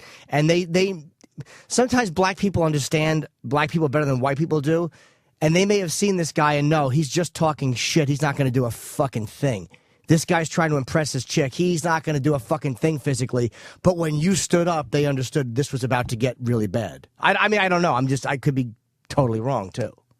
And it was my problem for not describing it earlier. I tried to even reason with the guy when he first sat down. I said, look, I would be mad if I showed up with my girl and we couldn't sit together because all the seats are taken. And I said, but my party is not responsible for that. And the last thing he wanted to listen to was logic. Did you say somebody is here with me and they're just in the bathroom? That's what I told him. The guy wasn't in the bathroom yet. He was No, I know, but you don't say that. You say the guy's in the bathroom. That's exactly what I said. I said, yeah, he's with us, but he's in the bathroom. And I'll try to wrap it up really quick. Okay. It takes so long. He goes and gets the usher, and luckily during that time, our friend does show up, and he sits in his seat. So he comes back, but we still got a bag of popcorn sitting there. As he walks by, he just grabs the bag of popcorn and throws it right across the middle of the floor in the theater in front of everybody. So I got my revenge. I got to yell out right in front of his girl that guy is just a piece of shit, and everybody in the theater laughed. So I felt better, but it still pissed me off and really took me out of the movie, so I had to go see it again, but it was great. Yeah, well, I'm sure you could have just watched it, and every time certain words were dropped, you should have just went, ha, ha, ha. All right, man. Well, hey, look, you didn't have to shoot anybody. He didn't get shot, so it worked out okay. That's how all altercations should end, with some punk cocksucker throwing your popcorn and him and his dumb chick being thrown out. Yeah. Thanks a lot. Love the show, Jim. Thanks, buddy. Be good. Let's go to... You should have went to see the Billy Crystal movie. That's what you should have done. Not a lot of violence there. Go on, E-Rock. Who's next? Let's talk to Dave in Ohio. All right. Hi, Dave. Davey! Hey. Hi. Hey, how's it going, Jim? Good, buddy. How are you? Pretty good. See, I have little bit issues. I have a best friend of mine is dating my cousin, and she's been dating him for about 5 years now. And about 3 years ago, I hooked up with her a couple of times. Your cousin? Is she a first cousin or distant? No, with my cousin's girlfriend. Oh, I'm sorry, your cousin's girlfriend. You hooked up with her while they were dating? Yeah. Okay. And it was a few years ago, but we never talk about it or anything. And I recently she's having troubles with him and dating him and everything. And I don't know if she's giving off like the vibe that she wants to date me or not. And I don't know if my attraction to her is like me wanting these negative things, because I'm not going to lie, I'm a little bit of a piece of shit. Well, wait, hold on. Are you and your cousin close? I mean, we used to be. We grew up really close. That's how I met her. I mean, So basically, did you like the high of just fucking his girlfriend? You like the high of doing something that taboo? I don't know. That might be it. Of course. I mean, I'm a little. I like girls that are a little messed up sometimes. I'm not. For my age, I have a long list of things I like, and as opposed to more just vanilla stuff. Well, I think here's my advice, brother. Leave it alone. First of all, it's a shitty thing to do, and it's easy for me to go, oh, it's shitty, but it really is shitty. She's obviously a cunt if she's fooling around with her boyfriend's cousin. Like, that's dirty, and you shouldn't be doing it. If you hooked up one time, I think that you should just go, all right, we fucked up, and leave it alone. You don't want to start a thing with your cousin's girlfriend. That's just shitty. Yeah. And I mean, I'm still friends with her, and I haven't made any advances in years with her or nothing. I'm just trying to keep it friendly, but I don't know if that's what she's going after or what. Well, the fact that you're still friends with her, you like the fact that there's a push and pull between you. You like the secret that you two have when he's in the room. I bet you he gets up to go to the bathroom once in a while, and you two will look at each other real quick, or you'll say certain things, and she'll look at you a certain way. There's a whole underlying thing that happens with you two while he's there that he doesn't even know about. Yeah. And I understand that high, but it's kind of a dirty thing to do. You're going to do what you're going to do. I'm not going to be able to convince you either way. But that would be my advice, would be to leave it alone because it's kind of shitty. All right. Thank you, Jim. Sure. You're welcome, buddy. I mean, a lot of things are shitty. I mean, I'm an oral sex fanatic, and sometimes that's shitty for obvious reasons, and women feel the same way. There's this thing called mask, and it's mask sexual flavors, and it's basically the new way to foreplay. It's a revolutionary intimacy enhancement product, which has been designed to help couples enrich their sex life and their relationship. Because a lot of times girls don't want to go down on you. You know how it is. And it's not because they hate you. It's because, let's be honest, the flavor is not good. These flavored gel strips, they dissolve on a girl's tongue, and they block the tastes that are sometimes associated with performing oral treats on a gentleman and his subsequent climax. They mask the taste of cum, which I imagine is awful. It drastically improves the experience for both partners because now you can get blown without looking down at her face where she's going, and she can do it without wondering, when is he going to fill my mouth with this horrible bleachy poison? This has been featured on the pages of major women's magazines. The product was developed through years of research and testing, and it's 100% safe and effective. You visit sexualflavors.com to learn more. Read up on the customer reviews, and of course, if you're going to purchase individual strips in 3-packs, you can do so there. It's available in strawberry, watermelon, chocolate, mango. That's sexualflavors.com. Mask Sexual Flavors, the spark to reignite your bedroom flame. Because, let's be honest, strawberry, watermelon, mango, chocolate, lima bean would be a better flavor than cum. There's a lot of flavors better than cum. All of those and many more that Mask has not even come up with yet. I'm sure they'll have new flavors someday, but 4 good ones for now. Who's next, E-Rock? Let's go to Louis in New York. By the way, if you come home and your girlfriend has chocolate or mango breath, now you know what she was doing. I was eating strawberries. Whore! Who's next? This is Louis in New York. All right. Hello, Louis. Hey, what's up, you ugly fucking asshole? Come on, he's just answering the phone. Hi, Louis. Hi, Jim. Hi, buddy. I just saw that. I didn't know you had a show after Opie and Anthony's show. Yeah, it's only about 3 weeks in. We're really tearing up the airwaves. We're talking about terrestrial syndication. The whole thing is crazy. So what's up, buddy? The thing that's funny is that I saw it on my radio, and I saw the number comes up on my radio to call, and I thought, I'll try to call to see if I can get through to Jim, to see if I can get through, and it goes right away. It's like I'm calling you on your home phone number. That's the beauty of it. And the phone lines are pretty lit, too. But we have dedicated lines just for people like yourself. Just for people like, yeah, but I didn't call a hotline. I just called the same number. I know, sir. What is your question? You're rambling. I'm your friend. I'm Louis. I'm your friend. Do you not recognize This me? is Louis C.K.? Oh, I had no idea. I thought you were just some dickhead named Louis. Oh, hey, buddy. I didn't know that was you. No, it's okay. I'm as boring as one of your callers. That's why. No, but you were insulting me, and I assume that is exactly what somebody would do calling in. They would just fucking trivialize what I'm doing, and it would be accurate. So, yeah, the shows are really, they say it's a breakaway hit, but I don't know, Louis. I'm just repeating what they say. So what's up, man? How are you? Yeah, no, it's funny because I could call you on this line and say really personal shit to you and have no worries that anybody's that's gonna get out. No, it really won't. Even during the replay. What's that?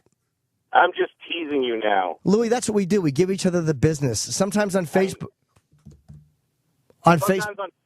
Yes, and sometimes you pull my leg, like I feel like my leg's being pulled by you. Once in a while, I'll say something to Lou, and he'll go, "Hey, what the hey?" And I'll go, "Come on, Lou, I'm just joshing." And we both like, "Oh, all right, it's all good-natured fun."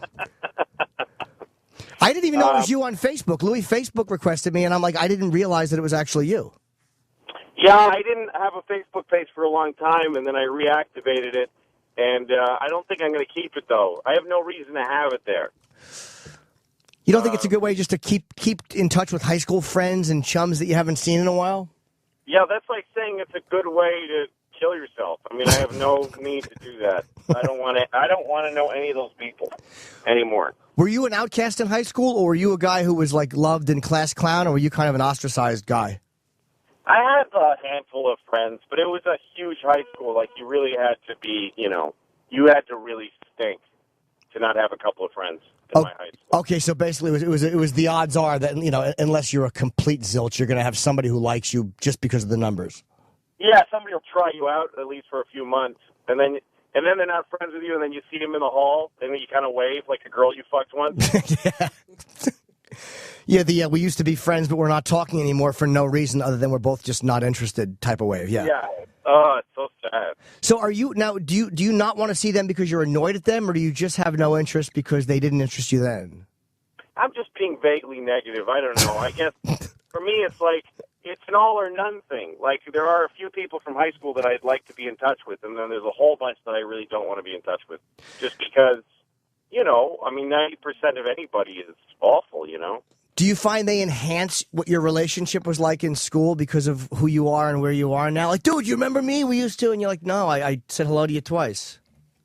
Yes, I've had a few. Yes, I've had a few people who've been like, "Oh man, those were amazing times." I'm like, "Well, the imaginary ones were." Yeah, I didn't share any amazing times with you. I'll usually just kind of wish AIDS on them, and then I think that's the best way to handle it. You just wish AIDS on them, and you give them a wink, like I was just kidding, even though you weren't. Well, it's funny, Jim Norton, is that it's not even like some of the popular kids from high school that wouldn't have talked to me have pretended we had fun times. Like, you think it would be like the kids who had no friends, but they're all doing fine now. Well, the popular kids, a lot of times, I think, peaked in high school. Like, when you see those guys who are 40 and still wearing their varsity jacket and still telling those dumb stories, it's like, that was the high for you. And we're guys like yourself and me, we didn't peak until we were fucking 35 and begin not becoming zeros. Isn't this better, though? Isn't it way better to peak later in life than in those years, which I've kind of forgotten high school. I don't remember a lot of it. Yeah, most of my fond memories are not centered around high school at all. And yeah, you're right. It's much better to peak now when you know what to do with it. I mean, back then you banged one or two chicks, but now it's like it's so much greater to go out and fuck girls that are still high school age. And here I am, 44, and fucking 20-year-olds. Yeah, exactly. You're well, if it's a 20-year-old, it's a really dumb girl in high school. I know. Well, let's be honest. I padded that a few years. I padded 5 years onto that just so I don't get in trouble. No. But no, if you peak in high school, you're good for 3 years. And then you have to ride out like fucking 50 years of misery or 60. Yeah, but because... if you peak at 35, it's going to be a longer. You're going to be. I mean, you started peaking in your 30s, and you're still there. Yeah, I mean, I feel like there's still hope for more to happen. I don't feel like I'm on the downslide yet, where it is a high school zenith. The rest of your life is trying to capture some glory that equals what you had when you were 18, which is just, I feel almost depressed for those guys when I see them now, how their lives are and how they can't wait for the reunion. And it's like, oh, fuck, I have zero interest in that. Well, it used to be a very much shorter life expectancy for human beings. Right. So 18 used to actually kind of be your peak of your life. And then, you get in your 20s, you start getting, syphilis and and bubonic plague and dying. So, right. So people really, and kings and queens and those people were all in their 20s, late teens, back in history. Right. So now we are inventing how to live this long. And, to have any kind of life. But anyway, I'm sorry. I'm boring right now. No, you're not. It's actually interesting because it's not boring at all, because the high school peak years is something that a lot of people who are listening have either dealt with or they didn't peak in high school, and it's like they feel like pieces of shit because they're 25 and they haven't done anything, and that just means you got something left to do. And as long as you're not doing drugs or just being a complete cunt, you have plenty of good things ahead of you. Oh, yeah. Definitely. That's what you and I do. We take negative and we make a positive out of it, Lou. We take lemons and we make lemonade. We take lemons, we make lemonade, we drink it, and then we piss on the face of some high school kids. Yeah, of someone who's not peaking in high school. We just urinate on them and degrade them for being the zeros that we were. Exactly. Where are you now, brother? Where are you? I'm just in traffic on the West Side Highway. I'm on my way home. Oh, okay. You're going back out on the road. Oh, are you doing fucking O2 in London? You're doing the arena? Yes, I am. I'm doing the O2 in London. Congratulations, man. That's an amazing feat. That's a real arena show. That's a big arena show, yeah. I don't usually like playing big rooms, but I don't want to spend a long time in London, and I want to play for a lot of people, so I'm just getting it done. Now, are you going to do arenas when you come back here? Are you kind of testing the waters on that to see how much you like it? I don't know, man, because I like the rooms I'm playing in on this tour are all most of them are about 2,500 seats. Right. And to me, that's plenty. I mean, I could have played Madison Square Garden this year, but I wanted to sell tickets myself. Right. And MSG uses Ticketmaster, so you don't have a choice there. So I played the City Center, and I did 12 shows instead of 2 at the Garden. But to me, when you go to see a comedian, you don't want to go up a big concrete ramp and have a big fucking cup with Carmelo Anthony on it, and, you know, and you're watching him on a jumbotron next to a guy wearing a Rangers jacket. That's not comedy to me. Right. Then it feels like, hey, we're at this event and we're enjoying this event, but it does not have the intimacy or the connection of just a stand-up on stage in front of you. That's what I think. So it's just a way for stand-ups to make a lot of money all at once. But Chris Rock played O2, and he told me it was really great, and that it can be intimate and feel like a real. So because O2 is more like, that's European arena, so that's like 12,000. Right. You know, MSG is like 20 or something like that. So. Well, it's nice to know that you could do it, and you're choosing the other way. It's not like you couldn't do it, and you're just choosing, hey, I'd rather do 6 shows than 1 show just because they're going to be better shows. Yeah, I don't mind doing more shows, and I'd rather have the shows go well. And the amount of I actually make more doing the more shows than the MSG. So, and then the fans pay less, and it's more fun. It's so great that you did that, dude. You really, I mean, honestly, you really changed the way people are doing business because the networks know now they don't have the final say in whether or not somebody does a special. You really fucking rolled the dice, and you changed the way people think about doing business, which is amazing that you did that. Well, I don't know what it did for anybody else. I mean, I think that people still have to. You still have to be established to get like it's not a way to break out. You know what I mean? Right. Like selling a special online isn't a way to get noticed.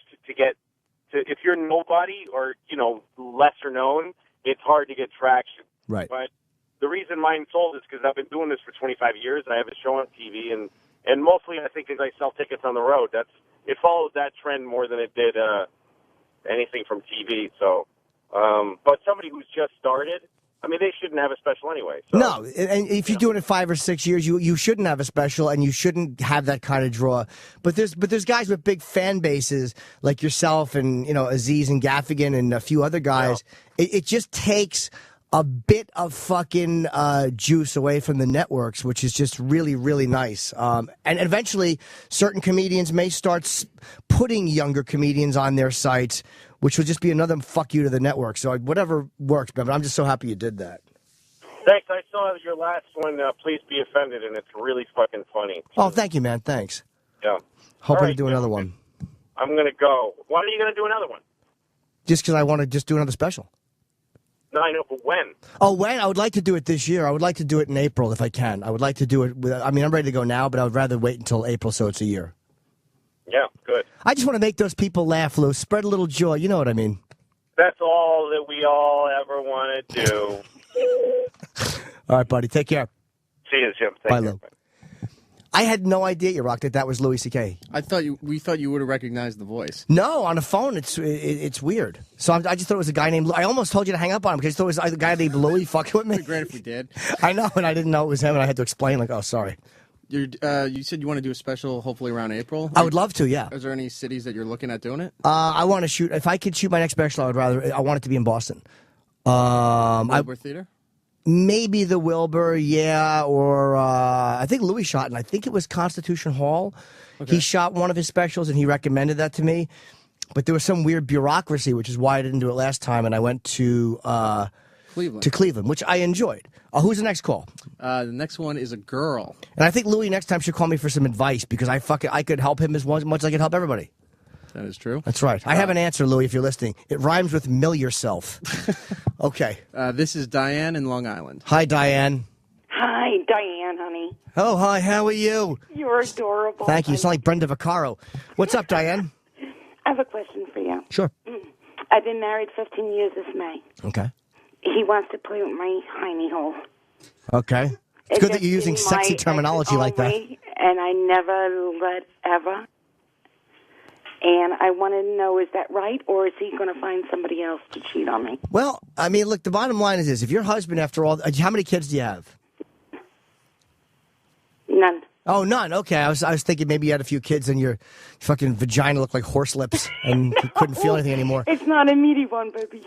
Okay, well, maybe. Look, the fact that you're married 15 years and he wants to go down there and tease your hiney, I think you should let him lick it. Stop being self-conscious. What you do is you take a shower.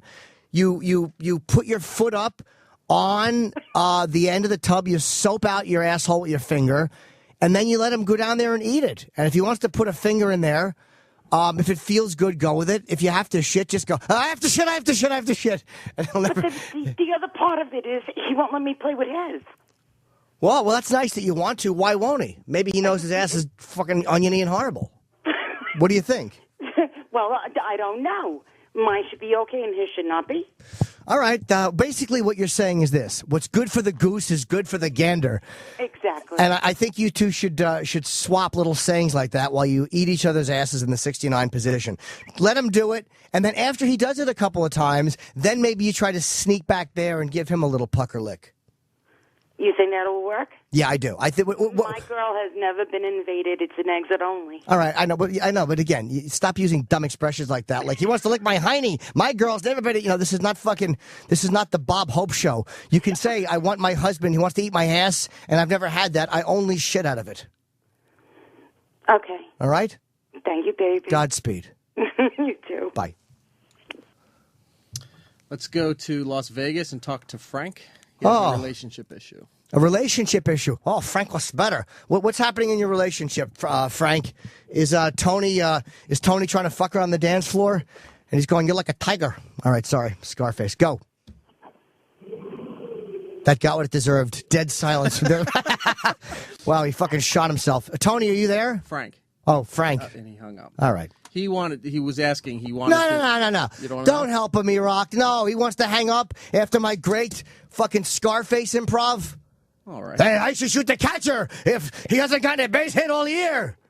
Who's next? Let's go to Jeff in Indiana. He's having a panic attack. Oh, God, Jeff. Let's see. What are you doing, Jeff?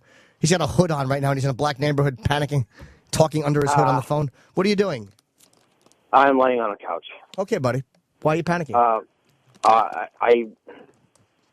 I'm trying to get to a point in my life where I can confess. I'm not Catholic, but I am going back home this weekend to my original church. So things are pretty fucked up for me right now. Okay. And I'm really scared to say all the shit that I need to say to make things better. Well, what's fucked up with you? In a nutshell, a brief synopsis. I should accomplish a lot more than I have. I developed a bit of a drinking problem. Okay. I am working on making things better. Okay, let me ask you, how old are you? I am 29. Okay, so 29. You have many, as Louis and I were just saying, there's plenty of years ahead of you. And if you have a drinking problem, there are ways to address that. You can go, there's 12-step fellowships and programs. So this is not a problem that's insurmountable. So what is so scary that you have to say? What do you have to say? To me, it sounds like you need to do something. I'm just afraid of admitting failure. I failed for the first part. I want to work on making better. I've got some books that I'm reading. By the way, that Louis guy sounds pretty funny. Yes, he is, but he's a real twat of a man. I know him. Okay. I'm on Facebook with him. Yes, but no, I'm terrified of admitting my own failure. Well, you did just admit it. So admitting is not the problem. What you're scared of, I think, is doing something about it. Because admitting something is easy to a certain degree. I mean, it's not easy. It's the first step. But doing something about it is hard because now you have to accept it. And you have to act on it. And the way to act on it is to maybe look up a 12-step program. Confession is nice, but that's only a partial action. That's just another form of admitting it. Right. I would suggest going to a meeting of some sort and begin thinking about really quitting your drinking. That, to me, is the first thing, and nothing will get accomplished until you do that. Well, I appreciate your help. Thank you, Jimmy. All right, buddy. Don't just lay there and fucking wither on the vine. You got a lot of years left. All right, let's go to Sandy in Texas. Hi, Sandy. Hi, Jimmy. I have a relationship issue. Sure. I have been with this guy for 8 months, and we both love each other immensely. But the problem is we have little communication. There's no trust. He's a drunk. Who you dating? The guy that just called from the couch? No, sounds like it though. But I've been supporting him for the last 8 months. So what's so great? I'm sorry to interrupt you, but he's a drunk. Now, you probably knew that very early on. Is your father an alcoholic? No, he was not. No, your mother either, huh? No. It's weird that somebody with... So you're knowingly dating an alcoholic for what reason?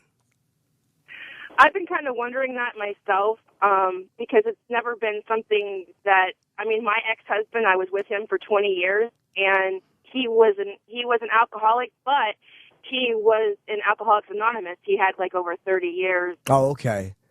So are you just kind of settling because you were married for 20 years and now you're back in the game and you find a guy that maybe is good looking or treated you nice a little bit, so you're kind of settling for something that you shouldn't just because you're happy he's showing up? well, that may be. I mean, because he's a good looking guy. You know, he had treated me great within the last month, and then it's kind of like after that things kind of went sour, and we, you know, if he's mad at me or whatever, then he withholds sex, and the sex has been not loving. It's just been basically get the job done, just, you know, bend over, fuck me, and that's the end of it. Okay. So I'm feeling like I'm being used. I feel like I'm a wormhole in a checkbook. Okay, that's a great singles ad. Wormhole checkbook, seeking friend. Look, if you're feeling that way, you're probably right. So I think the thing to do would be to end that relationship, unless he decides to get sober. Maybe say, look, if you don't get sober or try to, I'm gonna have to, as we like to say, shuffle off to Buffalo, and then put your arms out in the shuffle thing, because it'll give him like a visual. Well, I don't foresee him ever becoming sober. He's got a lot of physical pain, and he can't take medication, so he kind of substitutes it with alcohol. Okay, well, he's got an excuse. He can quit drinking. He's not drinking because it's a medical necessity. If he's an alcoholic, he wants to continue drinking, he's going to continue drinking. I would just suggest getting out of it, because, you know, if it's 8 months in, you're already saying this. What do you think, 5 years is going to be good? It's going to be terrible. That's true, yeah. So... all right. Well, how do I do it without breaking his heart? Because he's always saying he's how in love with me. Who cares? I don't mean that to be cold, but he doesn't care how you feel when he's withholding sex, or when he's just jamming it in your hole or getting his bills paid. All of a sudden, you're worried how he's going to feel. Good point, Jimmy. Yeah. Why doesn't he worry about how you're going to feel when he's fucking having you pay his bills, or when he's just jamming his pecker into your hot pocket? All right. All right. Well spoken. Thank you very much, Jimmy. I love you. All right. Thank you. Good luck. Thanks. Let's go to line 9. This is Mike in Vegas. All right, Mike in Vegas. How are you?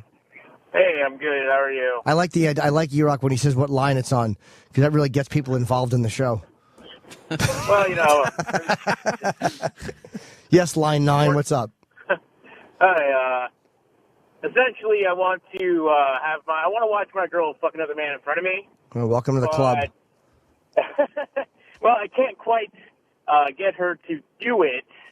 I've tried to talk to her about it. One time she was kind of okay with the idea, and then she suddenly pulled back and was like, no, I'm not okay. And that has put a real stale on the old relationship. Well, let me ask you, how long you been with her? 7 years. Okay, 7 years. Have you always had these fantasies about girls, or is it just with her, and has it started recently or since the beginning? Yes, since the beginning with her. I've been I wanted to watch it. But she's one of those good girls I want to kind of get to see these kind of things. Like, you know, she's a Catholic schoolgirl. She comes from a well-to-do family. You know, she's only had one boyfriend, like, you know, real relationship, a.k.a. me, and I'm her first fuck. You don't want to do it. Oh, you're her first fuck. Now, you don't want to do it just to feel bad about it and sabotage the relationship, do you? No, not at all. Maybe you could do something like this. Maybe you guys could anonymously put ads on Craigslist with like a picture of her body or whatever, and you could put ads out for the kind of guy you'd like to see fucking her. And then maybe you can read the responses. You know, you get a separate Gmail account or whatever, anonymously, and you two could fuck while reading these responses and looking at the photos and see how she feels about that. And then maybe talk to a few of them on the phone while you're fucking her. Block your number and call those guys. Most guys like that, I guess, would give you the number. You know, why don't you ease into it like that? And then maybe bring a guy over and she'll suck his dick in front of you. Like, don't make her commit to fucking the guy Or say you want a guy just to watch you two fuck her. Ease into it by slowly bringing another guy in. So if all of a sudden she goes, I want to back out, she's backing out of only a little bit as opposed to having gotten fucked by another guy. That's pretty smart. I guess I tried to go for the whole golden egg instead of just kind of building my way up. Yeah, just work your way up a little bit. It's a big step for her. She doesn't know how she's going to feel. She doesn't know how you're going to feel. And have you done that before? Yeah, well, I've, with different chicks? I've watched like an ex-girlfriend. Yeah, like an ex-girlfriend. And I thought that was cool. But, that relationship only went bad because there was a whole bunch of drama with family. But, I thought that was great when I watched. I thought that was amazing. Yeah, it can be very hot. I mean, I would just suggest that, though. Ease into it, do an anonymous singles ad. See what kind of guy she likes. Do more dirty talking about it. And so it's not just your fetish. Find out what she may want to fuck a black guy. She may want a Puerto Rican. She may want something she hasn't told you. So see how she responds to different photos. And if it does anything for her, and maybe you'll get her more invested by doing that. I could try. I mean, like I said, she's Catholic girl all the way. Catholic school from kindergarten up to college. Right. So it's going to be a rough road. Speaking of Puerto Ricans, I am one. Oh, okay. So maybe she wants to fuck another guy who's working or whatever.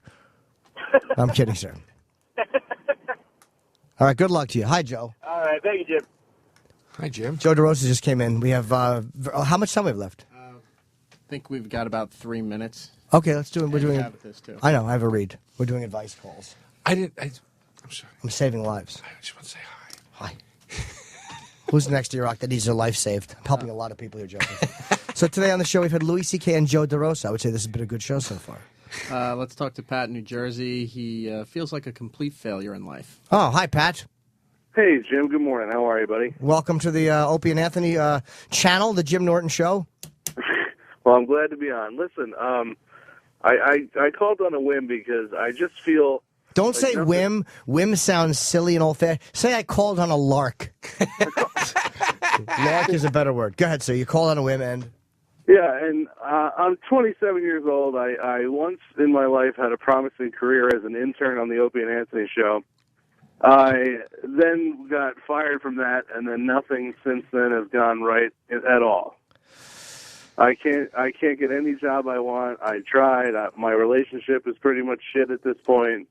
I'm almost at my wit's end. I don't know what to do.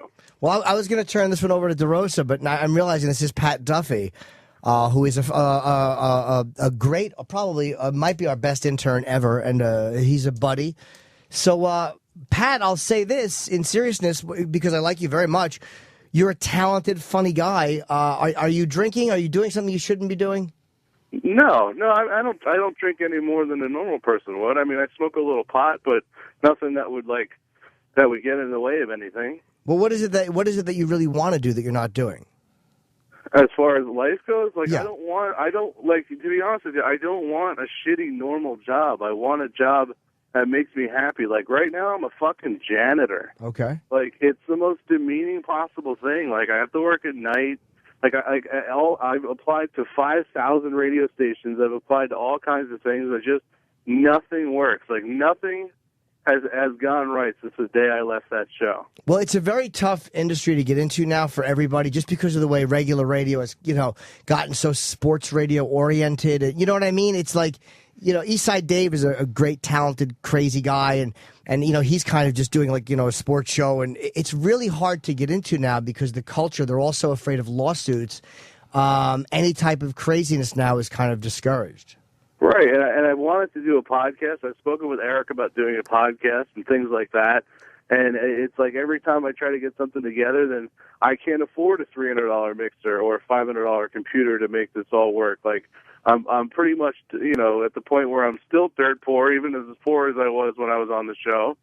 And it's like I can't get the proper equipment together in order to record something, in order to make, if I could record something to where I could have a podcast or do anything like that, it would definitely have some kind of ray of hope into my life.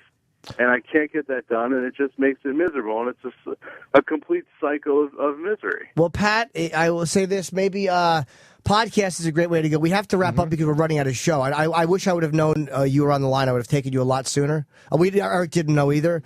But I will say this: maybe Bob Kelly has a podcast, and he knows about that podcast network. Maybe you and him could communicate somehow, and he could give you some suggestions. Could you leave your number with Sal offline? I have his number. E-Rock's got your number, and maybe you and Bobby can connect because Bobby is qualified to talk to you about this because he knows this world really well. Okay, And, I'd also like to maybe get in touch with you just for some pointers about a couple things too. Okay, well, I will leave you. A-Rock's got your information, and so you and I can certainly talk off the air. All right, I appreciate it, Jim. I'm sorry to call so late. I just didn't know. That's okay, and hang in there. You're a good man, Pat, and you're a funny guy, and you're a talented guy. And you have a lot of dedication to whatever it is you're doing. So don't give up, man. That would be a tremendous tragedy. All right, thanks, buddy. Okay, buddy. And Joe, I was going to turn that one over to you as a guest that just kind of popped in, but Pat's you don't know Pat, but he was a good dude who worked for us for a while. Yeah, I'm sorry that he's having a tough go. Ah, fuck him. All right. I'm kidding, Pat. I actually think what I was going to say to Pat is because here's the inside scoop, Pat, on Steven Singer. And Steven Singer Jewelers. Steven's a genius. Pat's a genius at doing crazy radio shit. Steven's a genius when it comes to helping you select the right gift for that special someone. So, Pat, maybe you're having some relationship troubles. Maybe you've put on brass knuckles and you've clocked your girl in the jaw. You've messed up with Christmas gifts. Pat's a wild guy. Maybe his girlfriend wanted a piece of jewelry, and Pat shit in a hat box and gave it to her. And she opened it and said, "What is this?" And Pat went, "Huh?" And she didn't get it. If so, look, Pat, not to worry. Steven's going to guarantee that you hit a home run for Valentine's Day. This is how you save your relationship. Steven's got the perfect gift for Valentine's Day and only starts at $69. Now, I know you don't have $300 for podcast equipment. Fuck podcast equipment. $70. And you get $1 back to help your fucking Valentine's gift. Pat, it's a long stem rose dipped in 24 karat pure gold. These roses, Pat, they last forever. Long after you hang yourself, she's still going to have this beautiful gift. And you'll get credit for it for a lifetime. Every time you feel depressed, every time she says, "Pat, you're not doing anything. Pat, you're not fucking me right. Pat, you're losing your erections." You can point at that gold rose and say, "Look at that thing, cunt. That's still standing tall." And she'll go, "You're right, Pat. And I remember the day you delivered it to me in your anus. I apologize."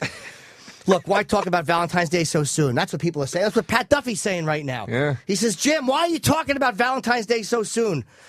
Here's why, Pat, because Steven Singer sells out of these roses every year. He makes 3. He's a dummy. And he wants to make sure that you, and I mean you, Patrick Duffy, get the first shot at ordering his brand new hot pink Love Rose. Limited qualities are available, of course. That's the way the iPhone, the iPod, the iPad, all this great shit, limited stuff. It gets people interested. Reserve yours today. Steven makes it very, very easy. You go online to IHateStevenSinger.com. Click on the real long stem rose. What else would you click on that site looking for a rose? You choose your color, and you have it shipped to your door for free in a beautiful gold foil gift box. Each rose comes with your own personalized message. So maybe you could go, "Look, this is Pat. I love you. I can't take it anymore. So I want you to remember me forever by this." And she'll find it under your swinging feet. I'm kidding, of course, Pat. I love you. This is a gift you can trust and a guy you can trust. Steven Singer. Visit him in Philadelphia at the other corner of 8th and Walnut. Call 1-888 IHateStevenSinger.com or IHateStevenSinger.com on the phone. I'm a cunt and a half. Call 1-888-I-HATE-STEVEN-SINGER or online, IHateStevenSinger.com. Joe, do you have any plugs before we go? Are you doing a gig or something? I literally was walking by. I just wanted to come and say hi. All right, next time come in a little bit earlier so we can enjoy hanging with you. I was across the hall, and I wanted to say hello. I saw a couple of pals in the room, and yes. It's one of those things. Well, I didn't know you were here today. We have to go because of the replay. I'm in Zany's in Nashville, and thank you to Louis C.K. I didn't know Louis called in, and I was just taking him as a real call. This cunt calls in, and there's a cunt on the phone going, "Hey, I called in, I got right through to you." I'm like, "All right, you're fucking with me." But he just kept going, and I'm like, What is this guy he's just insulting me? And fucking E-Rock goes, "It's Louis C.K. I'm like, "Oh, I didn't get it." And then we had a very lovely chat about high school. So thank you to Louis, of course. Call in any time, and that's it, right? Ron and Fez next. Ron and Fez next. You're welcome, people. Jim Norton is now done dealing with your bullshit.